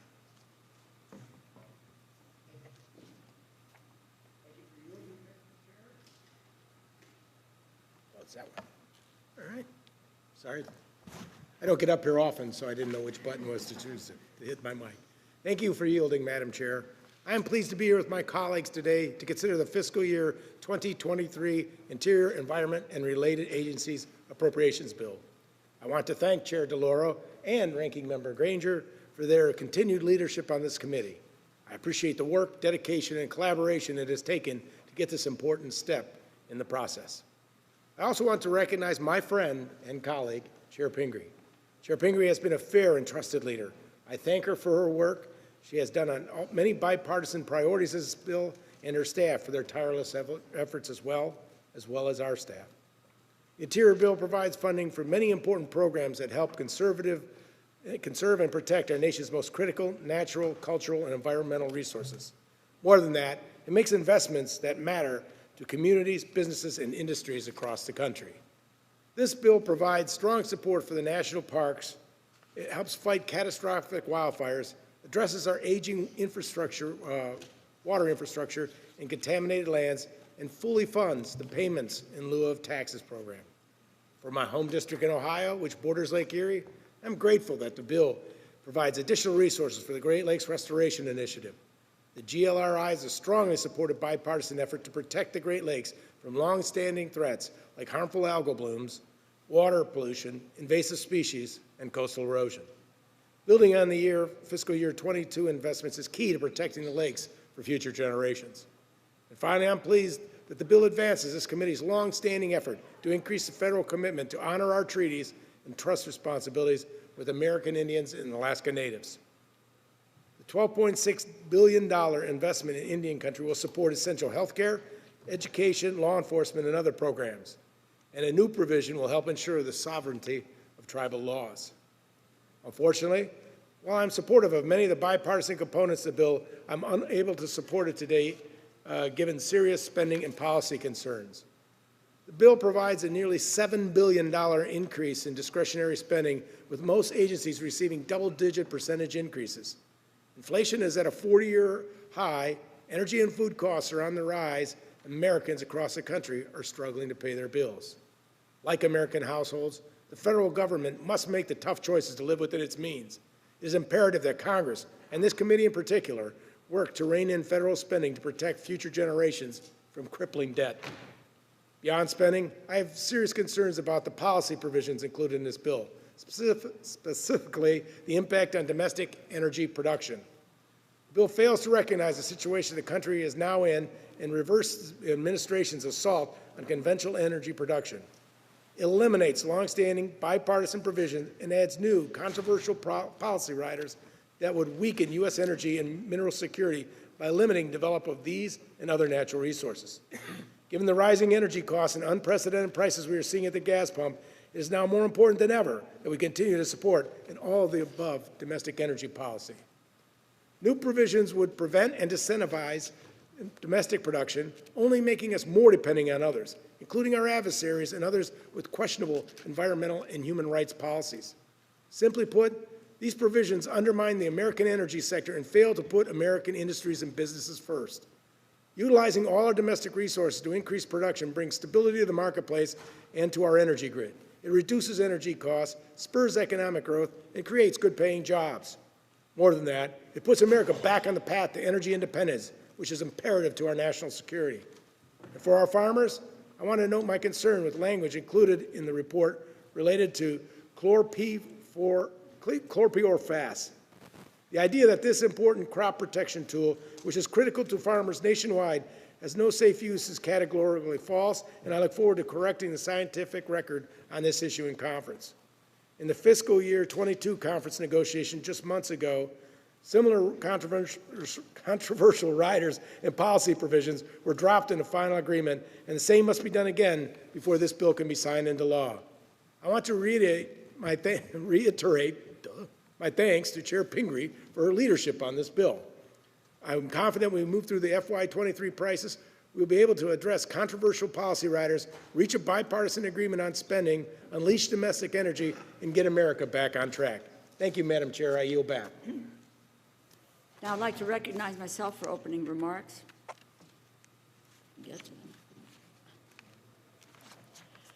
Thank you to Chair Pingree, Ranking Member Joyce, and the members of the subcommittee for your work on the bill before us.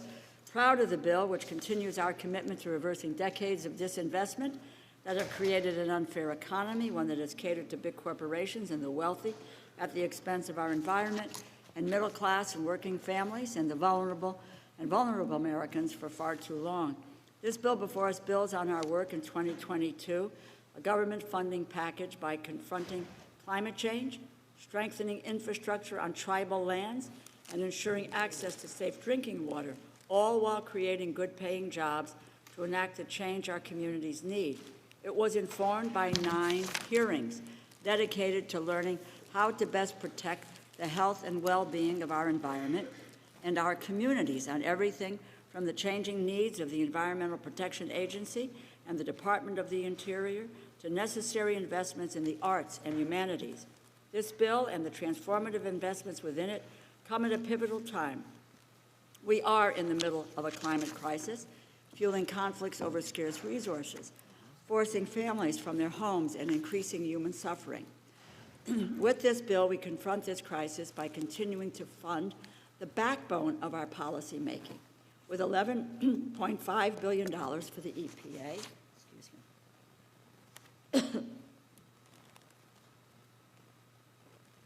With $11.5 billion for the EPA, we are strengthening the restoration and preservation of our bodies of water, ensuring safe drinking water and wastewater infrastructure all over the nation, cleaning up contaminated lands. Included in this funding for the restoration, resources for the restoration of the Long Island Sound, a project my constituents rely on and one that is near and dear to me. With $40 million, an increase of $8.6 million for these efforts, we are preserving one of Connecticut's and this nation's most critical natural resources. And with nearly $101 million for renewable energy programs, we are growing production of the clean energy sources so critical to increasing our energy independence and fighting climate change. At the same time, the bill expands environmental enforcement efforts so that we are equipped to continue cracking down on our nation's biggest polluters, often big corporations who benefit financially while leaving vulnerable families to pay the consequences. We know all too well that our most vulnerable suffer the most in the face of crises of all types. This is especially true of the impact that climate crisis has had on people of color and historically underserved communities in this nation, which is why this bill provides over $300 million to advance environmental justice efforts and invest in the communities overburdened by disproportionate levels of pollution. This is not only the right thing to do, but it makes us more resilient as we tackle the climate crisis on all fronts. This bill strengthens our commitment to supporting those who have been neglected for far too long in various ways, including by ensuring we have the funding to live up to our responsibility to the Native American communities and to build a strong and resilient Indian country. We do this with $4.4 billion for the Bureau of Indian Affairs, the Bureau of Indian Education, and the Office of the Special Trustee. We also invest over $8 billion in the Indian Health Service to provide the funds for medical and public health services on tribal lands. As we serve Native communities all over the nation, we also invest on the preservation critical to honoring our past and strengthening our future.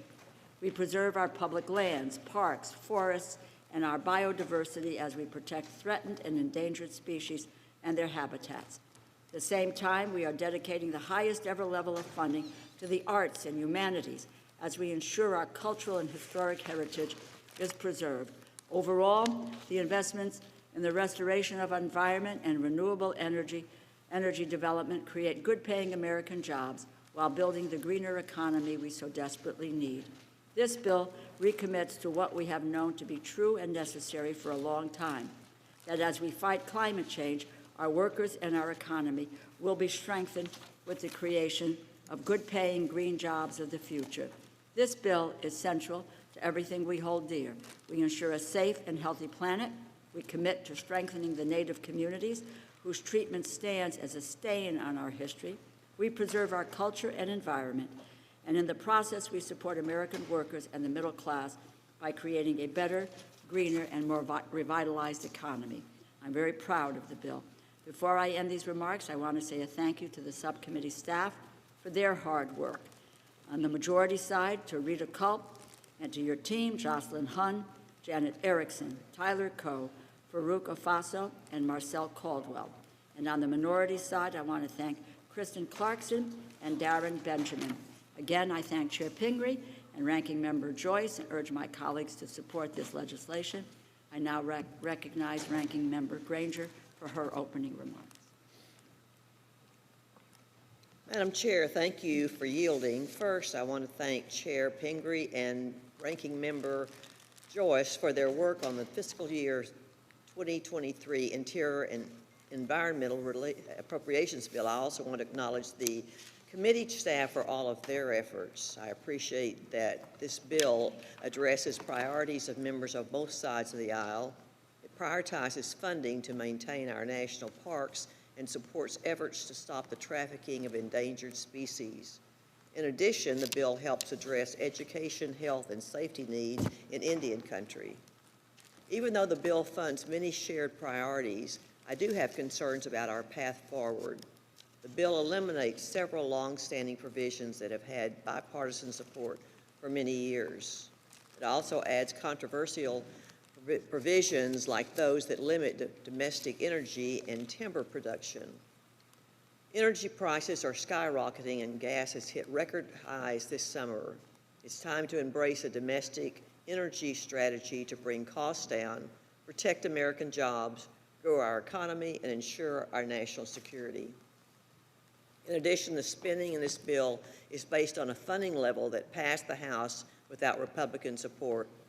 Numerous agencies in this bill would receive unnecessary double-digit percentage increases.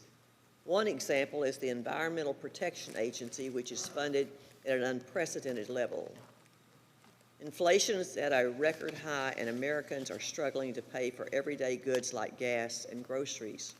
We should be reducing federal spending and directing our limited resources to our nation's most pressing needs. I look forward to working together on these very important issues as we move forward, and I thank you, Madam Chair, and yield back. Are there any other members wishing to make general comments about the bill? Ms. Capter is recognized. Thank you, Madam Chair, Chairwoman Pingree, and Ranking Member Joyce. It is an honor to serve with you on the Interior Subcommittee. Your leadership and collaboration have translated into a bill of which our nation can be proud. This bill invests in critical environmental and ecological programs and bolsters the science mission of the Environmental Protection Agency. With the ecological health of our world hanging in the balance, including because of climate change, your bill responsibly provides for America's current needs so that we can build a better future for all. I'd like to thank your staff for their strong focus on addressing the needs of our Great Lakes region, including Lake Erie, which Ranking Member Joyce and I represent. I'm pleased, very pleased, that you've increased funding for the Great Lakes Restoration Initiative to $368 million. This bill delivers on a promise to preserve and protect the largest body of accessible surface fresh water on Earth. This critical resource serves more than 30 million Americans who live and work along the shores of our Great Lakes directly and millions more indirectly. I am pleased with this bill's support for the critical programs of the U.S. Geological Society, the Fish and Wildlife Service, and EPA for addressing harmful algal blooms and invasive carp that pose real threats to our fragile ecosystem, to a $7 billion fishery and a $16 billion boating industry, as well as the hardworking fishermen and women who help feed our nation. Lake Erie is the largest fishery on the entire Great Lakes. This bill also offers historic support for water infrastructure with $5.18 billion, an increase of $826 million above the FY22 enacted level. For too long, the degradation of America's waste and drinking water systems have been ignored, and that is an understatement. Often these challenges fall to local governments, and in regions like those I represent, home to aging pipes and often crumbling infrastructure. Far too often we see federal mandates imposed that come without the necessary funding. These mandates only further burden these communities with piles of debt.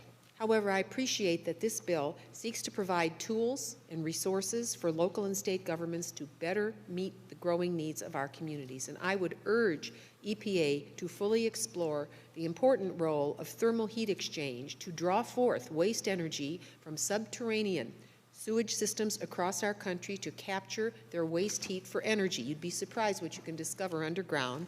We need to reuse waste energy across America in our sewer systems, to capture it, as well as the waste that is leaching from our landfills, to develop a new horizon to bring costs down by recapturing waste energy from coast to coast.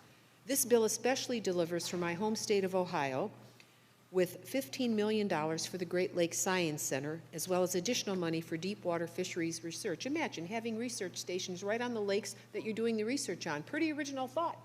Glad to have it.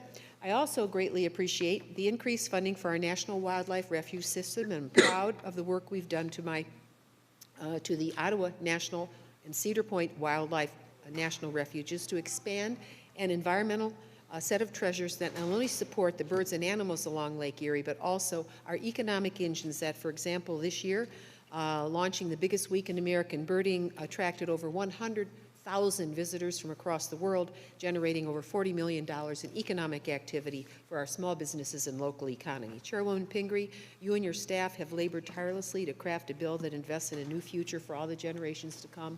And Ranking Member Joyce, I know you know also how very important this work is, and you distinguish your service by this bill. Thank you for your work, and I yield back. Mr. Cole.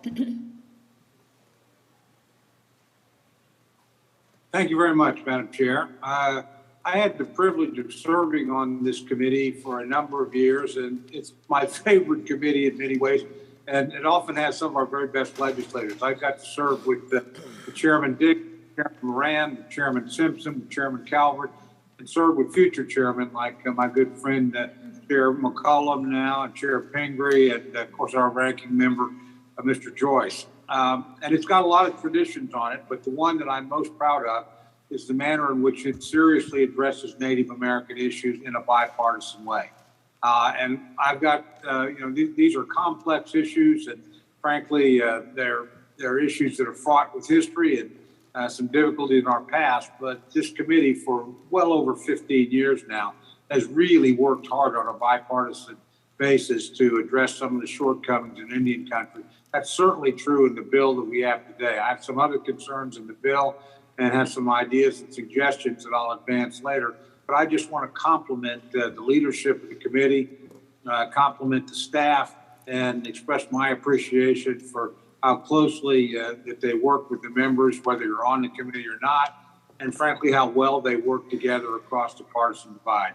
It's really refreshing to see. And again, I think a lot of good things have happened in Indian country in recent years because of the hard work of this subcommittee. So I look forward to continuing debate and dialogue on those issues. But again, I thank my good friend, the chairwoman, ranking member for their hard work. Yield back.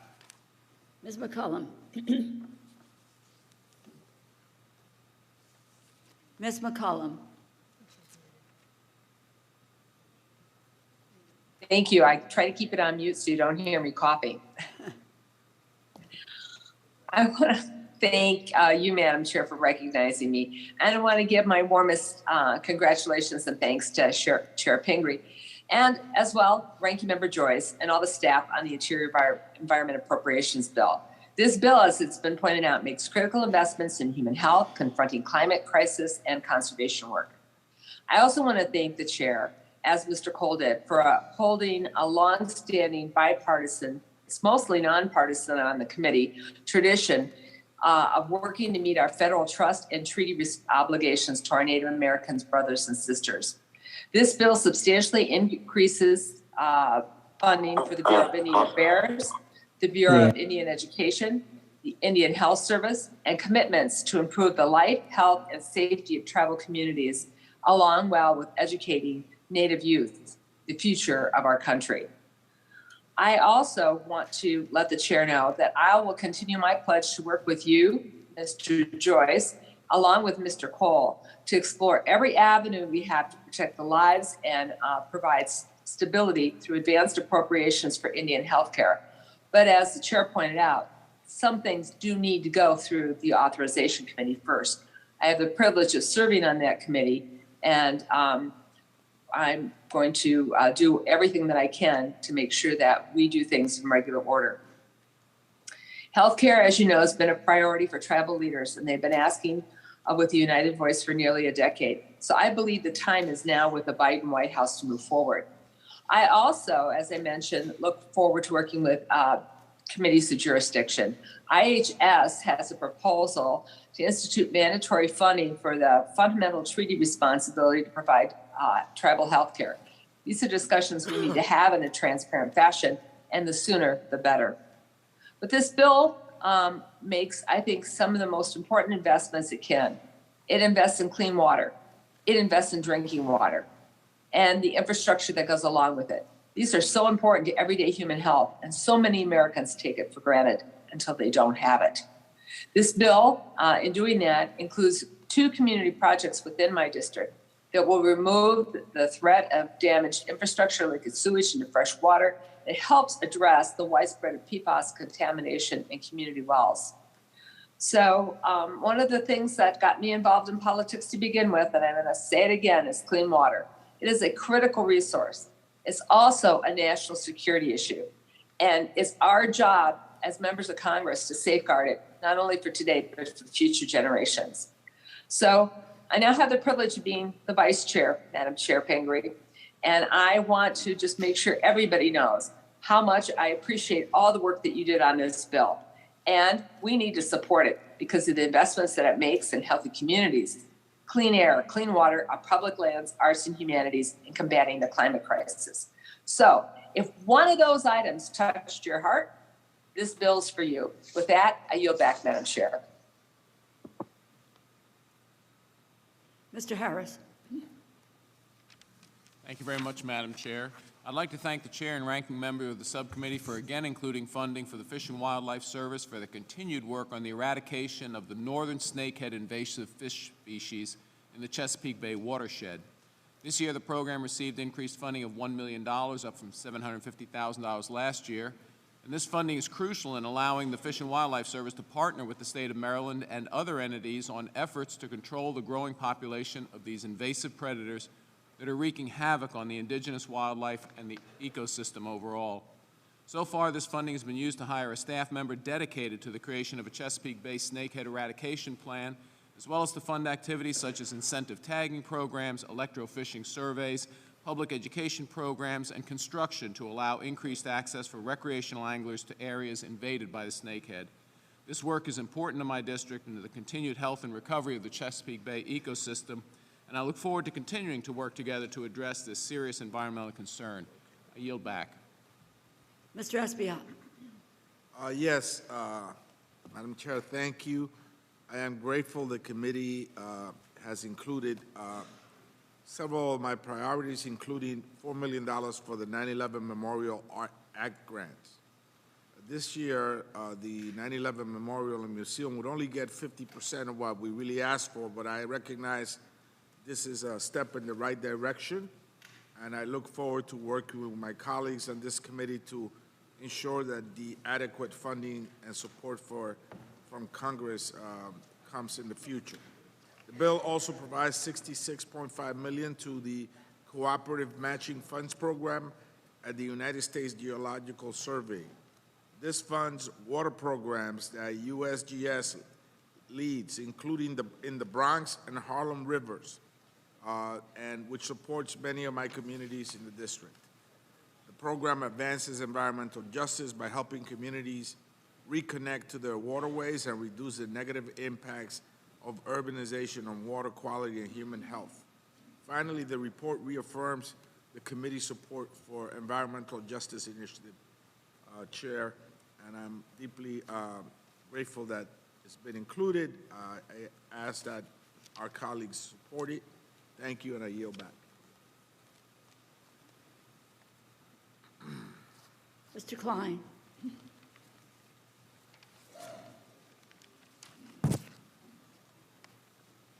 Ms. Lee.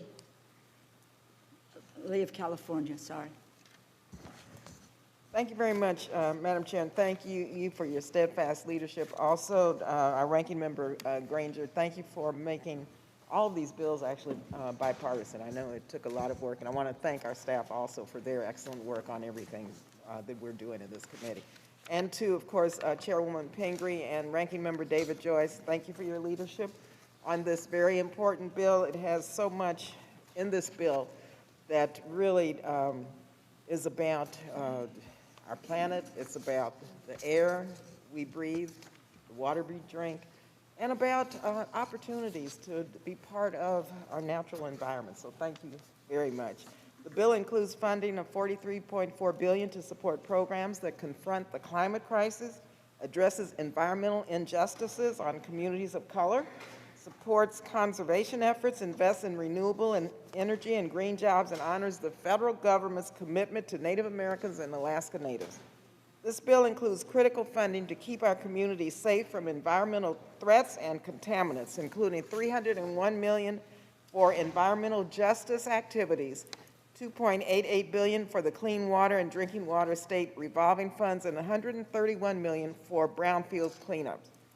As the struggle for racial equality and civil rights continues, the $171 million investment for the Historic Preservation Fund is critical to support the preservation of civil rights sites and stories of underrepresented communities, including historically Black colleges and universities.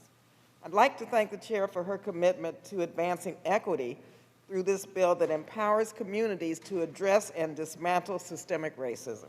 I'm thrilled to see the inclusion of my report language that supports efforts of the National Endowment for the Arts and the National Endowment for the Humanities to provide grant opportunities for community and faith-based organizations with a specific focus on those that serve and are led by people of color, especially in underserved and rural communities. I look forward to working with the chair and ranking member as we work to move this bill to the floor. Thank you again.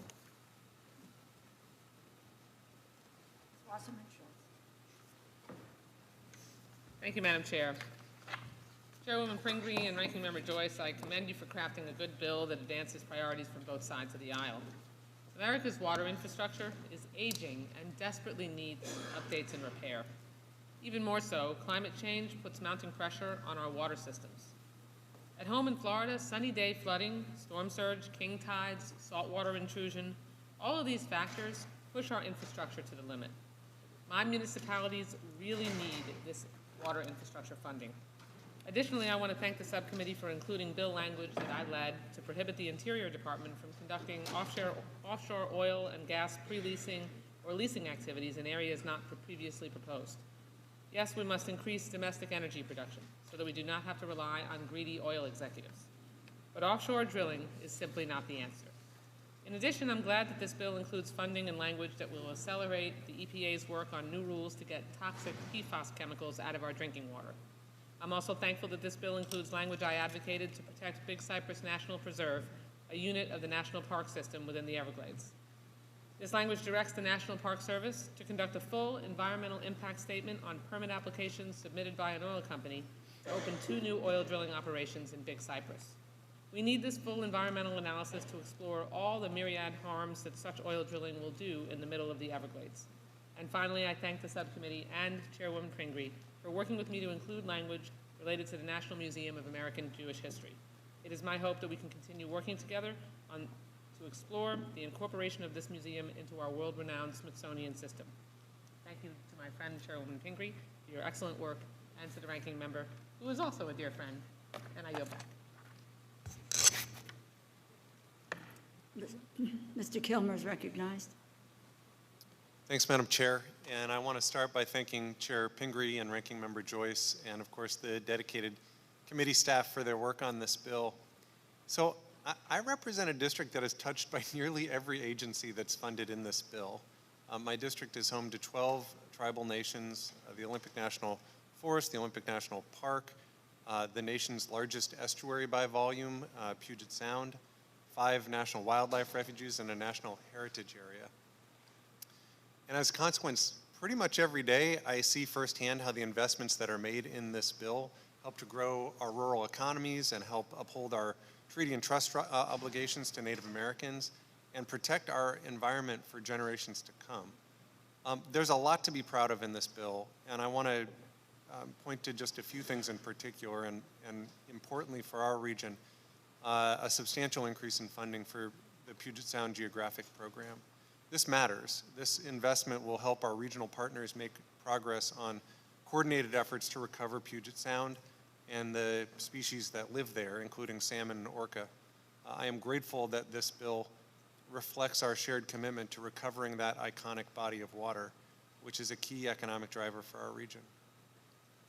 I was born and raised on the Olympic Peninsula, and so saw how vital our forests are to our economy and frankly to who we are. So I also want to take a moment just to recognize the many areas of support in this bill for our forests, including funding for the National Forest System, support for established forest collaboratives, which have helped and certainly in our region are working to expedite some project development and approval of forest treatments on federal forests, and a call for economic analyses focused on ensuring a sustainable timber supply for the growing demand for climate-friendly building materials. I know Mr. Cole spoke to, and Chairwoman McCollum spoke to the important investments made on behalf of our tribal communities. I want to point out just one area in particular, and that is support for tribes that are in the process of trying to move to higher ground due to sea level rise. This bill includes critical funding for tribal climate resilience, a recognition of the challenges facing coastal tribes, as well as support for a report on the unmet climate resilience needs for tribes in the lower 48. These investments in this bill are going to create jobs and really provide a lifeline to communities, certainly the ones I represent, who depend on resilient forests, that depend on healthy ecosystems and climate investments. And so I'm very proud of the values and priorities reflected in this bill, and certainly urge my colleagues to support its passage. Thank you, Madam Chair. I yield back. Ms. Lucille Roybal-Allard.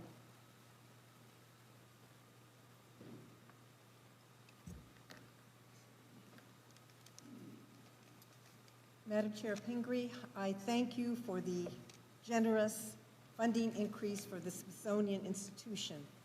As a regent of the Smithsonian, I have seen firsthand how hard the Secretary and his staff work to be wise stewards of the public funding they receive for their operations and maintenance. As we all know, the Smithsonian is the vault of many of our nation's cultural treasures. The increases to the maintenance account will help the agency make much-needed repairs to the facilities which house our precious treasures, and I urge this committee to continue efforts to address the Smithsonian's ongoing maintenance backlog. I particularly want to highlight the Smithsonian funding for two new museums, the American Latino Museum and the Women's History Museum, which will expand the American story on our National Mall. As the Smithsonian works to finalize site selections for both facilities, this money will fund important early work, including hiring staff. Thank you also for robust funding critical environmental protection programs, including the West Coast Earthquake Early Warning System, which will provide the residents of California, Oregon, and Washington with life-saving seconds of advanced warning to take cover, slow down trains, manage the power grid, and pause surgeries. I am appreciative of the significant increases to the target airshed grants. The South Coast of California is consistently ranked as one of the areas of poorest air quality in the nation, and these funds are critical to reducing mobile source emissions. Finally, I thank you for key provisions in this mark to protect our nation's majestic wild horses and burros, including maintaining the ban that prevents the Forest Service and the Bureau of Land Management from sending wild horses and burros to slaughter. Critical funding and language provisions in this bill will help humanely stabilize horse populations on the range, decrease the numbers being sent to overstressed holding facilities, and better protect the welfare of these animals once removed from the range.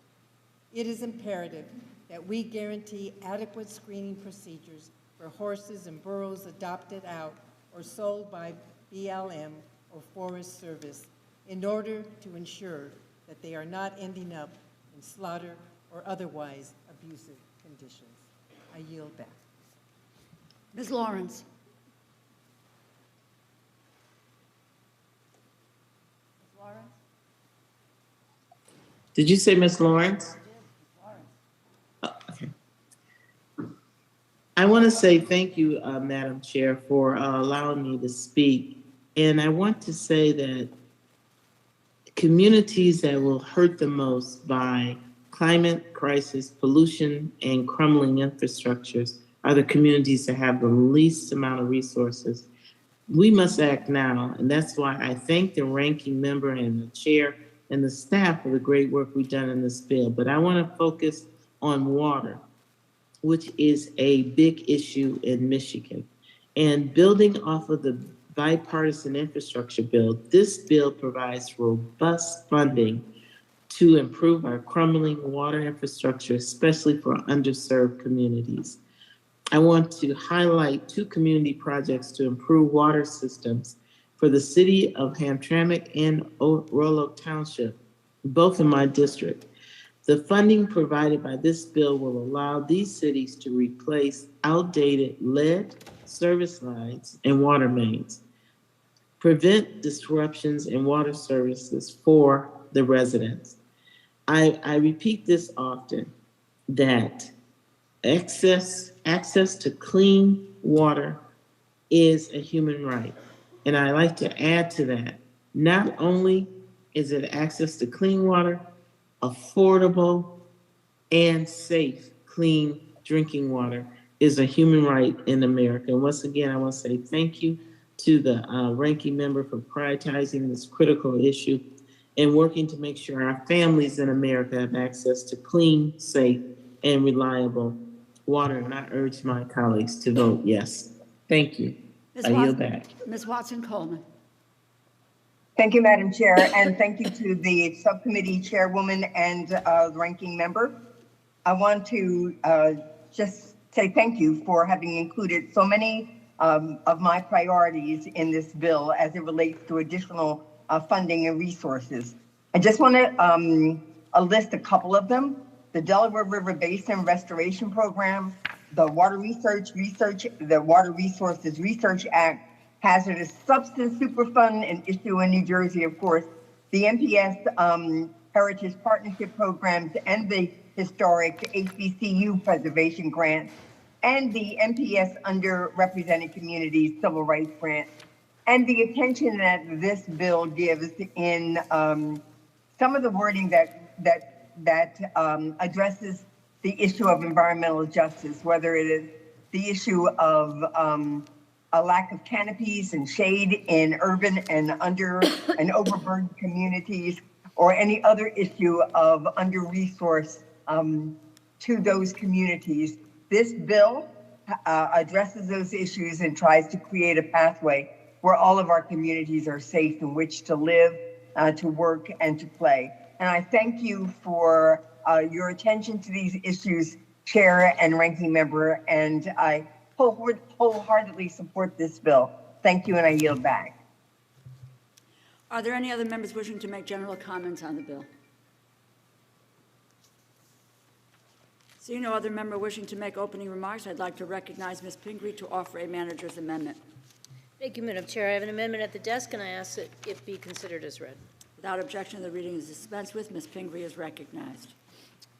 Madam Chair, thank you very much. Before I briefly describe the manager's amendment, I was remiss earlier in not thanking the chair of the committee for her support on this bill, and the ranking member as well, and my wonderful ranking member, Mr. Joyce. It's a pleasure to work with you and all of this committee. As other members have mentioned earlier, it's a very bipartisan committee. We work together on so many critically important issues, and I am fortunate to be the chair.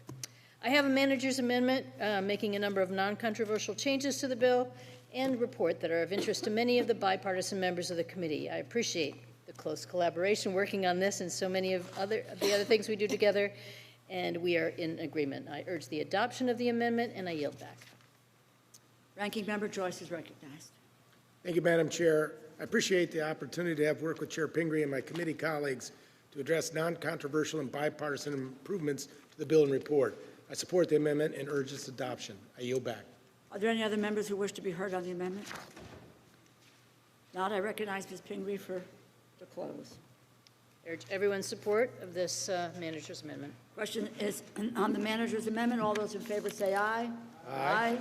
All those opposed, no. Opinion of the chair, the ayes have it, and the amendment is adopted. Are there further amendments? Madam Chair, I have an amendment at the desk. Joyce is recognized. I ask unanimous consent that the amendment be considered as read. Without objection, the reading of the amendment is dispensed with. The gentleman from Ohio is recognized on this bill. Thank you, Madam Chair. This amendment was one of nearly a dozen proposals by Republicans in this Congress attempting to deal with the fallout from a failing Biden administration energy policy that was built upon a campaign promise to his far left flank to end oil and gas drilling in the United States.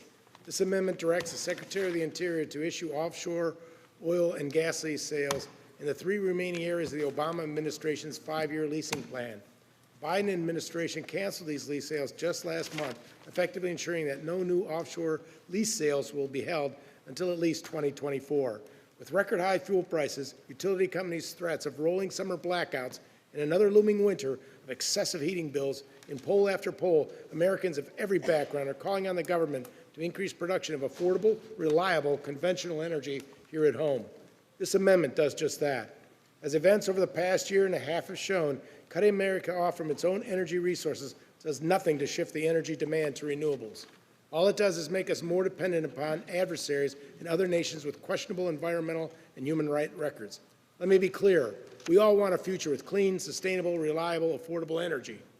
But we'll never get there by the federal government cutting off America's own supplies, forcing unnecessary hardship on its citizens, and telling them that it's for their own good. Let's start to get America's energy policy back on track by passing this amendment. Reserving time to close, I yield back. Ms. Pingree. Thank you, Madam Chair. I claim time in opposition to this amendment. Yes. Go for it. I'm sorry to oppose the ranking member on this, but this amendment, if enacted, would actually have no immediate effect on the prices that Americans are paying at the pump. And we are all concerned about the prices that Americans are paying at the gas pump. There are already approximately 7.9 million offshore acres which have been leased but are non-producing, and this would include 3 of those in this particular amendment. At this same time, the major oil companies are enjoying first quarter profits in fiscal 2022 as follows. Shell Oil, $9.1 billion. Exxon, $8.8 billion, the highest earnings since 2014. Chevron, $6.5 billion, the highest earnings since 2012. And BP, $6.2 billion. Furthermore, this amendment would have the committee weigh in on a topic that is a subject of active litigation to potential lease sales in the Gulf of Mexico. Beyond the court cases relevant to this issue, the administration has announced that its new proposed program for the next 5-year plan will be released by tomorrow. This amendment would be counterproductive and would direct the administration's resources in the wrong direction for furthering American energy independence. Instead, I look forward to working with my colleagues in the administration to ensure robust funding for American energy independence through a diverse range of renewable energy sources and promoting domestic job growth in these burgeoning sectors. I yield back. Ms. Granger. Thank you, Madam Chair. I support the gentleman's from Ohio's amendment. With energy prices continuing to rise, we must reverse the administration's actions. It's critical that we continue to support both conventional and renewable energy development here at home. We should be rejecting policies that make us dependent upon other countries. Instead, we should embrace an all-of-the-above energy strategy that protects American jobs, reduces energy costs, and grows our economy. This amendment supports that strategy and helps America advance its energy security. I urge my colleagues to support the amendment, and I yield back. Ms. Wasserman Schultz. Thank you, Madam Chair. I rise in opposition to this amendment. Russia's war on Ukraine and the resulting fluctuations in oil and gas prices demonstrate the danger to our economy and our national security of continued reliance on oil and gas resources and the urgency of transitioning to renewable energy. We've said this time and time again, but it bears repeating. The oil and gas industry has already stockpiled millions of acres of leases on public lands and waters. Oil companies are sitting on an over 8 million acres of unused leases, or 75% of the total leased acreage of public waters. If industry truly wanted to increase production, they could do that on the leases that they already have. New leasing will not lower current gas prices. It would take years or even more likely decades for any new leases to begin producing oil to increase our domestic supply. My constituents, both Democratic and Republican alike, overwhelmingly oppose offshore drilling activities communities in my district and Diaz-Ballart's district, rely on Ms. Frankel's district, even Mr. Rutherford's district, rely on making sure that our pristine beaches, our beautiful and iconic beaches, to make a living and enjoy recreation, remain that way. Offshore drilling rigs threaten our very way of life. Not only are they an eyesore, but they threaten to leak oil onto our shores and cause catastrophic environmental damage, as already occurred with the Deepwater Horizon disaster. An analysis by Oceana found that permanently protecting all federal waters from new offshore drilling would prevent more than 19 billion tons of greenhouse gas emissions, nearly 3 times the total annual emissions of the U.S. This would be equivalent to taking every car in the nation off the road for 15 years. As appropriators, we can't afford to be short-sighted and forever damage our coastlines because oil companies are purposefully keeping gas prices inflated. For these reasons, I urge a no vote on this amendment, and I yield back. Are there any other members wishing to be heard on the amendment? If there is no further debate, the gentleman is recognized to close. Thank you, Madam Chair. Madam Chair, getting America's energy policy back on track won't start and end with this amendment. And lowering prices at the pump won't happen overnight. But we need to start injecting stability into the market by signaling a rational, longer-term commitment to an all-the-above domestic energy policy that is driven by technology and the marketplace and not by campaign promises. Americans from every demographic are calling for a return to more stable energy policy. I urge my colleagues to vote yes on this amendment, and I yield back. The question is on the amendment offered by the gentleman from Ohio, and all those in favor say aye. Aye. Aye. All those opposed say no. No. No. In the opinion of the chair, the noes have it, and the amendment is not adopted. I apologize, Madam Chair. I was too early with asking for my recorded vote. A recorded vote has been requested. All those in favor? A sufficient number being in support, a recorded vote is ordered. The clerk will call the roll. Mr. Adderholt. Mr. Aguilar. Mr. Aguilar votes no. Mr. Amadei. Yes. Mr. Amadei votes aye. Mr. Bishop. No. Mr. Bishop votes no. Mrs. Bustos. Mrs. Bustos votes no. Mr. Calvert. Mr. Calvert votes aye. Mr. Carter. Mr. Cartwright. Mr. Cartwright votes no. Mr. Case. Ms. Clark. Ms. Clark votes no. Mr. Klein. Mr. Klein votes aye. Mr. Cole. Aye. Mr. Cole votes aye. Mr. Christ. Mr. Cuellar. Aye. Mr. Cuellar votes aye. Ms. DeLauro. No. Ms. DeLauro votes no. Mr. Diaz-Balart. Mr. Espaillat. No. Mr. Espaillat votes no. Mr. Fleischman. Aye. Mr. Fleischman votes aye. Ms. Frankel. Mr. Garcia. Mr. Garcia votes aye. Mr. Gonzalez. Mr. Gonzalez votes aye. Ms. Granger. Ms. Granger votes aye. Mr. Harder. Dr. Harris. Dr. Harris votes aye. Ms. Herrera-Butler. Ms. Herrera-Butler votes aye. Mrs. Hinson. Mrs. Hinson votes aye. Mr. Joyce. Mr. Joyce votes aye. Ms. Capter. Ms. Capter votes no. Mr. Kilmer. Mr. Kilmer votes no. Mrs. Kirkpatrick. No. Mrs. Kirkpatrick votes no. Mrs. Lawrence. No. Mrs. Lawrence votes no. Ms. Lee of California.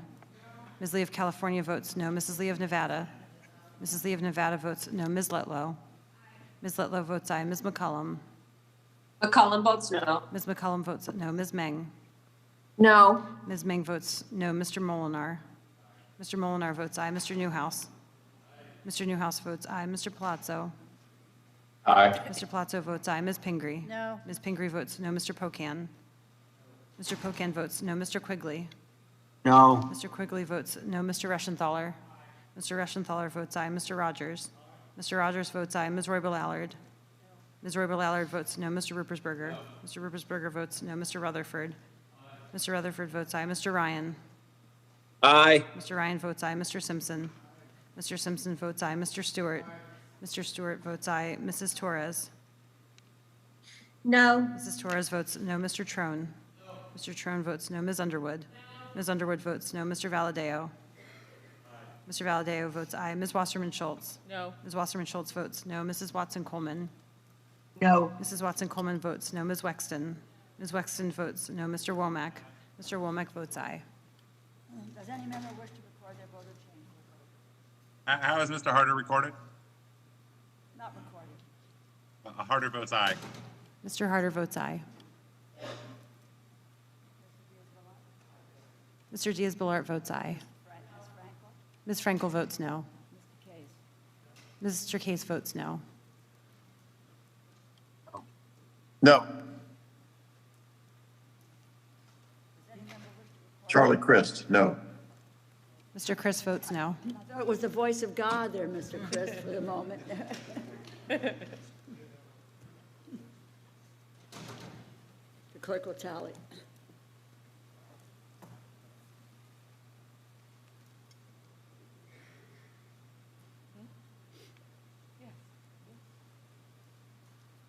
Hard. Can't wait.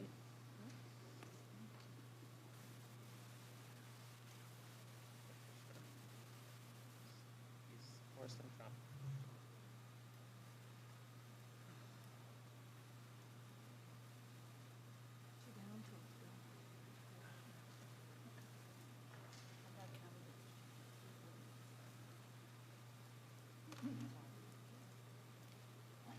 On this vote, the yeas are 27, the nays are 29. The amendment is not adopted. Further amendments, Ms. Hinson? Yes. Amendment number 3? Yes, thank you, Madam Chair. I have an amendment at the desk, and I ask that the reading be dispensed with.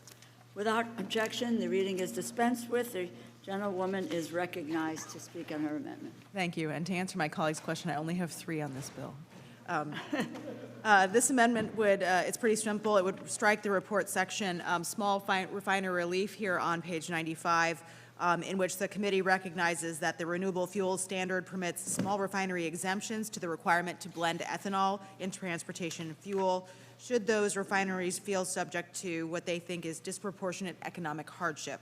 Now, I do plan on withdrawing this amendment to work further with the committee on this issue, but I just wanted to take a moment today to speak about it and talk about how these small refinery exemptions, these waivers in essence, should no longer be included in RFS conversations.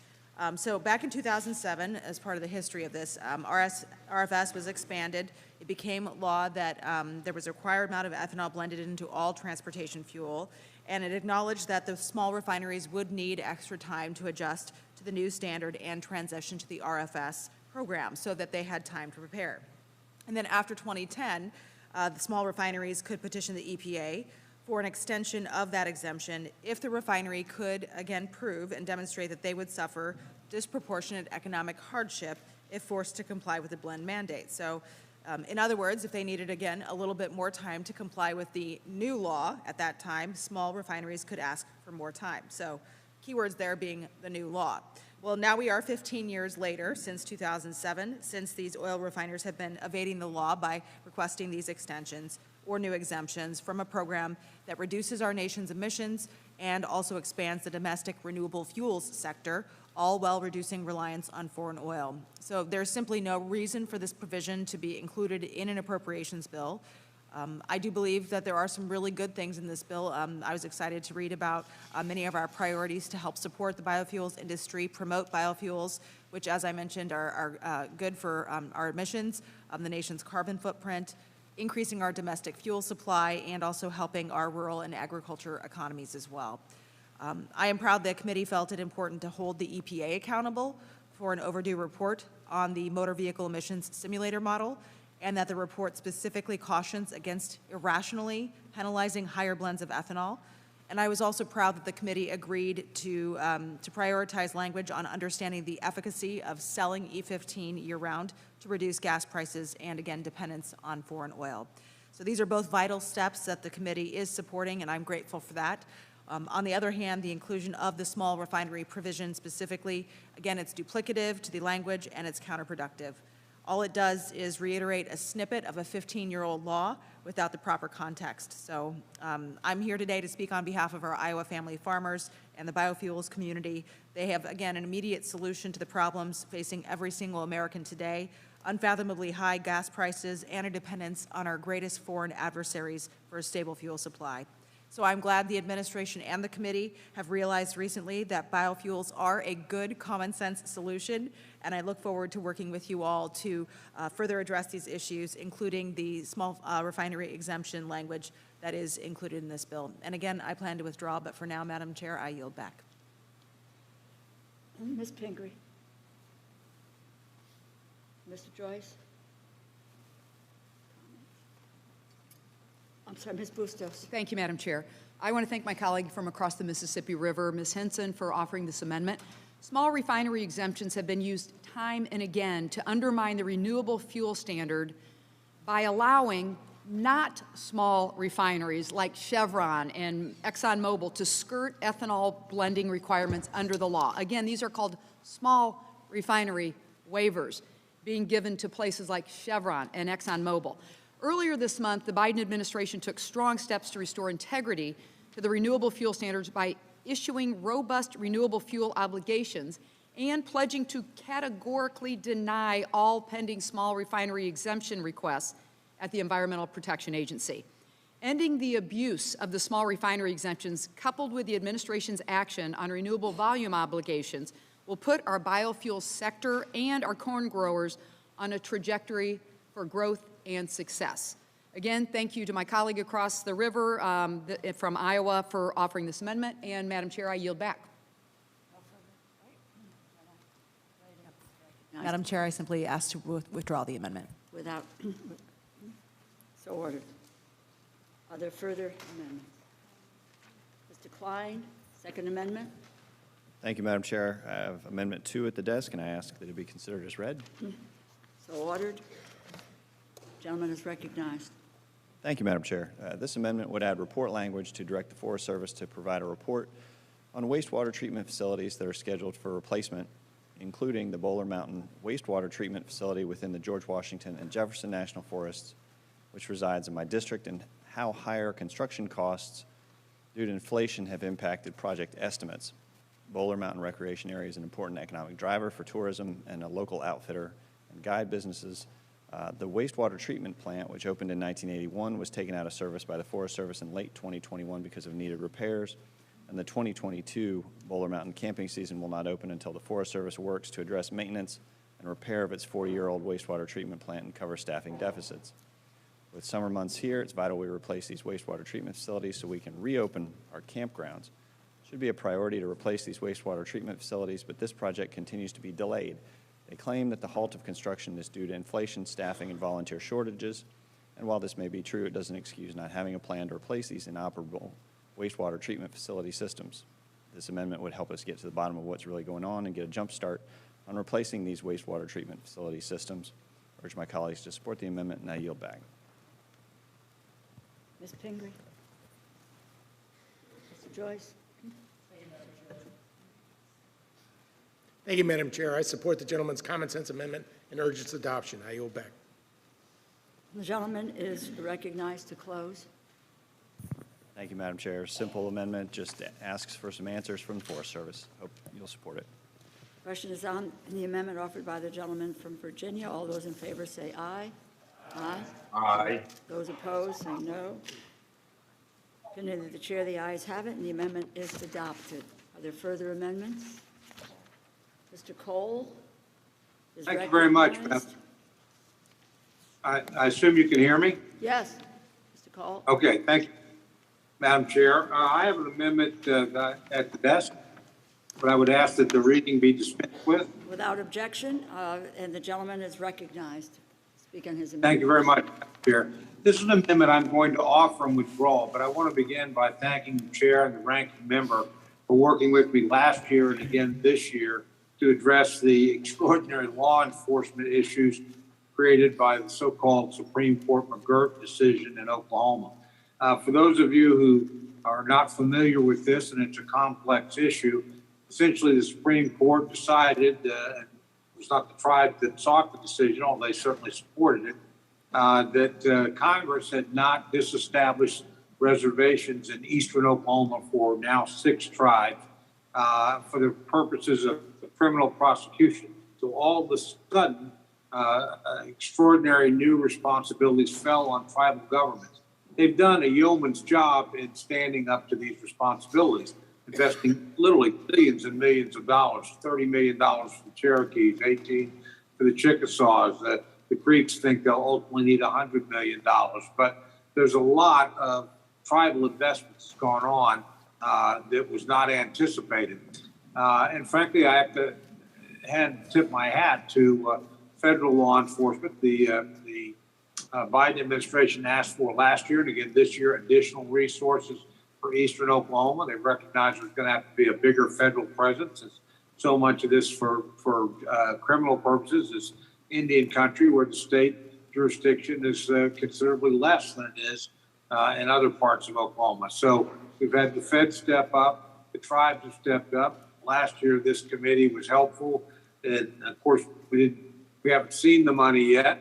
It will come, but because we weren't able to appropriate until March, we're still working out the arrangements. But we're going to have an ongoing challenge here. Now, I would also point out, and this is literally a recent development, we just had a Supreme Court decision that may well change the balance of what we're actually required to expend. So I think the committee has been very wise in being cautious going forward.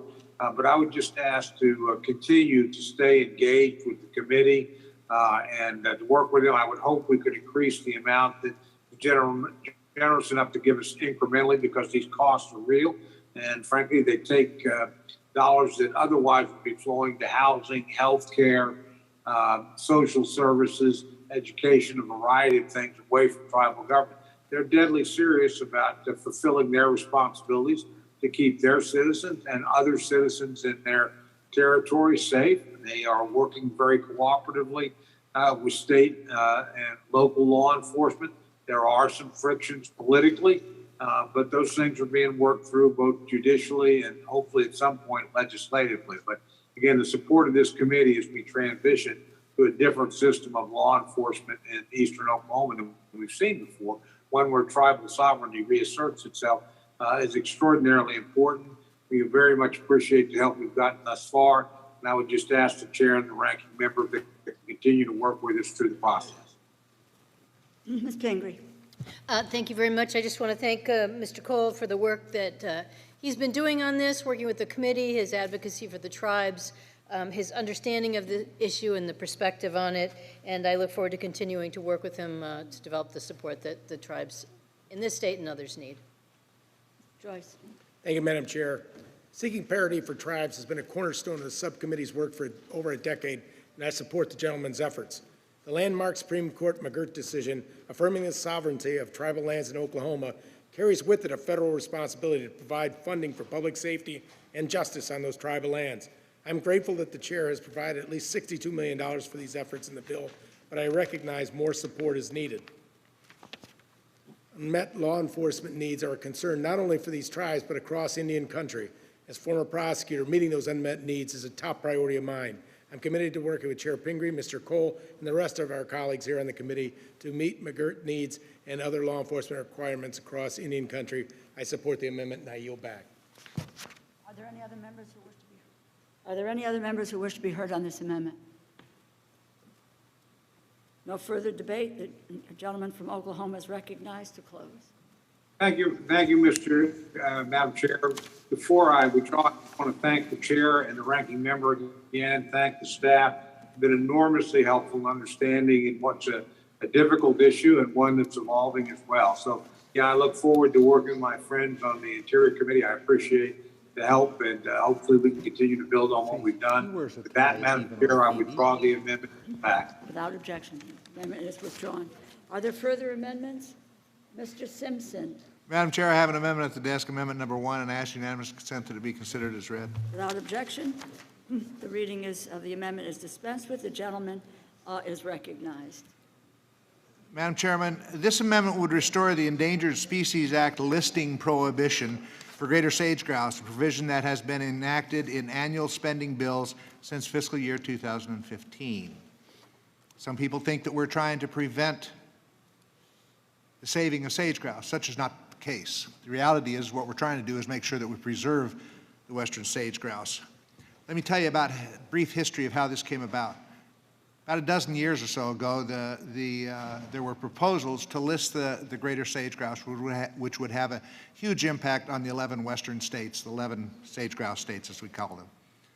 Secretary Salazar, in the Biden administration at the time, realized that the best way to save the sage-grouse habitat, and hence sage-grouse, was actually to work with the states, with private landowners, with interest groups, environmental groups, and others to come up with state management plans. And so he went to the governors and said, put together a management plan and get the stakeholders together and decide how you want to do it in your state. Because every state is different, and the habitat is different in every state. And those states did it, and they came up with plans. And in fact, the Wyoming plan, the Fish and Wildlife Service said was a great plan, and that's what's being operated today. In Idaho, they said Idaho's plan was a co-equal with the Fish and Wildlife Service plan.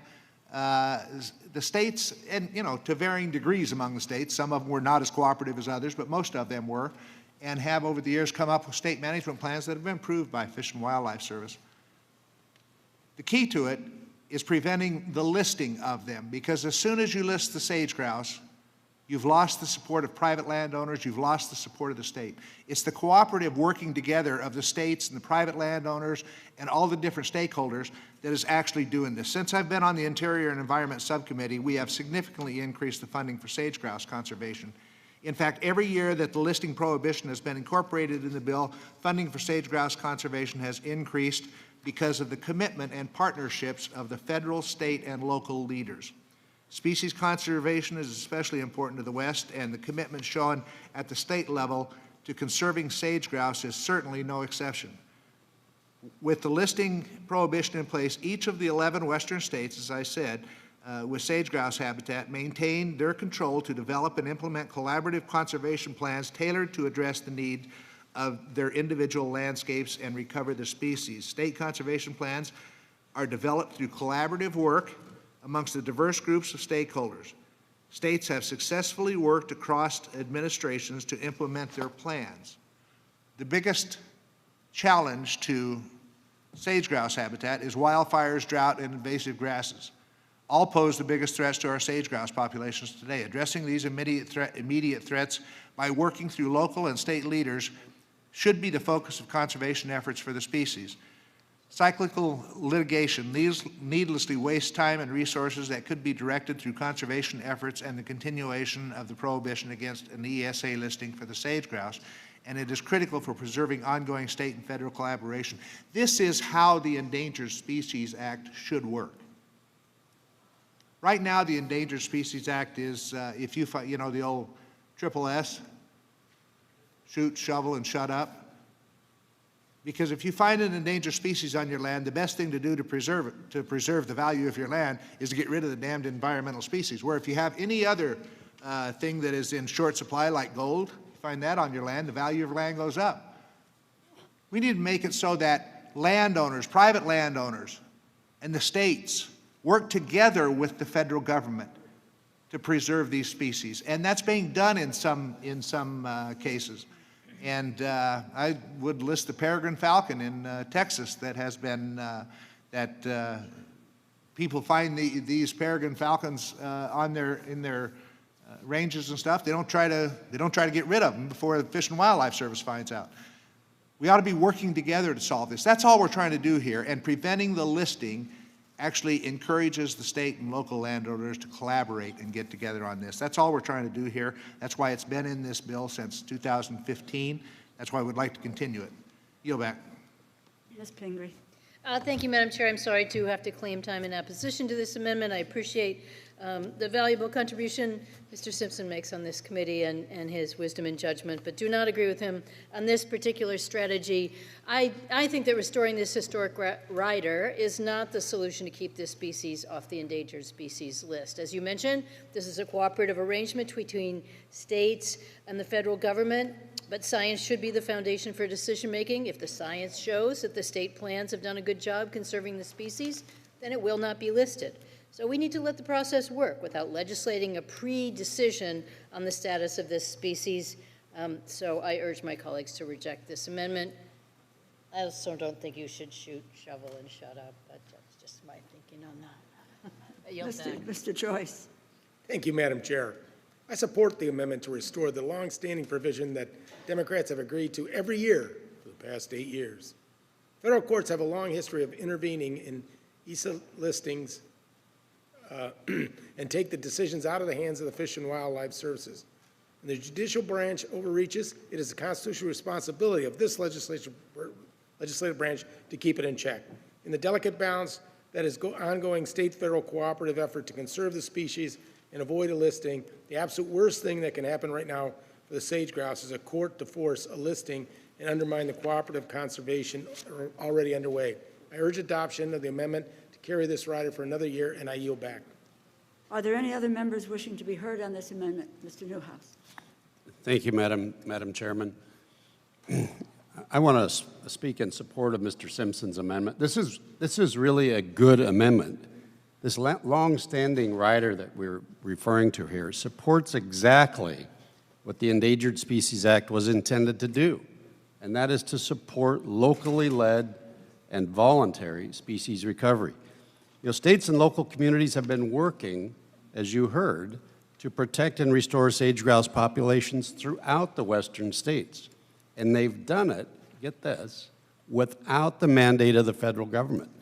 By keeping the sage grouse off of the endangered species list, we can guarantee that these efforts that are working, can continue. And we can also encourage and incentivize partnerships to ensure protection of sage grouse populations that don't negatively impact local communities or vital industries in our rural communities. It's a win-win kind of a situation. This is a good amendment, and I urge all my colleagues to please support it. Are there any other members wishing to be heard on the amendment?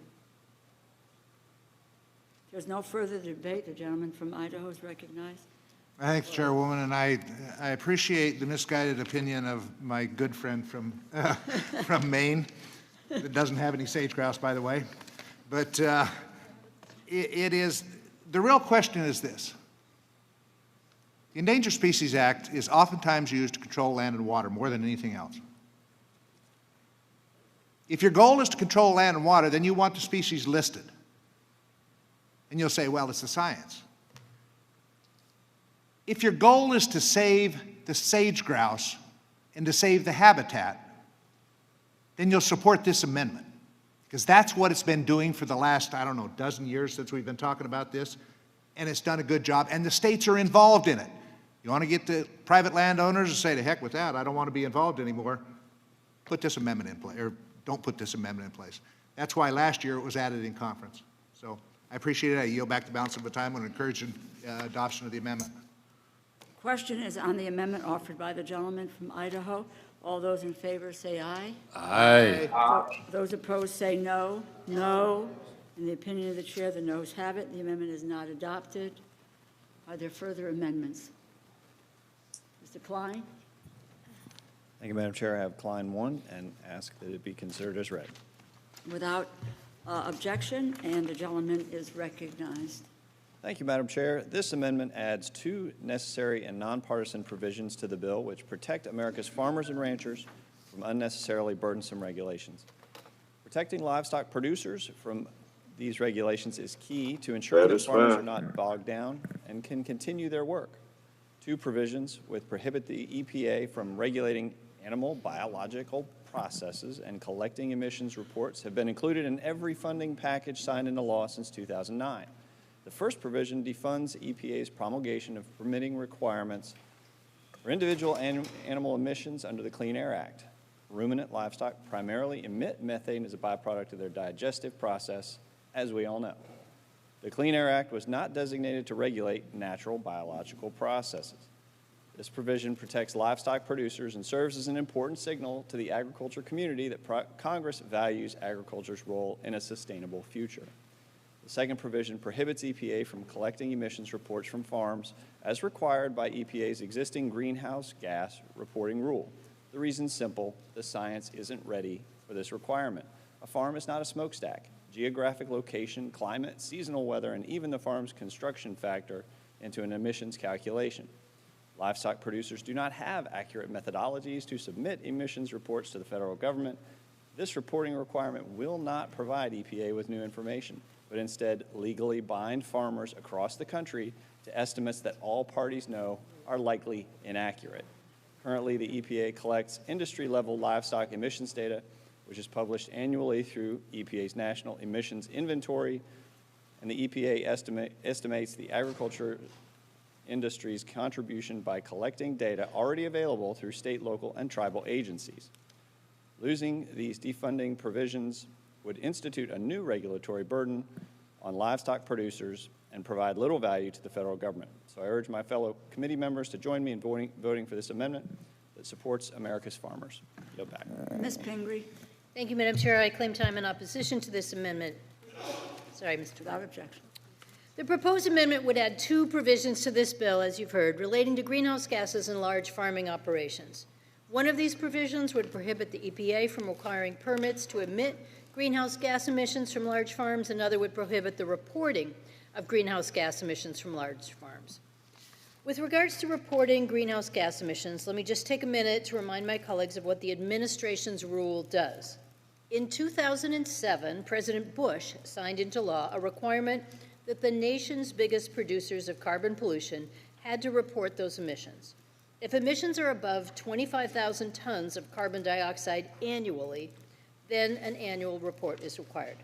This rule does not regulate or limit the quantity of greenhouse gases from these facilities. It just asks polluters to measure and report.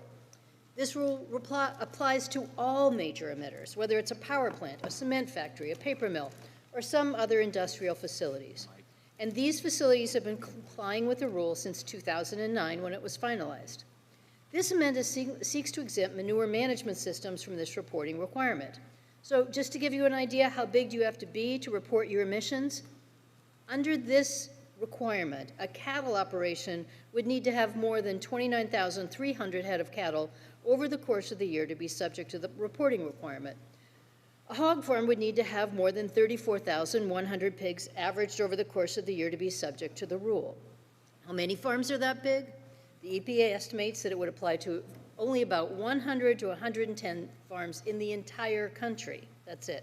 That's 110 of the biggest, best resource livestock operations in the country. Of the 1.3 million farms in this country with livestock, 99.9% of all farmers are exempt from reporting. Now, I've heard some concerns, and Mr. Klein mentioned these, that for these 110 megna farms that do need to report these emissions, it might be difficult to figure out how to do so. But when the EPA finalized the rule, it provided formulas that could be used to calculate these emissions based on things like where your farm is located, how many animals you have, and what type of manure management system you employ. I certainly appreciate my colleagues' concern for family farmers. I work hard to represent the farmers in my state. I've been a farmer myself, but the notion of this reporting requirement being overly burdensome to small farmers and that it will lead to greenhouse gas regulations for farm country is simply false. Only a small number of the largest and most sophisticated mega farms in the country would have to report emissions, and there are no restrictions on the amounts of pollution a mega farm can emit. So I urge my colleagues to vote no on this amendment. Mr. Joyce. Thank you, Madam Chair. I strongly support the gentleman's amendment to restore these two longstanding bipartisan provisions. These common sense provisions were first included in the fiscal year 2010 Interior Bill when the House, Senate, and White House were all under Democratic control. And they've been enacted every year since, including the FY22 omnibus Congress passed on a bipartisan basis just a few months ago. As the country faces fractured supply chains, skyrocketing input costs, and historic levels of inflation, we must provide regulatory certainty to our farmers and our ranchers. Restoring these important provisions will protect farmers and ranchers from unnecessary and burdensome regulations so they can continue to meet our nation's food demands. I urge a yes vote on this amendment, and I yield back. Are there any other members who are wishing to be heard on this amendment? Ms. Hinson. Thank you, Madam Chair. I'm speaking today in support of the gentleman from Virginia's amendment to exempt farmers from these burdenous greenhouse gas permitting and reporting requirements. Across my district, I constantly hear about the challenges that farmers are facing. The constant whiplash of changing rules like WOTUS, record high fuel and fertilizer costs, labor shortages, and supply chain issues for parts and equipment. Those are just a couple of the examples that I have heard from my farmers back home. And now this appropriations bill aims to make those farmers' lives harder. Farmers who are working day in and day out to put food on our tables do not need more hurdles. This amendment would ensure that farmers are exempt from strenuous reporting requirements for emissions. Every farm is different, and farmers don't have the training tools or time to record every single bodily function of their cattle. I know this because I asked these family farmers last night how this would actually go for them. They said it would prohibit new people from getting in because these would be such onerous regulations. Our Iowa agricultural community serves as a role model for reducing emissions on farms. Forcing these onerous, time-consuming requirements will disincentivize also the current conservation measures that farmers are already practicing simply because there aren't enough hours in the day. Family farmers in my district have brought to my attention how detrimental these requirements would be to their operations. I'm listening to their concerns, and I hope you will too, so I would vote yes on the Klein amendment, and I thank the gentleman for his leadership. Thank you, Madam Chair. Are there any other members wishing to be heard on the amendment? If there is no further, debate, gentleman is recognized to close. Thank you, Madam Chair. I just urge my colleagues to support the amendment, which supports our farmers. Yield back. Questions on the amendment offered by the gentleman from Virginia. All those in favor say aye. Aye. Aye. All those opposed say no. No. In the opinion of the chair, the noes have it. The amendment is not adopted. Are there further amendments? Mr. Stewart is recognized. Amendment number 3, is that accurate? Yes, ma'am. Madam Chair, thank you. I have an amendment at the desk and would ask that it be recognized as having been read. Without objection, the reading of the amendment is dispensed with. The gentleman from Utah is recognized. Thank you again. If I could name this amendment, I would call it the anti-brownout amendment. I think many of us have been in third world countries where they can't rely on constant source of electrical power, and this is, I think, the likely outcome of this amendment or policy if we don't amend it through this amendment. On April 6th, just a few months ago, the EPA issued a proposed regulation known as the transport rule that would force deep nitrogen oxide reductions in power plants in up to 25 states. And all this is done under the auspice of meeting Clean Air Act good neighbor obligations for ozone pollution. This proposal would impose impossible emission reduction requirements and force premature retirement of significant coal baseload capacity. And my amendment would simply halt this effort until we have further study of the implications, because we know what this will do. It will increase cost, and it will have a detrimental effect on electrical reliability. Before implementing this final rule, the EPA should consider these issues. They should consider the reliability and compliance cost. And in doing so, the EPA should work with national and regional entities to conduct a detailed grid analysis. Now, I'm not overly optimistic that my Democratic colleagues are going to join me in this amendment, but I feel an obligation to my constituents who are going to be deeply affected by this, as well as hardworking people around the country, because it won't impact just Utah. As I said, up to 25 states will be impacted by this. Utah power providers have been calling my office asking for help in changing this rule before it renders them unable, simply unable, to supply reliable power to their customers. There's often a presumption, well, if you're a Republican, you don't care about the environment, you don't care about clean air. I mean, I think that's nonsense. Of course we do. That's why I chose to live in Utah. I love the outdoors. I love to ski and to rock climb and to hike. I love clean air as much as anyone in this room, but we can accomplish both. Let's write a rule that helps us do better, not just for our present, but for our children as well, and for the future. And with that, Madam Chair, I yield back. Ms. Pingree. Thank you, Madam Chair. I claim up time in opposition to this amendment. Thank you. Mr. Stewart, I will be opposing your amendment, and I appreciate the role you play in our committee and the wonderful information you bring us from Utah and your great work that you do for the people of your state. But this Clean Air Act's Good Neighbor provision is critically important to my state, so perhaps we shouldn't have a debate between Utah and Maine. But for us, we see it quite differently. The Good Neighbor provision requires that the EPA and states must address interstate transport of air pollution that affects downwind states. While I share your concerns about electrical reliability, we need to invest more in renewable energy and move forward on that so that we have more reliable energy and that we have a more reliable grid. But that's not what this amendment is doing. I'm very familiar with this provision. Some of you may know we often have to call Maine the tailpipe of the nation. It's a slogan attached to our state, and we don't want to have it. That's because upwind air pollution from cities in other places, like coal plants in the Midwest, blow through our state, weakening air quality and impacting the health of our residents. In my state, because of this, we have high rates of childhood asthma. We have red air alert days in our state, in a state that you would want to think of as pristine and clean, and we certainly want all of our tourists to come there because we want to be that state. This provision in the Clean Air Act is designed to improve air quality for states like mine, and our air quality depends on strong federal pollution regulations on states that may be far away from Maine. It makes absolutely no sense to roll back or defund this provision, so I strongly oppose this amendment and ask that my colleagues vote no. Mr. Joyce. Thank you, Madam Chair. I support the gentleman's amendment. As our energy sector is struggling to meet demand, EPA should be working with states to implement reasonable regulations that protect public health and the environment while still promoting economic growth and an all-of-the-above energy strategy. Unfortunately, that is not the case. There are 25 states that are going to be impacted by this heavy-handed regulations, including my home state of Ohio.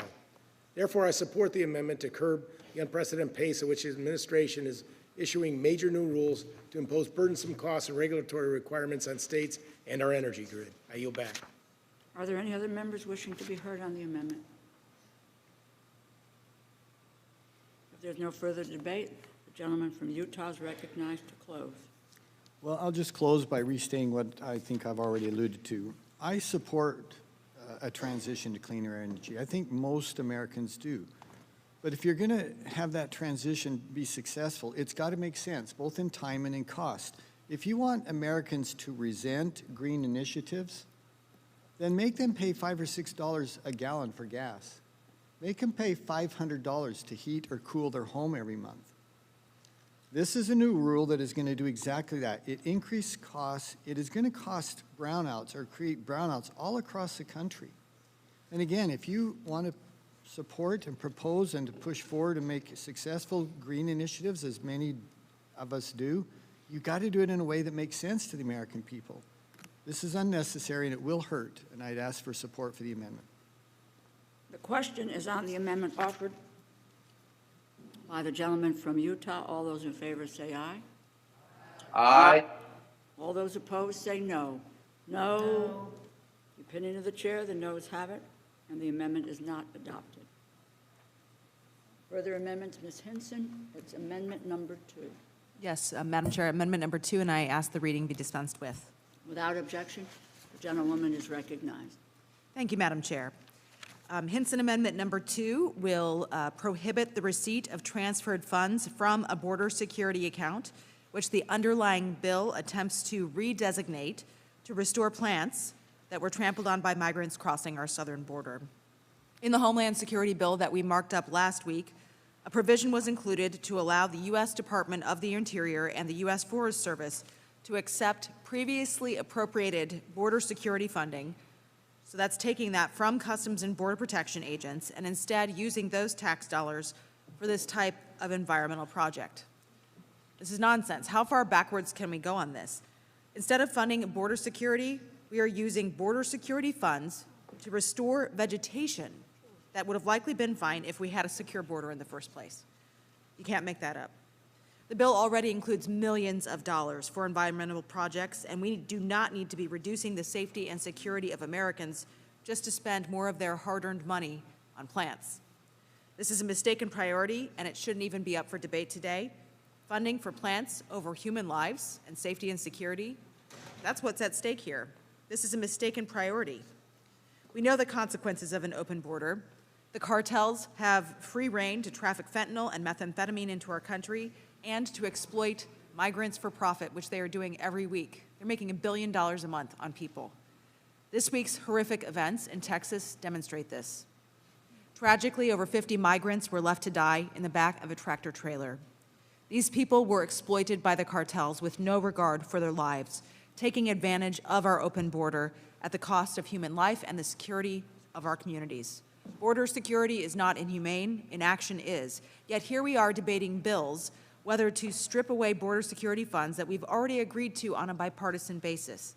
So my amendment fixes this mistake. Let's leave the border security funding in the Homeland Security bill. After all, spending money to fix the plants trampled by those coming across the border is a true waste of taxpayer dollars when those plants will be trampled again the next day and the next mass crossing surge invited by the Biden administration and enabled by the cartels. So I ask for your support for this amendment, and I urge a yes vote. Thank you, Madam Chair. I yield back. Ms. Pingree? Yeah, Madam Chair, I claim time in opposition to this amendment. Now, just to be clear, the Interior bill contains no report language on this topic. So, as the representative mentioned, this should not be up for debate today. This belongs in Homeland Security bill, which it was already debated in. So there is no reason to do this except to inject immigration and border issues in a bill where we have no language related to that. The amendment was offered and discussed during the full committee markup on the Homeland bill. The full committee decided and voted on this issue, and there's no reason to revisit this issue or try to inject this particular issue in the Interior bill when there's no language, no funding, nothing related to this. So I urge my colleagues to reject this amendment. We shouldn't even be debating it. Mr. Joyce? Mr. Joyce, are you speaking? Thank you, Madam Chair. Okay. I support the gentlewoman's amendment. We're experiencing a crisis at our southern border, and we cannot ignore the impact this crisis is having on our nation's lands and natural resources. I've traveled to the border and seen the widespread damage firsthand. Illegal crossings cause extensive adverse impacts to our public lands, wildlife refuge, and plants and animals due to land degradation and destruction from trails, trash, and fires. We've heard criticism that border construction caused undue damage to our resources along the southern border, when in fact the opposite is true. Border walls help keep our country secure and prevent natural resource damage by protecting these lands from drug traffickers and undocumented persons traversing them.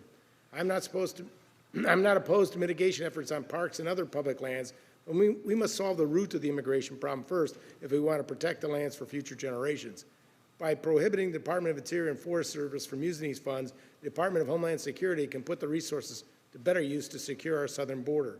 The Department of Homeland Security and its agencies must have sufficient resources to secure our border, keep Americans safe, and protect our natural resources and historical cultural artifacts. I urge the administration and this committee to comprehensively address security and crisis at the border. I support the amendment, and I yield back. Ms. Granger?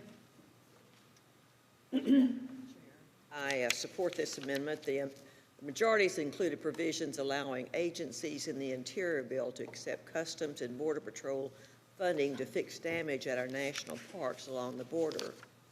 Transferring this money will only further strain an already underfunded CBP and put a Band-Aid on a problem the administration has the power to fix. If we truly want to help our parks and public lands, we would work hard to address the crisis at our border.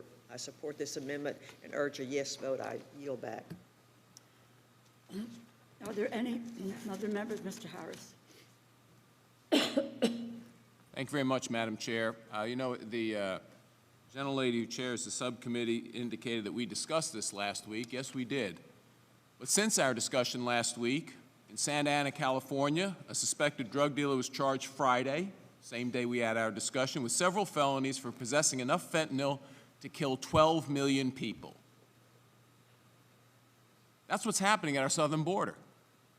Someone crossed with enough fentanyl to kill 12 million people, and of course this week, the tractor trailer with 51 dead so far. And we're talking about planting plants instead of border security. A lot's changed since next week. The American people realize that our southern border is not secure, and that means that fentanyl crosses every day. Enough last week to kill 12 million people. One single arrest. And a tractor trailer with 51 people who've died, with more in the hospital, some of whom may die as well. This is because of a border policy that would rather spend money planting plants than securing the border. I urge support of the gentlelady's amendment. I yield back. Are there any other members who wish to speak on this amendment? If not, the gentlelady is recognized to close. Thank you, Madam Chair. I appreciate my colleagues' comments on both sides of the aisle, and I want to just hit on something that Dr. Harris just mentioned about, yes, of course, it is timely for us to be talking about it because, yes, last week we approved, this committee did, I did not vote for it and the Republicans did not vote for it, but the transfer of those funds coming out of Homeland Security into the Interior. So if Interior is accepting those funds, it is absolutely within the purview of this committee to put a stop to that, and we can do that today. We can correct that mistake from last week's bill. Border security is certainly a priority for my constituents in Iowa, and we are hearing this across the country. It should be a priority for this committee, and it should be a priority for this administration. We have to address this crisis as the death toll continues to rise.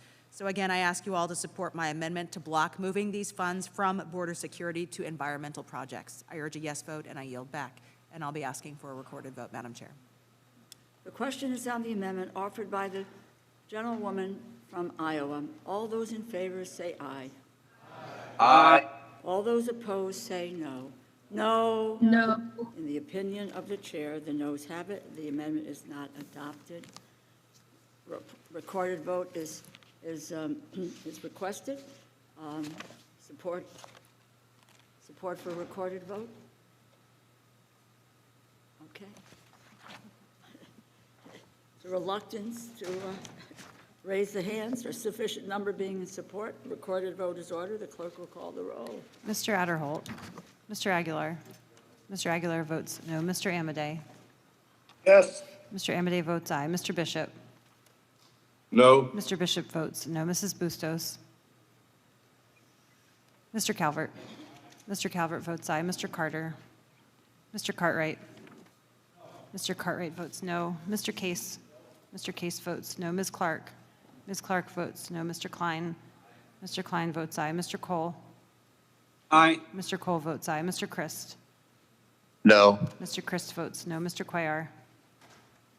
Okay, sorry. Ms. DeLauro. No. Ms. DeLauro votes no. Mr. Diaz-Balart. Mr. Diaz-Balart votes aye. Mr. Espaillat. No. Mr. Espaillat votes no. Mr. Fleischman. Aye. Mr. Fleischman votes aye. Ms. Frankel. Ms. Frankel votes no. Mr. Garcia. Mr. Garcia votes aye. Mr. Gonzalez. Ms. Granger. Ms. Granger votes aye. Mr. Harder. No. Mr. Harder votes no. Dr. Harris. Dr. Harris votes aye. Ms. Herrera-Butler. Ms. Herrera-Butler votes aye. Mrs. Hinson. Mrs. Hinson votes aye. Mr. Joyce. Mr. Joyce votes aye. Ms. Capter. Ms. Capter votes no. Mr. Kilmer. Mr. Kilmer votes no. Mrs. Kirkpatrick. No. Mrs. Kirkpatrick votes no. Mrs. Lawrence. No. Mrs. Lawrence votes no. Ms. Lee of California. Ms. Lee of California votes no. Mrs. Lee of Nevada. Mrs. Lee of Nevada votes no. Ms. Letlow. Ms. Letlow votes aye. Ms. McCollum. McCollum votes no. Ms. McCollum votes no. Ms. Meng. No. Ms. Meng votes no. Mr. Molinar. Mr. Molinar votes aye. Mr. Newhouse. Mr. Newhouse votes aye. Mr. Palazzo. Aye. Mr. Palazzo votes aye. Ms. Pingree. No. Ms. Pingree votes no. Mr. Pocan. Mr. Pocan votes no. Mr. Quigley. No. Mr. Quigley votes no. Mr. Reschenthaler. Mr. Reschenthaler votes aye. Mr. Rogers. Mr. Rogers votes aye. Ms. Roybal-Allard. Ms. Roybal-Allard votes no. Mr. Ruppersberger. Mr. Ruppersberger votes no. Mr. Rutherford. Mr. Rutherford votes aye. Mr. Ryan. No. Mr. Ryan votes no. Mr. Simpson. Mr. Simpson votes aye. Mr. Stewart. Mr. Stewart votes aye. Mrs. Torres. Torres is no. Mrs. Torres votes no. Mr. Trone. Mr. Trone votes no. Ms. Underwood. Ms. Underwood votes no. Mr. Valadeo. Mr. Valadeo votes aye. Ms. Wasserman Schultz. Ms. Wasserman Schultz votes no. Mrs. Watson Coleman. No. Mrs. Watson Coleman votes no. Ms. Wexton. Ms. Wexton votes no. Mr. Womack. Mr. Womack votes aye. Does any member wish to record their vote or change their vote? Ms. Bustos? Mrs. Bustos votes no. Mr. Cuellar? Mr. Cuellar votes no. Any member wish to record their vote or change their vote? Clerk will tally.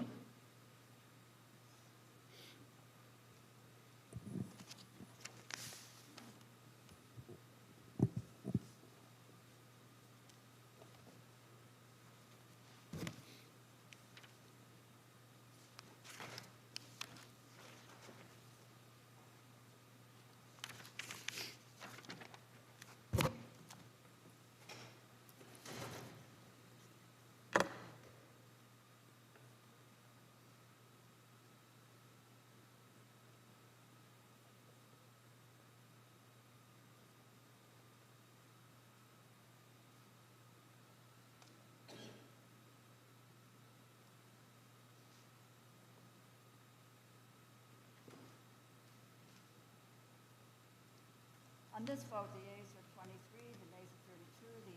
The amendment is not adopted. Further amendments, Mr. Stewart?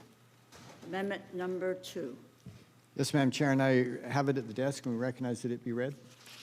Without objection, the reading of the amendment is dispensed with. The gentleman from Utah is recognized to speak on this amendment. And again, recognizing late hour, I'm going to try to be brief, Madam Chair, but the United States is walking into a catastrophe when it comes to critical minerals.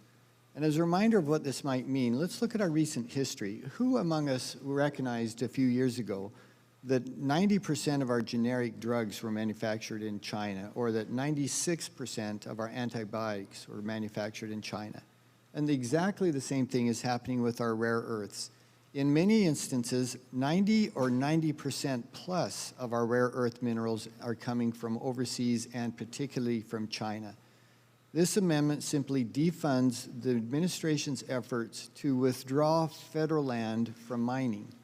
And if you think about the implications of this and what this would mean, if you want us to electrify our economy, you can't do that without rare earths. You can't build electric car batteries without rare earth minerals. You can't electrify industry, energy storage, national security, satellites to cell phones to military applications, aviation applications, all of those and many more are dependent on rare earths. And yet, just foolishly, we have made the decision we're not going to mine any of those rare earths from here within our own country. And it's not just in Utah or the West. These rare earths and minerals are found all over the country. And withdrawing federal land from mining and other productive uses is just simply unproductive, and it leaves these resources untapped. But more than that, it puts us in a precarious national security situation. We become reliant on foreign producers of these materials, and that's just intolerable. Have we not learned from the last 2 years not to do that? We have the capacity to be strong and self-reliant in these areas, and we should be. And I'll close with just this graphic. None of you will be able to see it, but I'll tell you what it says. When it comes to copper, as one example, since 1995, the United States has reduced their production of copper by 60%, while China has increased their production of copper 14-fold. That is the position we're leaving ourselves in. It makes no sense. I would ask for unanimous support for this amendment, and I yield my time. Ms. Pingree. Thank you very much, Madam Chair. I claim time in opposition to this amendment. While I agree these are critical minerals and very important to the future of renewable energy and the future of our country, appropriations bills are not the vehicle to rewrite current mining laws, and that's what this amendment seeks to do. These laws are very complex, and amending them should not be done without public hearings and an opportunity for all interested stakeholders to express their views. Therefore, my colleagues should bring this proposal before the House Natural Resources Committee, and I urge my colleagues to reject this amendment. Mr. Joyce. Thank you, Madam Chair. I rise in support of the gentleman's amendment. Congress entrusted presidents with the authority to decide which public lands would be for energy and mineral development and which would not. Inherent in this trust is the assumption that presidents would act rationally and prudently to serve America's best interests. Problems arise when presidents promise to withdraw public lands from energy and mineral development during their election campaigns and act unilaterally on those promises without any consideration of their responsibilities once elected. That is what's happening with this president. Campaign promise made to the party's left flank is now hurting America's national and economic security because his policies are making us dependent upon our adversaries for natural resources that we can't function without. Therefore, I support the amendment and I yield back. Are there any other members wishing to be heard on the amendment? Ms. McCollum. Thank you, Madam Chair. I have the privilege of being able to serve on natural resources this Congress, and we are looking and have been having hearings on updating our mining process. And Chair Pingree's right, this belongs in the Authorization Committee where they've been working and moving on this to move it forward. And therefore, I thank the gentleman for bringing this up. We do need to look and modernize our mining laws, but this is not the place to do it. Thank you, Madam Chair. Mr. Newhouse. Thank you, Madam Chair. I'd like to speak in support of Mr. Stewart's amendment. I think it's totally proper for us to consider this amendment in our committee. It would simply reaffirm the powers of the legislative branch. You know, the bottom line is pretty easy. Domestic mineral development is absolutely critical to our national security and our energy security. In addition to creating good paying American jobs and contributing much needed revenue and economic activity for local, many times rural economies, securing a domestic mineral supply chain helps us maintain our role as a global superpower and reduces, as you heard, our dependency on foreign sources for these critical minerals. Over the past few months of the Biden administration, we've witnessed several top-down withdrawal decisions that have not only negatively impacted local communities, but have truly threatened our ability to develop clean energy technologies and manufacture medical supplies and all kinds of impacts from these decisions. So by exercising our role as members of Congress, we can ensure that the voices of the mining communities are heard and that our domestic mineral needs are met. So I absolutely urge my colleagues to adopt this amendment offered by Mr. Stewart, and thank Madam Chair, and I yield back. Are there any other members wishing to be heard on the amendment? If there is no further debate, the gentleman from Utah is recognized to close. Well, again, I thank Madam Chairwoman, and I'm going to ask for a roll call on this vote. And as we take this vote, I would ask you to consider, how can you justify, in the precarious situation we find ourselves and the uncertainty of the world, how can you justify saying to Americans, we're not going to get these critical minerals from our own country? And by the way, if you want to do it in an environmentally safe and responsible way, mine them here in the U.S. I promise you, and you know China doesn't care about environmental standards. Neither does India nor many other the sources for this. If you care about environmental impacts, then do it under EPA standards that we know are the most stringent in the world. It's the right thing for our own security. It's the right thing for our economic health. And again, I would ask for a roll call vote and for people's support. Thank you. Questions on the amendment offered by the gentleman from Utah. All those in favor say aye.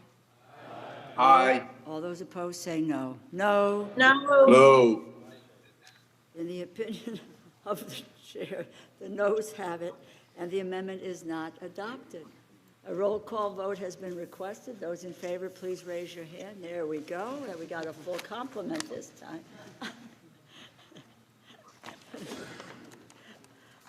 Having a sufficient number in support, the clerk will call the roll.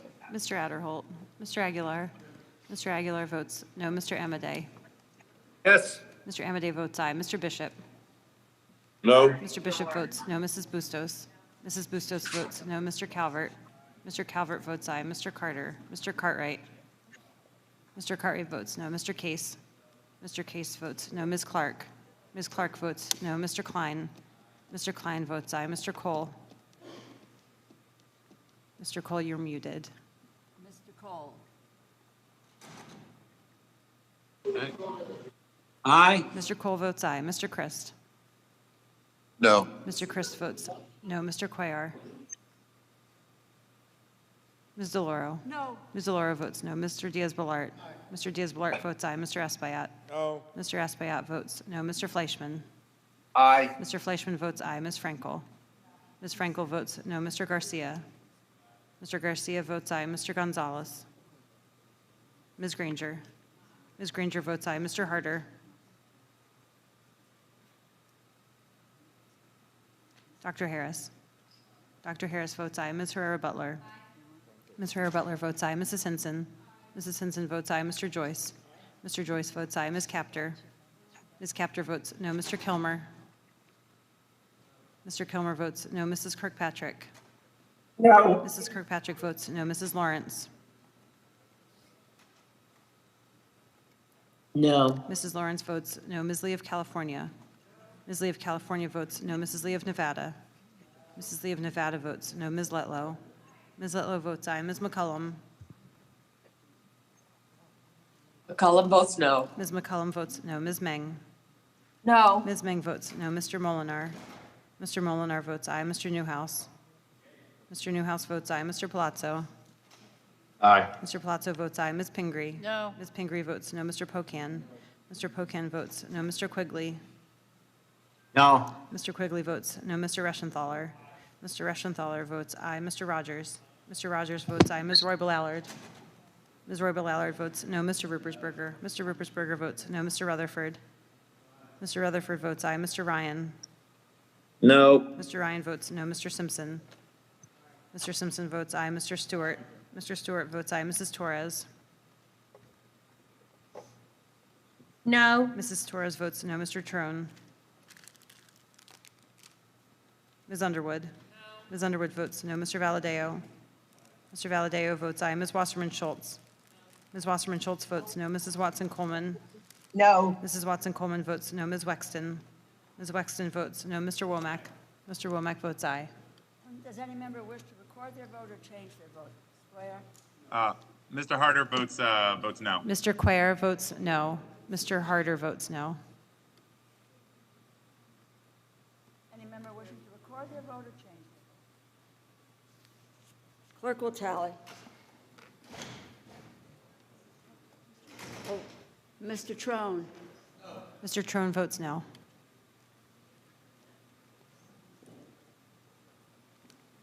Are we missing?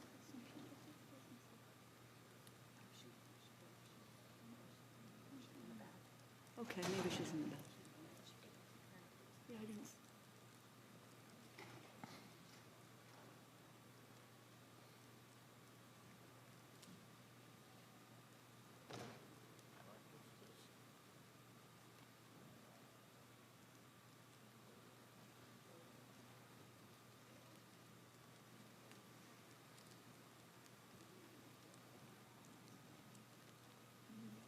On this vote, the yeas are 23, the nays are 32. The amendment is not adopted.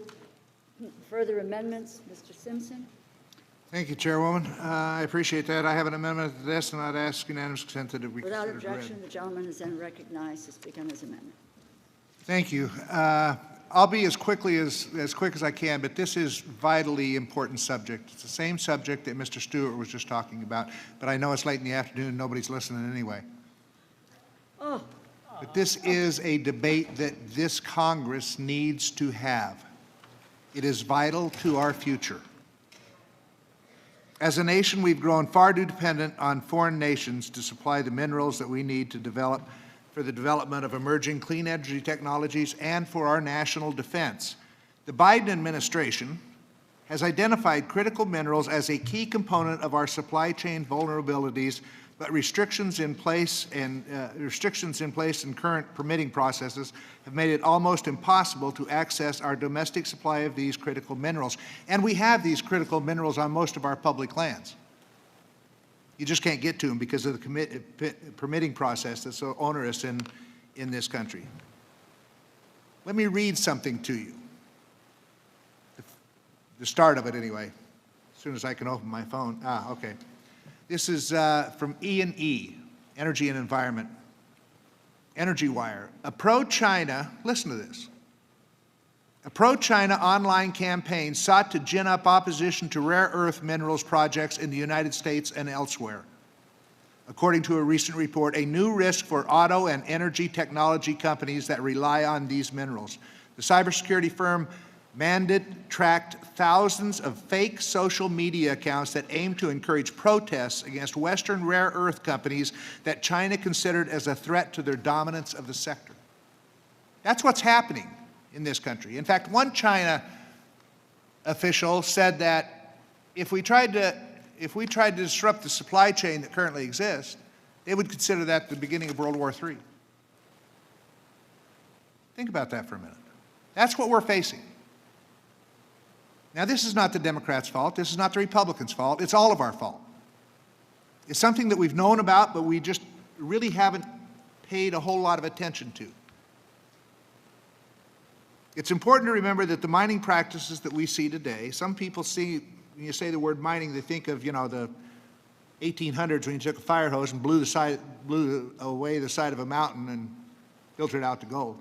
The mining practices we see today are unrecognizable from mining practices of the 1800s. We have sophisticated technologies that enable us to mine resources in more environmentally responsible and efficient ways. There are also efforts underway to remine and restore areas previously degraded by past mining activities. However, our nation's permitting process obstructs and delays these efforts. This amendment would bring common sense reform to permitting critical mineral mining projects and create a more timely, transparent, and reasonable process. I know everybody talks about, let the Resources Committee do this. We've been talking about updating the mining laws for, I don't know, I've been here 24 years, and I know they've been talking about it before then. Nothing ever gets done. We need to move on this because this is critical to our country. This amendment does not remove environmental reviews of critical mineral projects. It just puts a time limit on the NEPA process. This amendment puts an 18-month limit on doing environmental assessments and a 2-year time limit on environmental impact statements. Some people will say that's not nearly enough time. Baloney.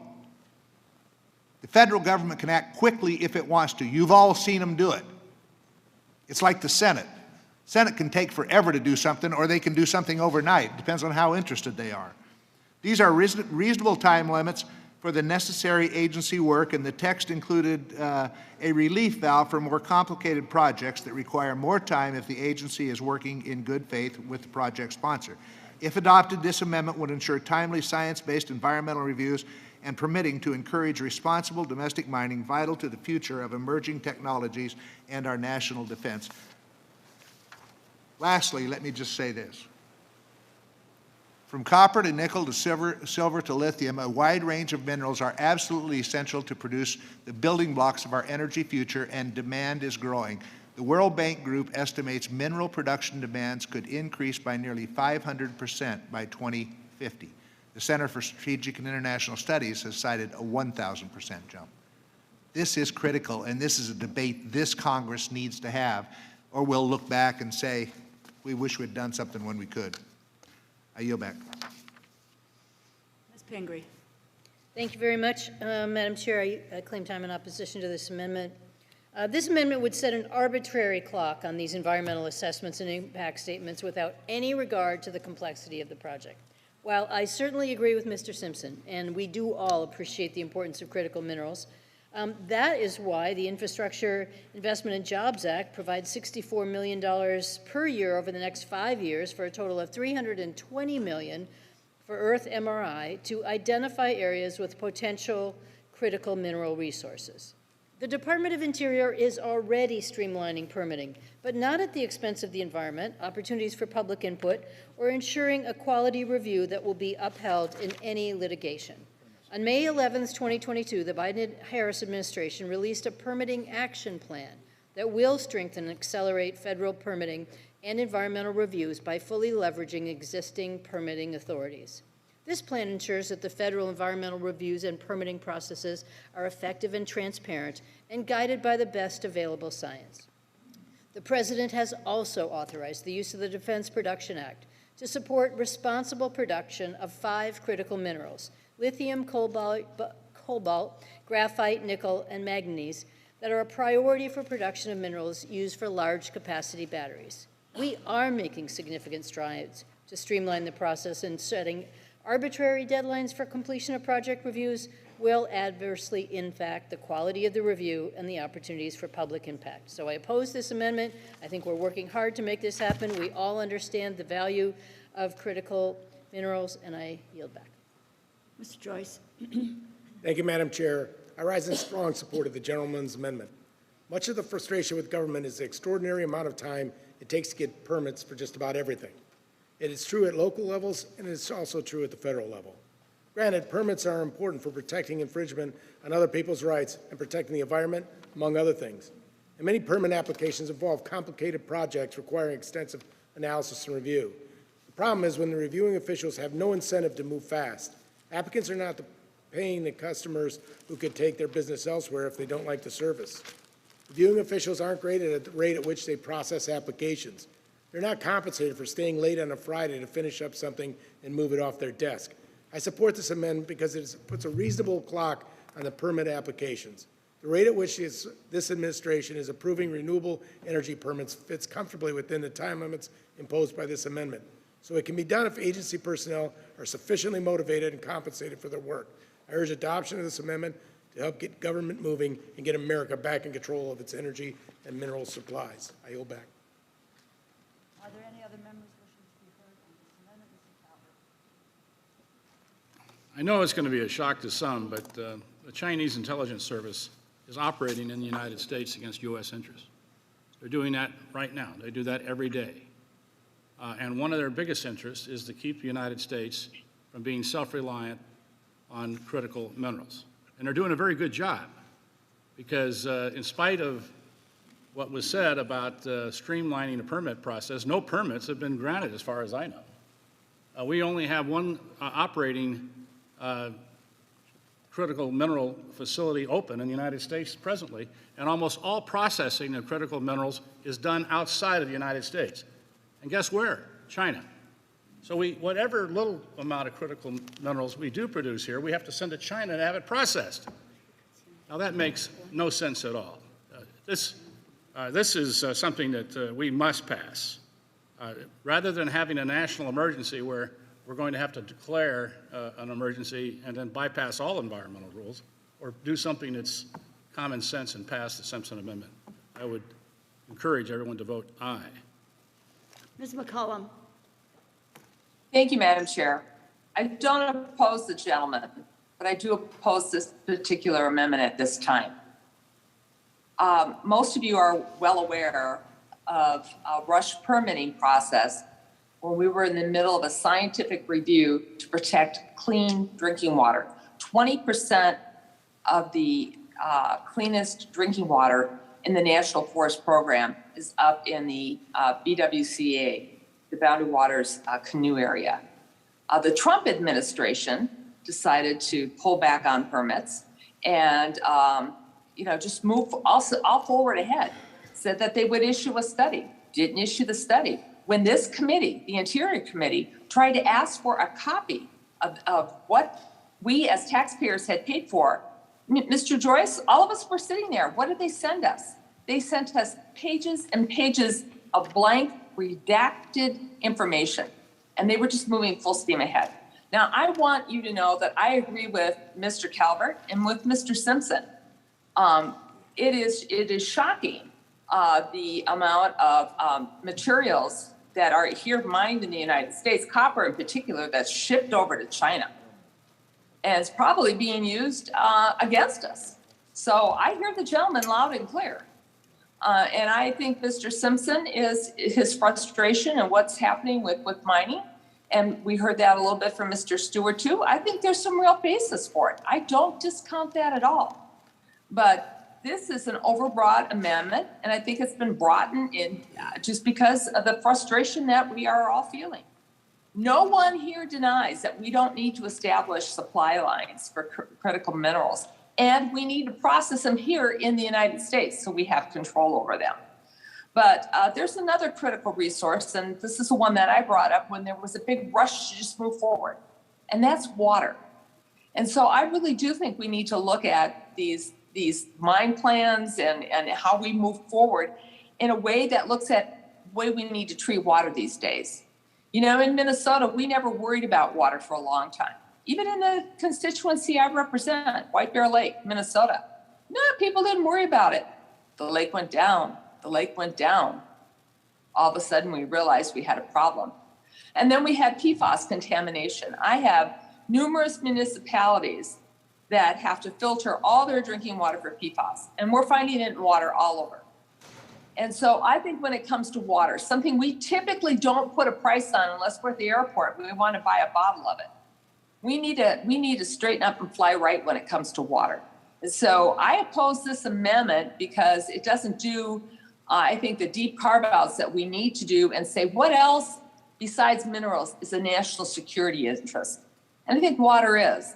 And we heard debate after debate yesterday on what's happening in California. We've all watched in the news what's happening in Lake Mead.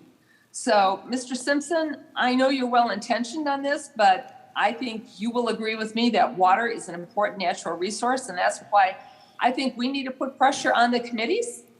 We need to put pressure on the authorizing committees to sit down and get this right. Now, the other thing that's been pointed out is, that a lot of these minerals go over to China to be processed. Well, the companies that are coming in to mine these minerals, folks, they aren't U.S. companies.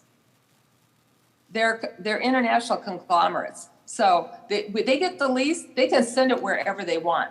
We need a big picture approach to make sure that we have what we need in this country to keep us safe and secure, and also to provide a cleaner, greener alternative energy. So I don't disagree that we can't do a better job with this. We need to. But Mr. Simpson, right now, I have to oppose this amendment. And I really am serious. And I think the gentleman, Mr. Calvert, Mr. Simpson know this, and others who know me well. We need to get this right, and we need to get it right now. But this isn't the right amendment at the right time. And with that, I yield back. Mr. Newhouse. Thank you, Madam Chair, and I want to also speak in support of this amendment. The last few months, the last few years, hopefully have revealed to us as Americans in this country that we need to not be dependent on foreign sources for many different things. We have a critical supply of minerals directly underneath our feet that we should be utilizing ourselves. These minerals are essential to our economy. They're essential to our national security. It makes no sense to depend on foreign sources for these minerals when we have it right here, where we can mine. We can actually, in response to the lady from Minnesota, we can build smelters in this country and do it more responsibly, more safely, more environmentally friendly, utilize better labor practices than anywhere else in the world. The largest hurdle that we face in domestic mineral development is permitting delays. And I've seen it firsthand in the gentlelady's state as well as other states throughout the country. Mining projects to get permitted in the United States can take up to a decade or more, 2 decades, to get a permit. And meanwhile, other countries, other first world countries like Canada or Australia, they can get a permit approved and moved on within 3 to 5 years. There's no reason that the United States of America, the greatest country in the world, should be beholden to regulatory or permitting delays that preclude us, prevent us from moving forward in ways that we need to in our development, in our national security. So I urge my colleagues to pass this amendment, help support domestic critical mineral development, and vote yes on this amendment. Thank you. Are there any other members wishing to be heard on the amendment? There's no further debate. The gentleman from California is recognized. I thank the chairwoman and Idaho. Idaho, yeah. Calvert's coming up. Isn't that right? Weird looking state up in the Pacific Northwest. Thank you, chairwoman. Yeah, we're getting all the Californians moving to Idaho. I appreciate the comments of everyone. I know everyone is sincere about this. Calvert's next. Being sincere doesn't solve the problem. I'm as concerned about water as anyone else is.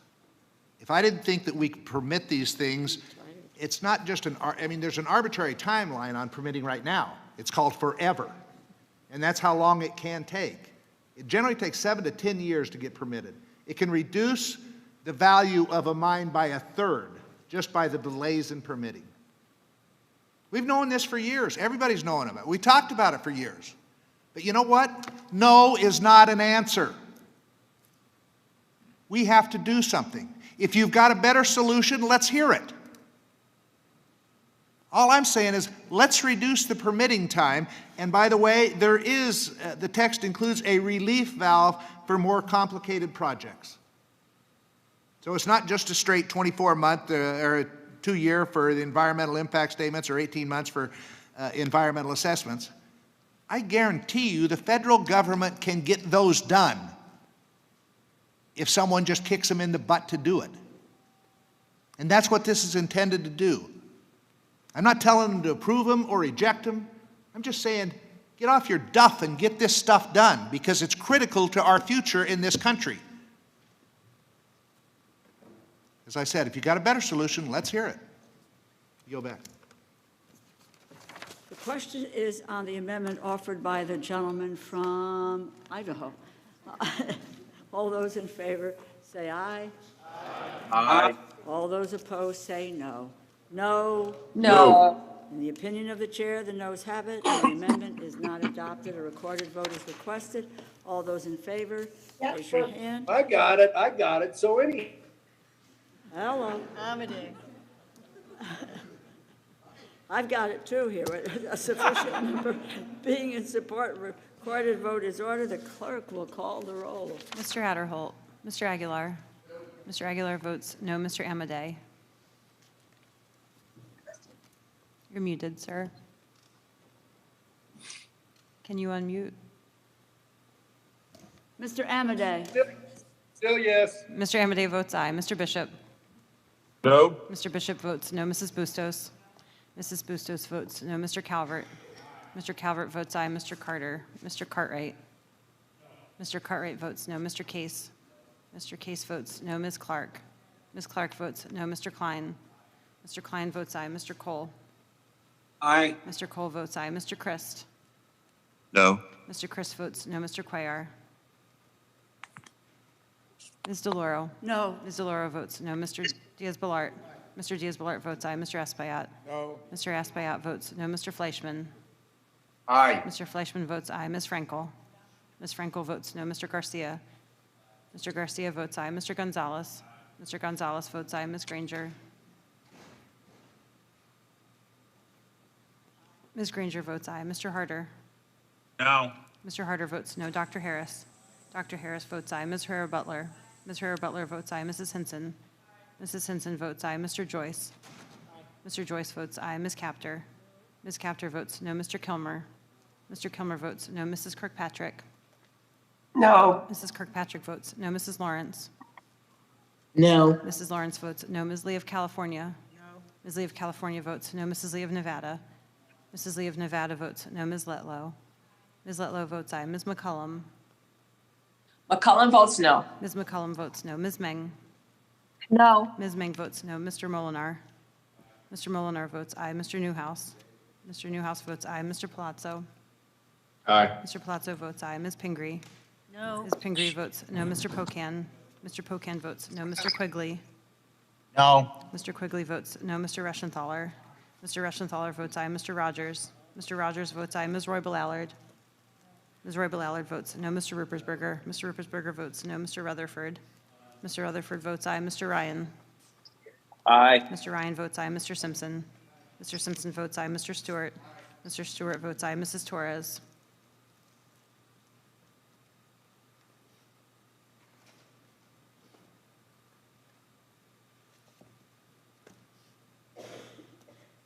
Torres is aye. Mrs. Torres votes aye. Mr. Trone. No. Mr. Trone votes no. Ms. Underwood. Ms. Underwood votes no. Mr. Valadeo. Mr. Valadeo votes aye. Ms. Wasserman Schultz. Ms. Wasserman Schultz votes no. Mrs. Watson Coleman. No. Mrs. Watson Coleman votes no. Ms. Wexton. Ms. Wexton votes no. Mr. Womack. Mr. Womack votes aye.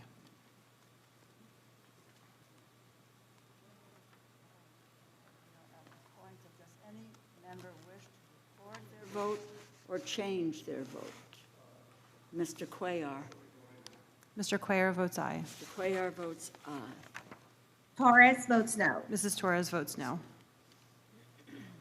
Any member wishing to change their vote or to record their vote?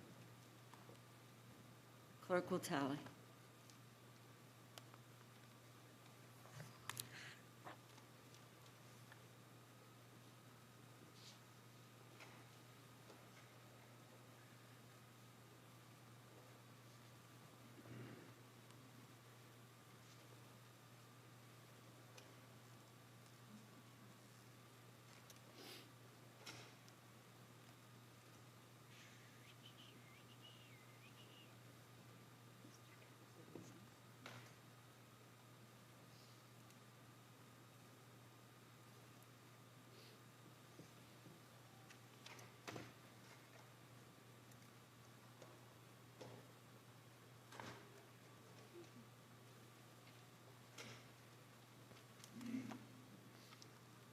On this vote, the yeas are 26, the noes are 30, and the amendment is not adopted. Further amendments? The gentleman from California, Mr. Calvert, is recognized for amendment number 1. Thank you, Madam Chair. I have an amendment at the desk. I ask unanimous consent that the reading be dispensed with. Without objection, the gentleman is recognized. I'd like to call this amendment in honor of our former dean and friend, Don Young, because he would be very interested in this. Our nation faces an energy crisis, and the administration continues to double down on its war on American energy. Since day one, the Biden administration has sent a message to our energy producers: cut oil and gas production, or we will do it for you. Now, President Biden seems surprised that the market responded. The same week that average gas prices hit a record high, the Department of Interior canceled 3 massive offshore lease sales in Alaska and the Gulf of Mexico. This administration has been hostile to American refineries, and the president wonders why we don't have more refining capability. All of our refiners are operating above 90% capacity, our pipelines are full, and gas prices are at all-time high. The president's words matter, and when he campaigned on shutting down domestic oil and gas production and followed through on those promises on day one, the market listened and chose not to invest in energy production, which has resulted in sky-high energy prices for all Americans. The president and my friends on the other side of the aisle want to shut down American domestic energy production in service to their green agenda, but have no problem begging dangerous dictators with little regard to the environment to produce more oil. We need to correct the signals that the federal government has sent to the energy markets, and we can start by adopting my amendment. My amendment would defund the Secretarial Order 3401, which canceled the Coastal Plain oil and gas leasing program in Alaska National Wildlife Refuge. This program was mandated by Congress, and with a stroke of a pen, Secretary Haaland has flouted the law. We must stand with America's energy producers and uphold the law of the land.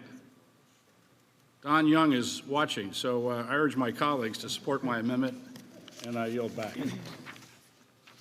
Ms. Pingree. Thank you, Madam Chair. I'm going to claim time in opposition to this amendment, and I certainly appreciate Mr. Calvert's naming his amendment for our departed colleague. We all miss Mr. Young, and I certainly was one of his fans, but we didn't always agree on everything, and so I cannot agree on the Don Young amendment here.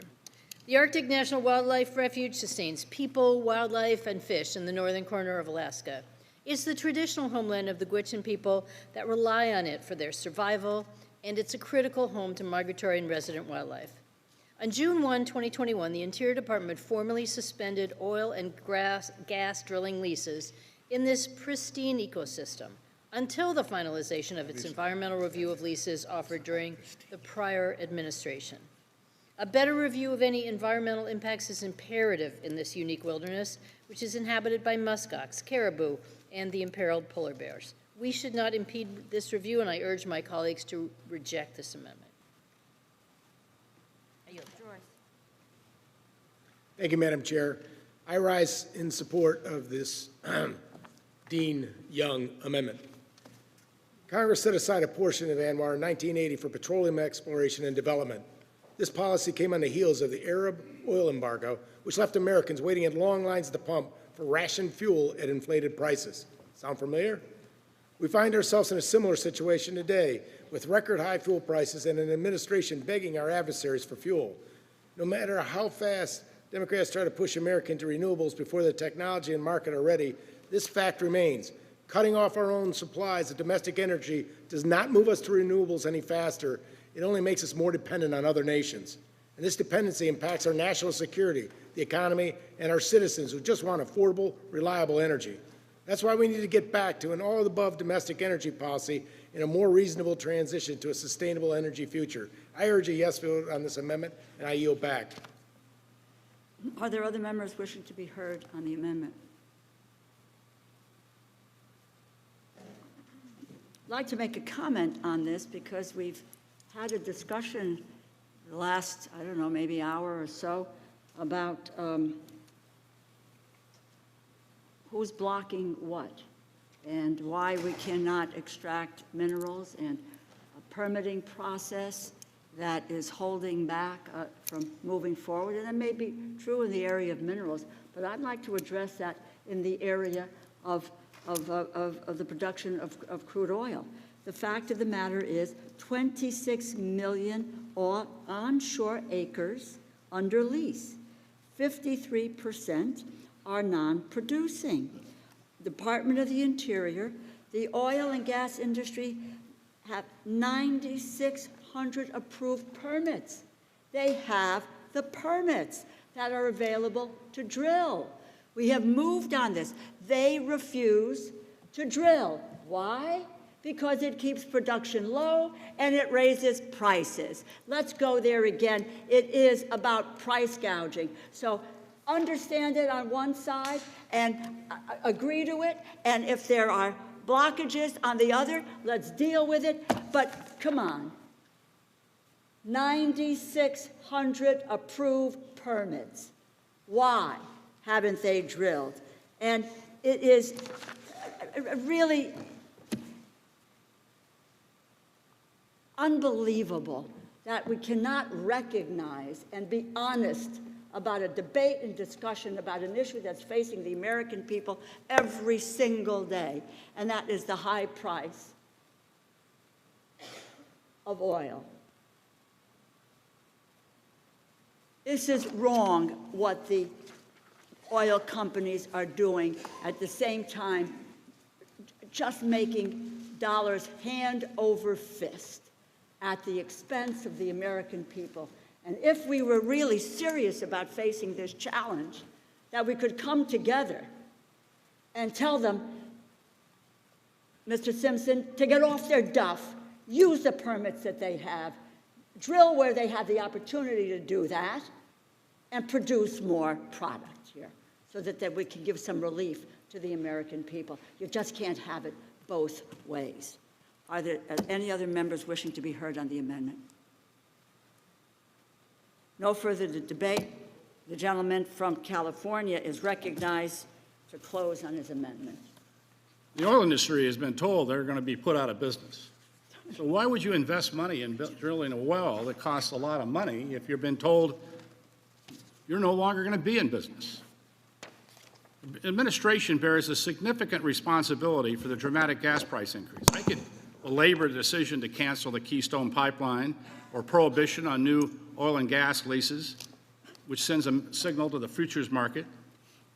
But my amendment is targeted decision to close off the energy resources Congress specifically made available for production. I urge my members, my colleagues, to vote yes on this amendment. And oh, by the way, the caribou population and the musk population, I've been up on the slope many times, has flourished. So I yield back the balance of my time.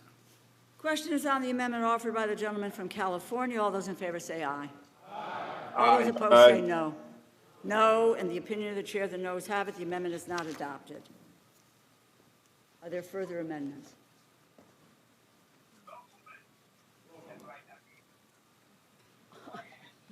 It's a delayed reaction here.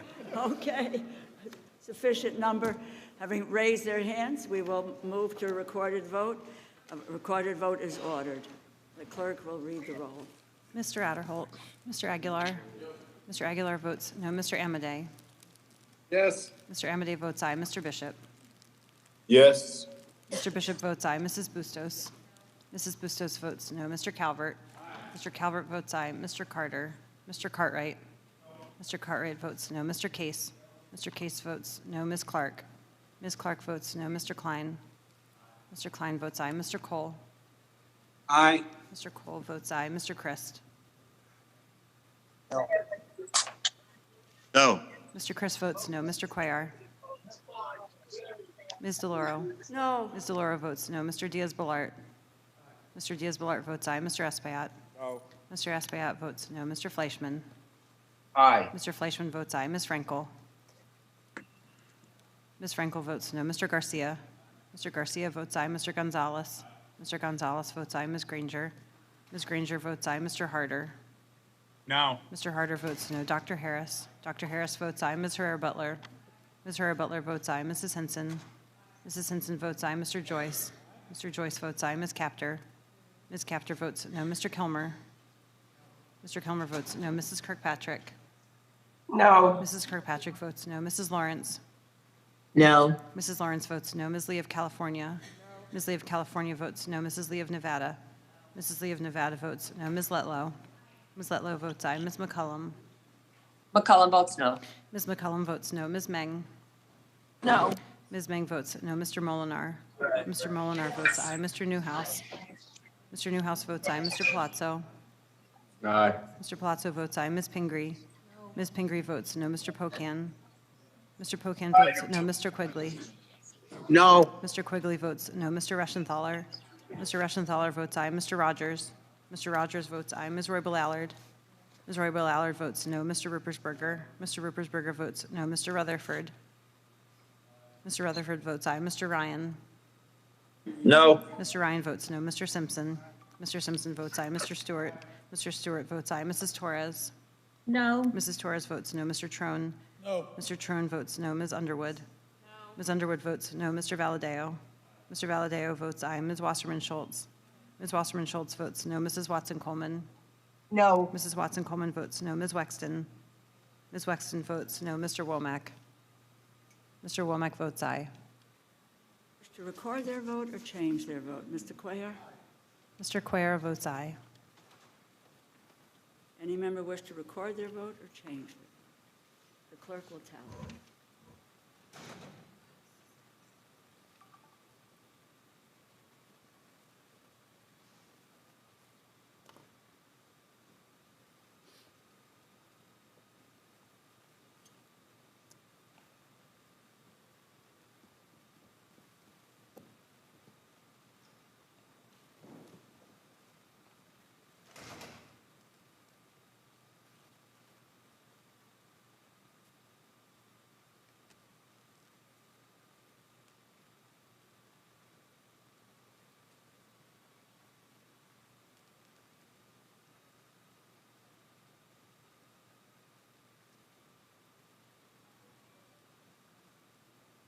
The amendment is not adopted. Further amendments?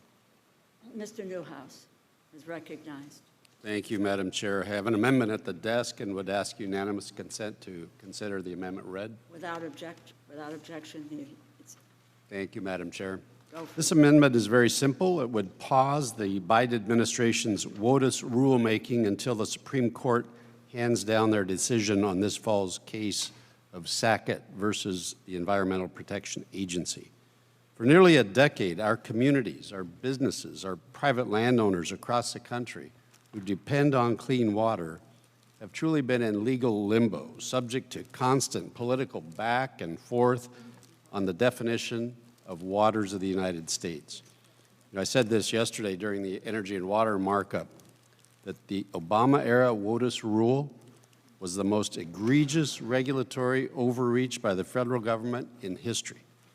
That's not a small statement to make, but it truly has limited the ability of farmers and ranchers to produce the food and fiber that we all depend on. It has drastically increased the cost of housing, placing home ownership out of the grasp of millions of Americans, and it has left private landowners across the United States who are on the front lines of land and water conservation without the certainty and at risk of being fined for doing the very work necessary to maintain a healthy ecosystem and support our local communities. Now, at this point, what I should say is my, here we go again. Because now the Biden administration is trying once again to overreach and expand the Clean Water Act far beyond what the congressional intent is.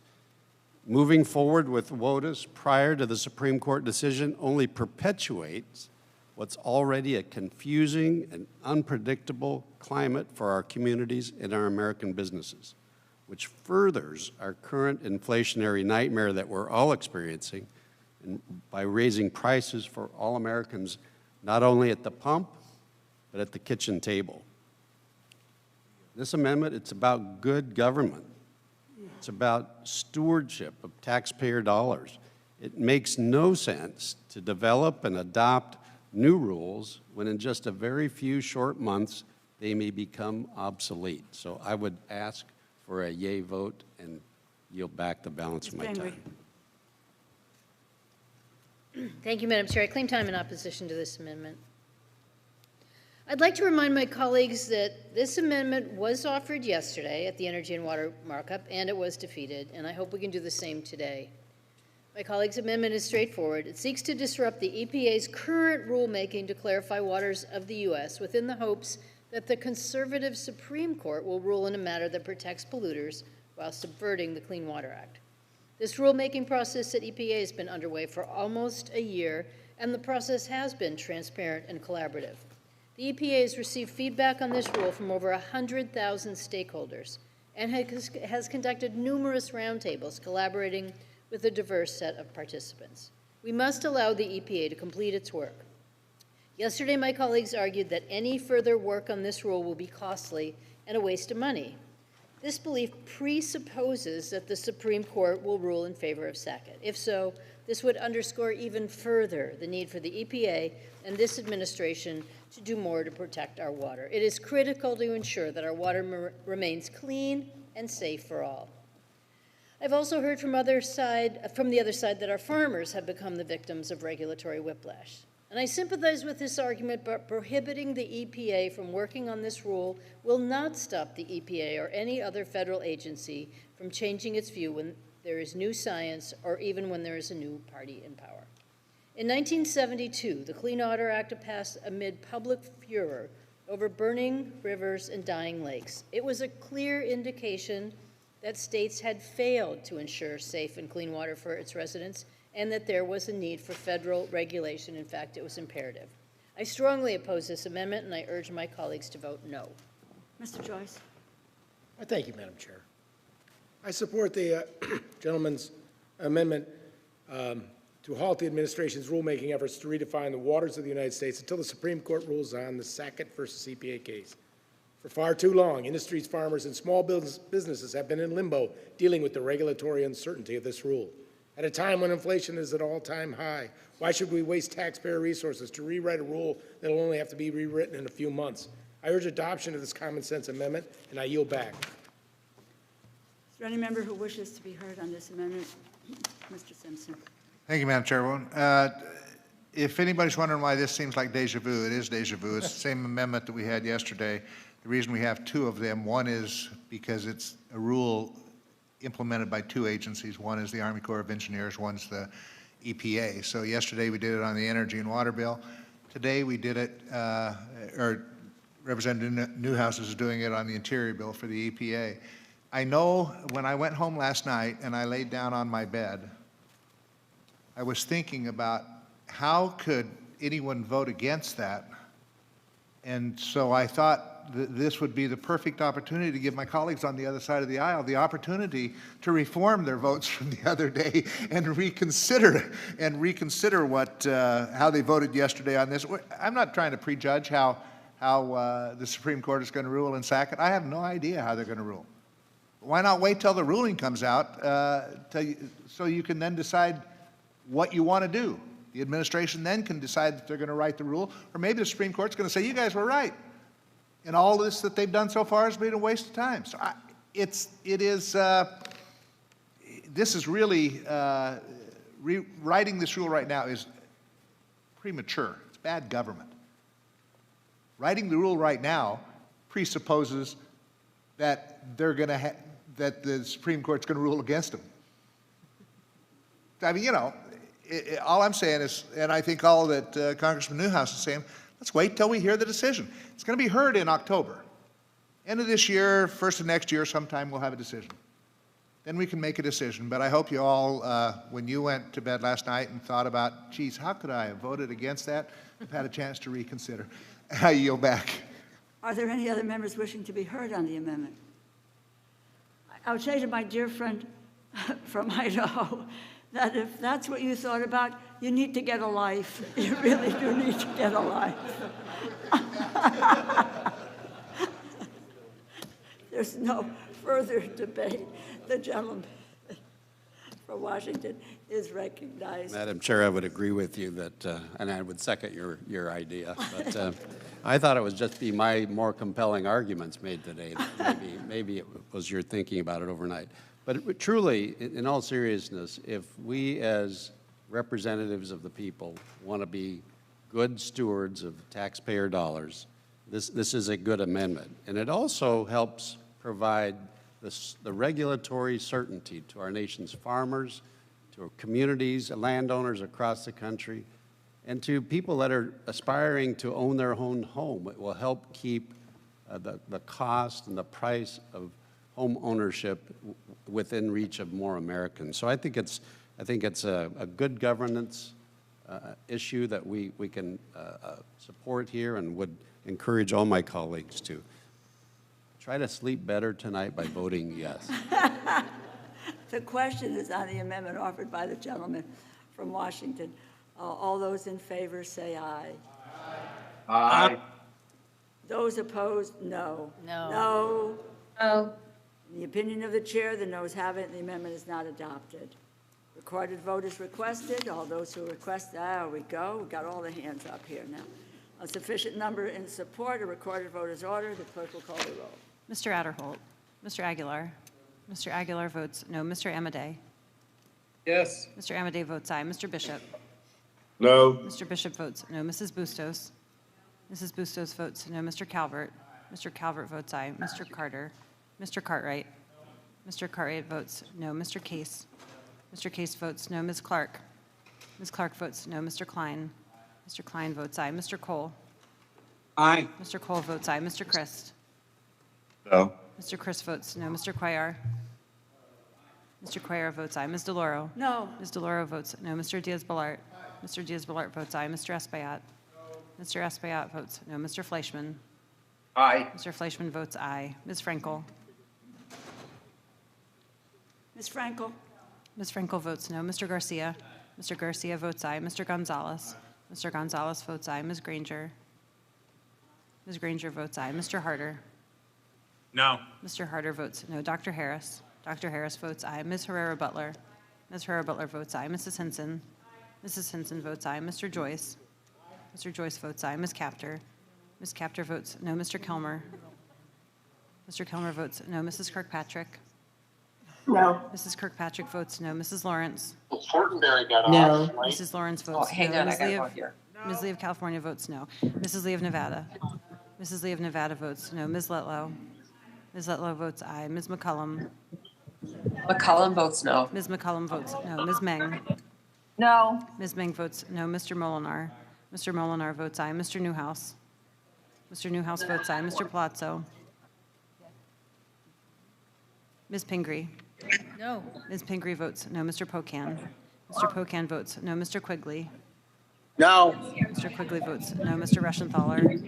Mr. Reschenthaler votes aye. Mr. Rogers. Mr. Rogers votes aye. Ms. Roy Ballard. Ms. Roy Ballard votes no. Mr. Ruppersberger. Mr. Ruppersberger votes no. Mr. Rutherford. Mr. Rutherford votes aye. Mr. Ryan. No. Mr. Ryan votes no. Mr. Simpson. Mr. Simpson votes aye. Mr. Stewart. Mr. Stewart votes aye. Mrs. Torres. No. Mrs. Torres votes no. Mr. Trone. No. Mr. Trone votes no. Ms. Underwood. Ms. Underwood votes no. Mr. Valadeo. Mr. Valadeo votes aye. Ms. Wasserman Schultz. Ms. Wasserman Schultz votes no. Mrs. Watson Coleman. No. Mrs. Watson Coleman votes no. Ms. Wexton. Ms. Wexton votes no. Mr. Womack. Mr. Womack votes aye. Does any member wish to record their vote or change?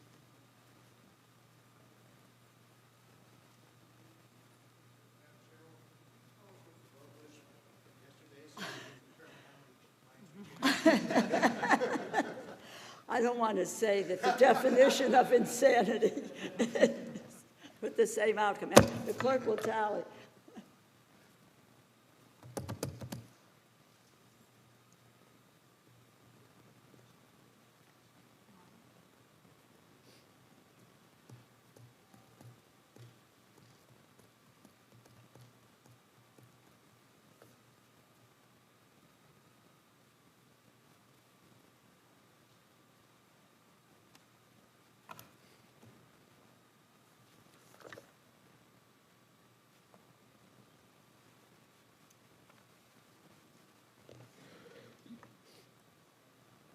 On this vote, the yeas are 24, the nays are 31, and the amendment is not adopted.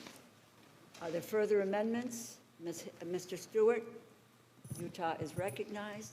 Yes, ma'am, and I understand that this is the last amendment for the day. No. No?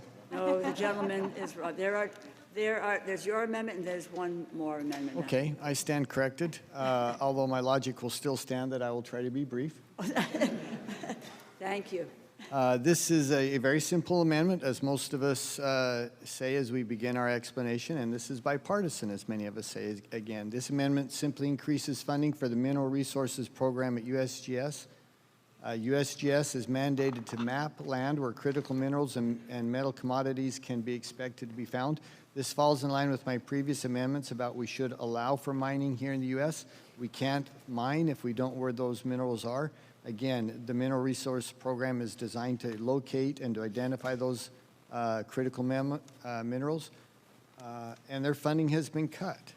The President's budget requested, and again, so this is not a partisan issue, and if you want to be reminded why it's important, electrical cars, batteries, electrical into our industry, energy storage, national security, and I'll close by just quoting the President's 100-day report. The Department of Interior should seek to expand funding and full staffing for the U.S. Geological Survey's Mineral Resources Program. That's all this amendment does.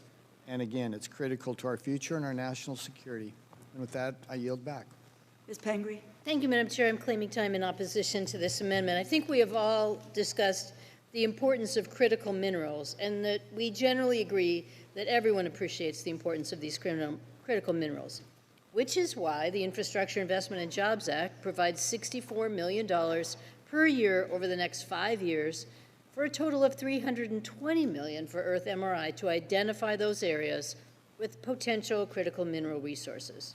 I do appreciate that my colleague wants to fully fund the President's budget for mineral resources, but I want to remind him that the bill already provides an increase of $20 million above the fiscal year 2022 enacted level, which is a 31% increase. This amendment also proposes report language directing an increase of $10 million for the National Minerals Information Center. The base funding for the National Minerals Information Center is $18.1 million, and fiscal year 2023 President's budget requested an increase of $5.7 million for a total of $23.8 million. The amendment would exceed the President's budget request by $4.3 million based on a Department of Defense report that uses numbers that USGS cannot verify. The Interior bill provides an increase of $5 million for supply chain research for green technologies, a portion of which will go to the National Minerals Information Center. The offset for this amendment comes from the Office of the Secretary and would impact resources needed for improving audit and internal controls, approving acquisition and grants management, and supporting diversity, equity, inclusion, and accessibility initiatives. Thanks to the Infrastructure Investment and Jobs Act and the funding this bill provides in fiscal year 2023 for the USGS Mineral Resources Program, adequate resources are available in fiscal year 2023 for critical minerals, and I urge my colleagues to reject this amendment. Yield back. Mr. Joyce? Thank you, Madam Chair. I rise in support of the amendment. There's bipartisan recognition that the current situation with the supply chain of critical minerals threatens our national and economic security and our nation's efforts to transition to a cleaner energy future. The President is asking Congress for a significant increase in the U.S. Geological Survey's budget to help address that problem. Yes, this bill shorts the President's request by almost $7 million. For a bill that is almost $7 billion above the enacted level, surely we can agree to move 1/10 of 1% of that amount to fully fund the President's request for critical minerals. I urge adoption of the amendment, and I yield back. Are there other members wishing to be heard on the amendment? No further debate. The gentleman from Utah is recognized to close. Again, Madam Chair, this is essential to our national security. We can't mine and be independent of critical earth minerals if we don't know where they are. This is a very simple request, not much money. It's an agreement with the administration, and I'd ask for member support. With that, I yield back. Question is on the amendment offered by the gentleman from Utah. All those in favor say aye. Aye. All those opposed say no. No. No. The opinion of the chair? No. Thank you. The opinion of the chair, the noes have it, and the amendment is not adopted. Request Roll call vote is recorded vote. requested. All those in favor, recorded vote, please raise your hand. Sufficient number being in support, recorded vote is ordered. The clerk will call the roll. Mr. Adderholt, Mr. Aguilar. Mr. Aguilar votes no. Mr. Amadei. Mr. Amadei. I have your back. Mr. Amadei. Mr. Amadei? Yes. Yes. Mr. Amadei votes aye. Mr. Bishop. No. Mr. Bishop votes no. Mrs. Bustos. Mrs. Bustos votes no. Mr. Calvert. Mr. Calvert votes aye. Mr. Carter. Mr. Cartwright. Mr. Cartwright votes no. Mr. Case. Mr. Case votes no. Ms. Clark. Ms. Clark votes no. Mr. Klein. Mr. Klein votes aye. Mr. Cole. Aye. Mr. Cole votes aye. Mr. Christ. No. Mr. Christ votes no. Mr. Cuellar. Mr. Cuellar votes no. Ms. DeLauro. No. Ms. DeLauro votes no. Mr. Diaz-Balart. Mr. Diaz-Balart votes aye. Mr. Espaillat. Mr. Espaillat votes no. Mr. Fleischman. Aye. Mr. Fleischman votes aye. Ms. Frankel. Ms. Frankel votes no. Mr. Garcia. Mr. Garcia. Garcia? Mr. Garcia votes aye. Mr. Gonzalez. Mr. Gonzalez votes aye. Ms. Granger. Ms. Granger votes aye. Mr. Harder. No. Mr. Harder votes no. Dr. Harris. Dr. Harris votes aye. Ms. Herrera-Butler. Ms. Herrera-Butler votes aye. Mrs. Hinson. Mrs. Hinson votes aye. Mr. Joyce. Mr. Joyce votes aye. Ms. Capter. Ms. Capter votes no. Mr. Kilmer. Mr. Kilmer votes no. Mrs. Kirkpatrick. No. Mrs. Kirkpatrick votes no. Mrs. Lawrence. No. Mrs. Lawrence votes no. Ms. Lee of California. No. Ms. Lee of California votes no. Mrs. Lee of Nevada. Mrs. Lee of Nevada votes no. Ms. Letlow. Ms. Letlow votes aye. Ms. McCollum. McCollum votes no. Ms. McCollum votes no. Ms. Meng. No. Ms. Meng votes no. Mr. Molinar. Mr. Molinar votes aye. Mr. Newhouse. Mr. Newhouse votes aye. Mr. Palazzo. Ms. Pingree. No. Ms. Pingree votes no. Mr. Pocan. Mr. Pocan votes no. Mr. Quigley. Mr. Quigley votes no. Mr. Reschenthaler. Mr. Reschenthaler votes aye. Mr. Rogers. Mr. Rogers votes aye. Ms. Roybal-Allard. Ms. Roybal-Allard votes no. Mr. Ruppersberger. Mr. Ruppersberger votes no. Mr. Rutherford. Mr. Rutherford votes aye. Mr. Ryan. Aye. Mr. Ryan votes aye. Mr. Simpson. Mr. Simpson votes aye. Mr. Stewart. Mr. Stewart votes aye. Mrs. Torres. No. Mrs. Torres votes no. Mr. Trone. No. Mr. Trone votes no. Ms. Underwood. Ms. Underwood votes no. Mr. Valadeo. Aye. Mr. Valadeo votes aye. Ms. Wasserman Schultz. Ms. Wasserman Schultz votes no. Mrs. Watson Coleman. No. Mrs. Watson Coleman votes no. Ms. Wexton. Ms. Wexton votes no. Mr. Womack. Mr. Womack votes aye. Does any member wish to record their vote or change their vote? The clerk will tally. There is one more amendment on this bill. Let me just remind people that we will, by the way, that would mean that we will have completed 10 full committee markups, and tomorrow we will have the last two, Labor HHS and the THUD bill, and then it will be free at last until we have to go to the floor. But we will start tomorrow morning at 9, just so that, an hour early with the intention of trying to move along and let people leave to enjoy the 4th of July break. So on this vote, the yeas are 24, the nays are 31. The amendment is not adopted. Further amendments, Ms. Hinson, this is amendment number 1. Yes, Madam Chair, I have an amendment at the desk, and I ask the reading be dispensed Without with. objection, Thank you, Madam Chair. gentlelady is recognized. Thank you. And I am the last amendment for the day, so I am proud to claim that. This amendment would help to keep the lights on for Americans across the country. Right now, we know the EPA is pushing environmental standards and alternative energy while simultaneously discouraging the use of traditional fuel sources without, I believe, really understanding the real-world impact that this has on people across the country for energy security, including my constituents in Iowa. It's unacceptable that Midwesterners are threatened by rolling blackouts this summer during times of record high heat because the EPA is jumping the gun on getting rid of baseload energy production before our alternative energy supply can help support the nation's demand. Trust me when I say I'm very supportive of alternative energy strategies. I am proud to represent Iowa, one of the leading states in alternative energy production like wind and solar, not to mention biofuels. More than half of our energy produced in the state of Iowa is from renewable sources, and that is something for Iowans to be very proud of. But Iowa is only able to generate this efficient energy because we are an outlier. We view alternative energy as a supplement, not as a replacement to our traditional energy generation methods. Unfortunately, this administration seems determined to make traditional energy the enemy. They have been discouraging fossil fuel energy production without considering how much we depend on these sources. We can't just pull the rug out from underneath our constituents. Last year, U.S. Climate Energy Envoy John Kerry announced that the Biden administration's goal of rolling back traditional power sources was moving forward. And what did we see happen?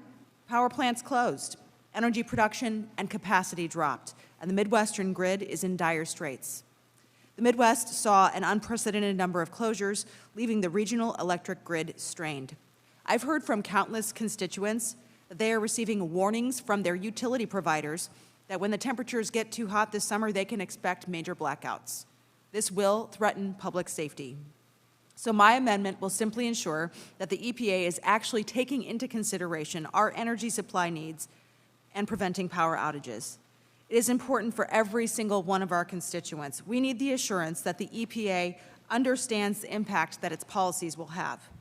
You can support clean energy innovation and research while still understanding that the reality is we just aren't there yet, and Americans just can't be waiting in the dark. This isn't about the environment. This is about making sure homes, hospitals, schools, grocery stores, and other essential buildings and facilities don't lose power. Americans should not be worried about how to keep their families safe during blackouts this summer. So I encourage my colleagues to please support this amendment to simply remind the EPA that our baseload energy supply must remain stable and supported as it sets its sights on ambitions for a greener future. Thank you, Madam Chair. I yield back. Ms. Pingree.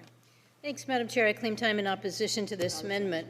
I certainly understand the critical challenges we face with the serious issue of rolling blackouts in much of our country, but I oppose this amendment as it is drafted. The way I look at it is renewable energy is a solution to our energy crisis, not the problem, and we cannot look at it in that way. We must work to expand renewable electricity sources, such as bioenergy, hydropower, geothermal power, not find ways to limit them. This diverse mix of renewable sources ensures electric grid stability and security and reduces the overall risks of grid volatility. It is inevitable that as utilities seek reductions in emissions to combat climate change, the electrical grid will continue to transition to cleaner fuels. And if we try to go in the opposite direction, as this amendment does, trying to stop that transition, it would be forcing us to rely on coal, a source of energy that is being phased out for many good reasons. As the sponsor of this amendment said, in Iowa, nearly half of their power is generated by renewable energy, so it seems counterintuitive to me that Iowa would benefit for this. In fact, I think it would do exactly the opposite to a state, Iowa, where my family comes from, and I am very fond of the state, so I don't want to do anything to harm it. Clean renewable energy is our future. We must do more to expand its availability, so I urge my colleagues to oppose this amendment. Mr. Joyce. Thank you, Madam Chair. I support the gentlewoman's common sense amendment. As part of the country faces potential rolling power outages, including the Midwest, and energy prices continue to rise, EPA must work with states to allow all domestic energy resources to be utilized. Doing so brings stability to the marketplace and to our energy grid, reduces energy costs, spurs economic growth, and creates good-paying jobs. This amendment recognizes that we cannot lock America from the domestic energy and minerals it needs for a smooth transition to a cleaner energy future. I support the amendment, and I yield back. Are there any other members wishing to be heard on the amendment? No further debate. The gentlewoman from Iowa is recognized to close. Thank you, Madam Chair. And while our energy in Iowa is more than 50% renewable, we are part of a grid that includes other states other than Iowa. So this does directly impact Iowans' energy security. When coal plants are closed in Michigan, that puts Iowans at risk. And all we're doing with this amendment is simply asking the EPA to account for the energy baseload needs as it's making decisions. So it won't stop anything, it's just asking them to account for that and making sure that Americans are protected. And I think everyone wants to do their part in this room to make sure that we don't have another situation like what happened in Texas last year or across the Midwest last winter with natural gas prices going through the roof and people literally in the cold with 20-degree below temperatures.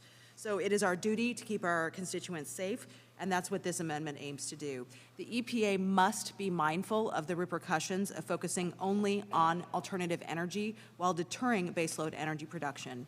Our country depends on traditional energy generating plants to run every single day, and closures are already threatening the health and safety of our communities. So we can't allow this to get worse. We need the EPA to acknowledge this and be accountable, and I'd urge you to join me in support of Hinson Amendment Number 1. Madam Chair, I yield back. The question is on the amendment offered by the gentlewoman from Iowa. All those in favor say aye. Aye. All those opposed say no. No. In the opinion of the chairs, the noes have it, and the amendment is not adopted. A requested roll call. Requested roll call has been requested. All those in favor? All those in favor? Thank you. Okay. Sufficient number being in support, a recorded vote is ordered. The clerk will call the roll. Mr. Adderholt, Mr. Aguilar. Mr. Aguilar votes no. Mr. Amadei. Yes. Mr. Amadei votes aye. Mr. Bishop. No. Mr. Bishop votes no. Mrs. Bustos. Mrs. Bustos votes no. Mr. Calvert. Mr. Calvert votes aye. Mr. Carter. Mr. Cartwright. Mr. Cartwright votes no. Mr. Case. Mr. Case votes no. Ms. Clark. Ms. Clark votes no. Mr. Klein. Mr. Klein votes aye. Mr. Cole. Aye. Mr. Cole votes aye. Mr. Christ. Mr. Cuellar. Mr. Cuellar votes aye. Ms. DeLauro. No. Ms. DeLauro votes no. Mr. Diaz-Balart. Mr. Diaz-Balart votes aye. Mr. Espaillat. Mr. Espaillat votes no. Mr. Fleischman. Aye. Mr. Fleischman votes aye. Ms. Frankel. Ms. Frankel votes no. Mr. Garcia. Mr. Garcia votes aye. Mr. Gonzalez. Mr. Gonzalez votes aye. Ms. Granger. Ms. Granger votes aye. Mr. Harder. No. Mr. Harder votes no. Dr. Harris. Dr. Harris votes aye. Ms. Herrera-Butler. Ms. Herrera-Butler votes aye. Mrs. Henson. Mrs. Henson votes aye. Mr. Joyce. Aye. Mr. Joyce votes aye. Ms. Capter. Ms. Capter votes no. Mr. Kilmer. Mr. Kilmer votes no. Mrs. Kirkpatrick. No. Mrs. Kirkpatrick votes no. Mrs. Lawrence. No. Mrs. Lawrence votes no. Ms. Lee of California. Ms. Lee of California votes no. Mrs. Lee of Nevada. Mrs. Lee of Nevada votes no. Ms. Letlow. Ms. Letlow votes aye. Ms. McCullum. McCullum votes no. Ms. McCullum votes no. Ms. Meng. No. Ms. Meng votes no. Mr. Molinar. Mr. Molinar votes aye. Mr. Newhouse. Mr. Newhouse votes aye. Mr. Palazzo. Aye. Mr. Palazzo votes aye. Ms. Pingree. No. Ms. Pingree votes no. Mr. Pocan. Mr. Pocan votes no. Mr. Quigley. No. Mr. Quigley votes no. Mr. Reschenthaler. Mr. Reschenthaler votes aye. Mr. Rogers. Mr. Rogers votes aye. Ms. Roybal-Allard. Ms. Roybal-Allard votes no. Mr. Ruppersberger. Mr. Ruppersberger votes no. Mr. Rutherford. Mr. Rutherford votes aye. Mr. Ryan. No. Mr. Ryan votes no. Mr. Simpson. Mr. Simpson votes aye. Mr. Stewart. Mr. Stewart votes aye. Mrs. Torres. No. Mrs. Torres votes no. Mr. Trone. No. Mr. Trone votes no. Ms. Underwood. Ms. Underwood votes no. Mr. Valadeo. Mr. Valadeo votes aye. Ms. Wasserman-Schultz. Ms. Wasserman-Schultz votes no. Mrs. Watson-Coleman. No. Mrs. Watson-Coleman votes no. Ms. Wexton. Ms. Wexton votes no. Mr. Womack. Mr. Womack votes aye. Does any member wish to record their vote or change their vote? We have everyone? clerk will tally. While we were doing that, Mr. Ruppersberger asked to make a comment. You want to do Yeah, that now? I want to thank you. I've been here longer than I thought I ever would be, but this markup has showed me that we do have the ability as a committee to work together and laugh. And this is probably the most fun I've had at a markup. And, you know, we don't have to fight. We can fight between each other, but I can tell you, you know, it's about trust and relationships, and I just hope we can have this attitude because it's a lot more fun. I do have friends on both sides of the aisle. It's a lot more fun when you do this. You do a lot of it. So it came to my mind to acknowledge it was fun today. And thanks for the food, whoever gave us the food. Oh, well, let me tell you, I want to acknowledge you because I never knew you had Everybody has a different idea of fun. I mean, really, I was shocked how funny you are. And you don't even know you're that funny. You're a poet and don't know it. Mr. Ruppersberger, this repartee has only just reinforced your point. That's what makes it there fun. There we go. Okay, on this vote, the yeas are 25, the nays are 30, and the amendment is not adopted. Is there any further amendment or discussion? Seeing none, I recognize the gentlewoman from Ohio for a motion, and I ask for your support on this bill. I also ask that members who are voting remotely through Zoom, please remain on the platform, remain visible until the final vote result is announced. Thank you. Ms. Kaptur. Madam Chair, I just wanted to inform the body that there will be a going away party. This is following on what Mr. Ruppersberger was saying about appreciating one another. Of our committee clerk, Jamie Shimmick, will be moving back to her home state of Washington. So if you're walking over in Rayburn in 2359, we'll be there till 8 o'clock to wish her a very fond goodbye. All right, and meanwhile, I move to favorably report the Department of Interior, Environment, and Related Agencies Appropriation Act 2023 to the full House. The question is on the motion. All those in favor say aye. Aye. Those opposed? No. Opinion of the chair, the ayes have it. Recorded vote has been requested. All Madam those. Chair, I request a recorded vote, please. All those in favor, raise their hand. Thank you. Sufficient number being in support. Recorded vote is ordered. The clerk will call the roll. Mr. Adderholt. Mr. Aguilar. Mr. Aguilar votes aye. Mr. Amadei. No. Mr. Amadei votes no. Mr. Bishop. Aye. Mr. Bishop votes aye. Mrs. Bustos. Mrs. Bustos votes aye. Mr. Calvert. Mr. Calvert votes no. Mr. Carter. Mr. Cartwright. Mr. Cartwright votes aye. Mr. Case. Mr. Case votes aye. Ms. Clark. Ms. Clark votes aye. Mr. Klein. Mr. Klein votes no. Mr. Cole. No. Mr. Cole votes no. Mr. Christ. Yes. Mr. Christ votes aye. Mr. Cuellar. Mr. Cuellar votes aye. Ms. DeLauro. Aye. Ms. DeLauro votes aye. Mr. Diaz-Balart. Mr. Diaz-Balart votes no. Mr. Espaillat. Mr. Espaillat votes aye. Mr. Fleischman. No. Mr. Fleischman votes no. Ms. Frankel. Ms. Frankel votes aye. Mr. Garcia. Mr. Garcia votes no. Mr. Gonzalez. Mr. Gonzalez votes no. Ms. Granger. Ms. Granger votes no. Mr. Harder. Aye. Mr. Harder votes aye. Dr. Harris. Dr. Harris votes no. Ms. Herrera-Butler. Ms. Herrera-Butler votes no. Mrs. Hinson. Mrs. Hinson votes no. Mr. Joyce. No. Mr. Joyce votes no. Ms. Kaptur. Ms. Kaptur votes aye. Mr. Kilmer. Mr. Kilmer votes aye. Mrs. Kirkpatrick. Aye. Mrs. Kirkpatrick votes aye. Mrs. Lawrence. Yes. Mrs. Lawrence votes aye. Ms. Lee of California.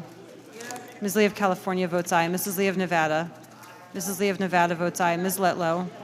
Ms. Letlow votes no. Ms. Can we McCollum. have some quiet so we can hear the vote? Ms. Clerk McCollum. will continue. McCollum votes aye. Ms. McCollum votes aye. Ms. Meng. Aye. Ms. Meng votes aye. Mr. Molinar. Mr. Molinar votes no. Mr. Newhouse. Mr. Newhouse votes no. Mr. Palazzo. No. Mr. Palazzo votes no. Ms. Pingree. Aye. Ms. Pingree votes aye. Mr. Pocan. Mr. Pocan votes aye. Mr. Quigley. Aye. Mr. Quigley votes aye. Mr. Reschenthaler. Mr. Reschenthaler votes no. Mr. Rogers. Mr. Rogers votes no. Ms. Roybal-Allard. Ms. Roybal-Allard votes aye. Mr. Ruppersberger. Mr. Ruppersberger votes aye. Mr. Rutherford. Mr. Rutherford? Rutherford. Mr. Rutherford votes no. Mr. Ryan? Aye. Mr. Ryan votes aye. Mr. Simpson? Mr. Simpson votes no. Mr. Stewart? Mr. Stewart votes no. Mrs. Torres? Aye. Mrs. Torres votes aye. Mr. Trone? Aye. Mr. Trone votes aye. Ms. Underwood? Aye. Ms. Underwood votes aye. Mr. Valadeo? Mr. Valadeo votes no. Ms. Wasserman Schultz? Ms. Wasserman Schultz votes aye. Mrs. Watson Coleman? Aye. Mrs. Watson Coleman votes aye. Ms. Wexton?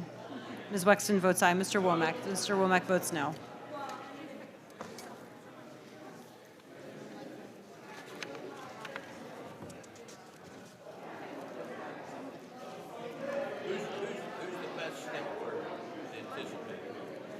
Who was what? How many people we have? No, the guest.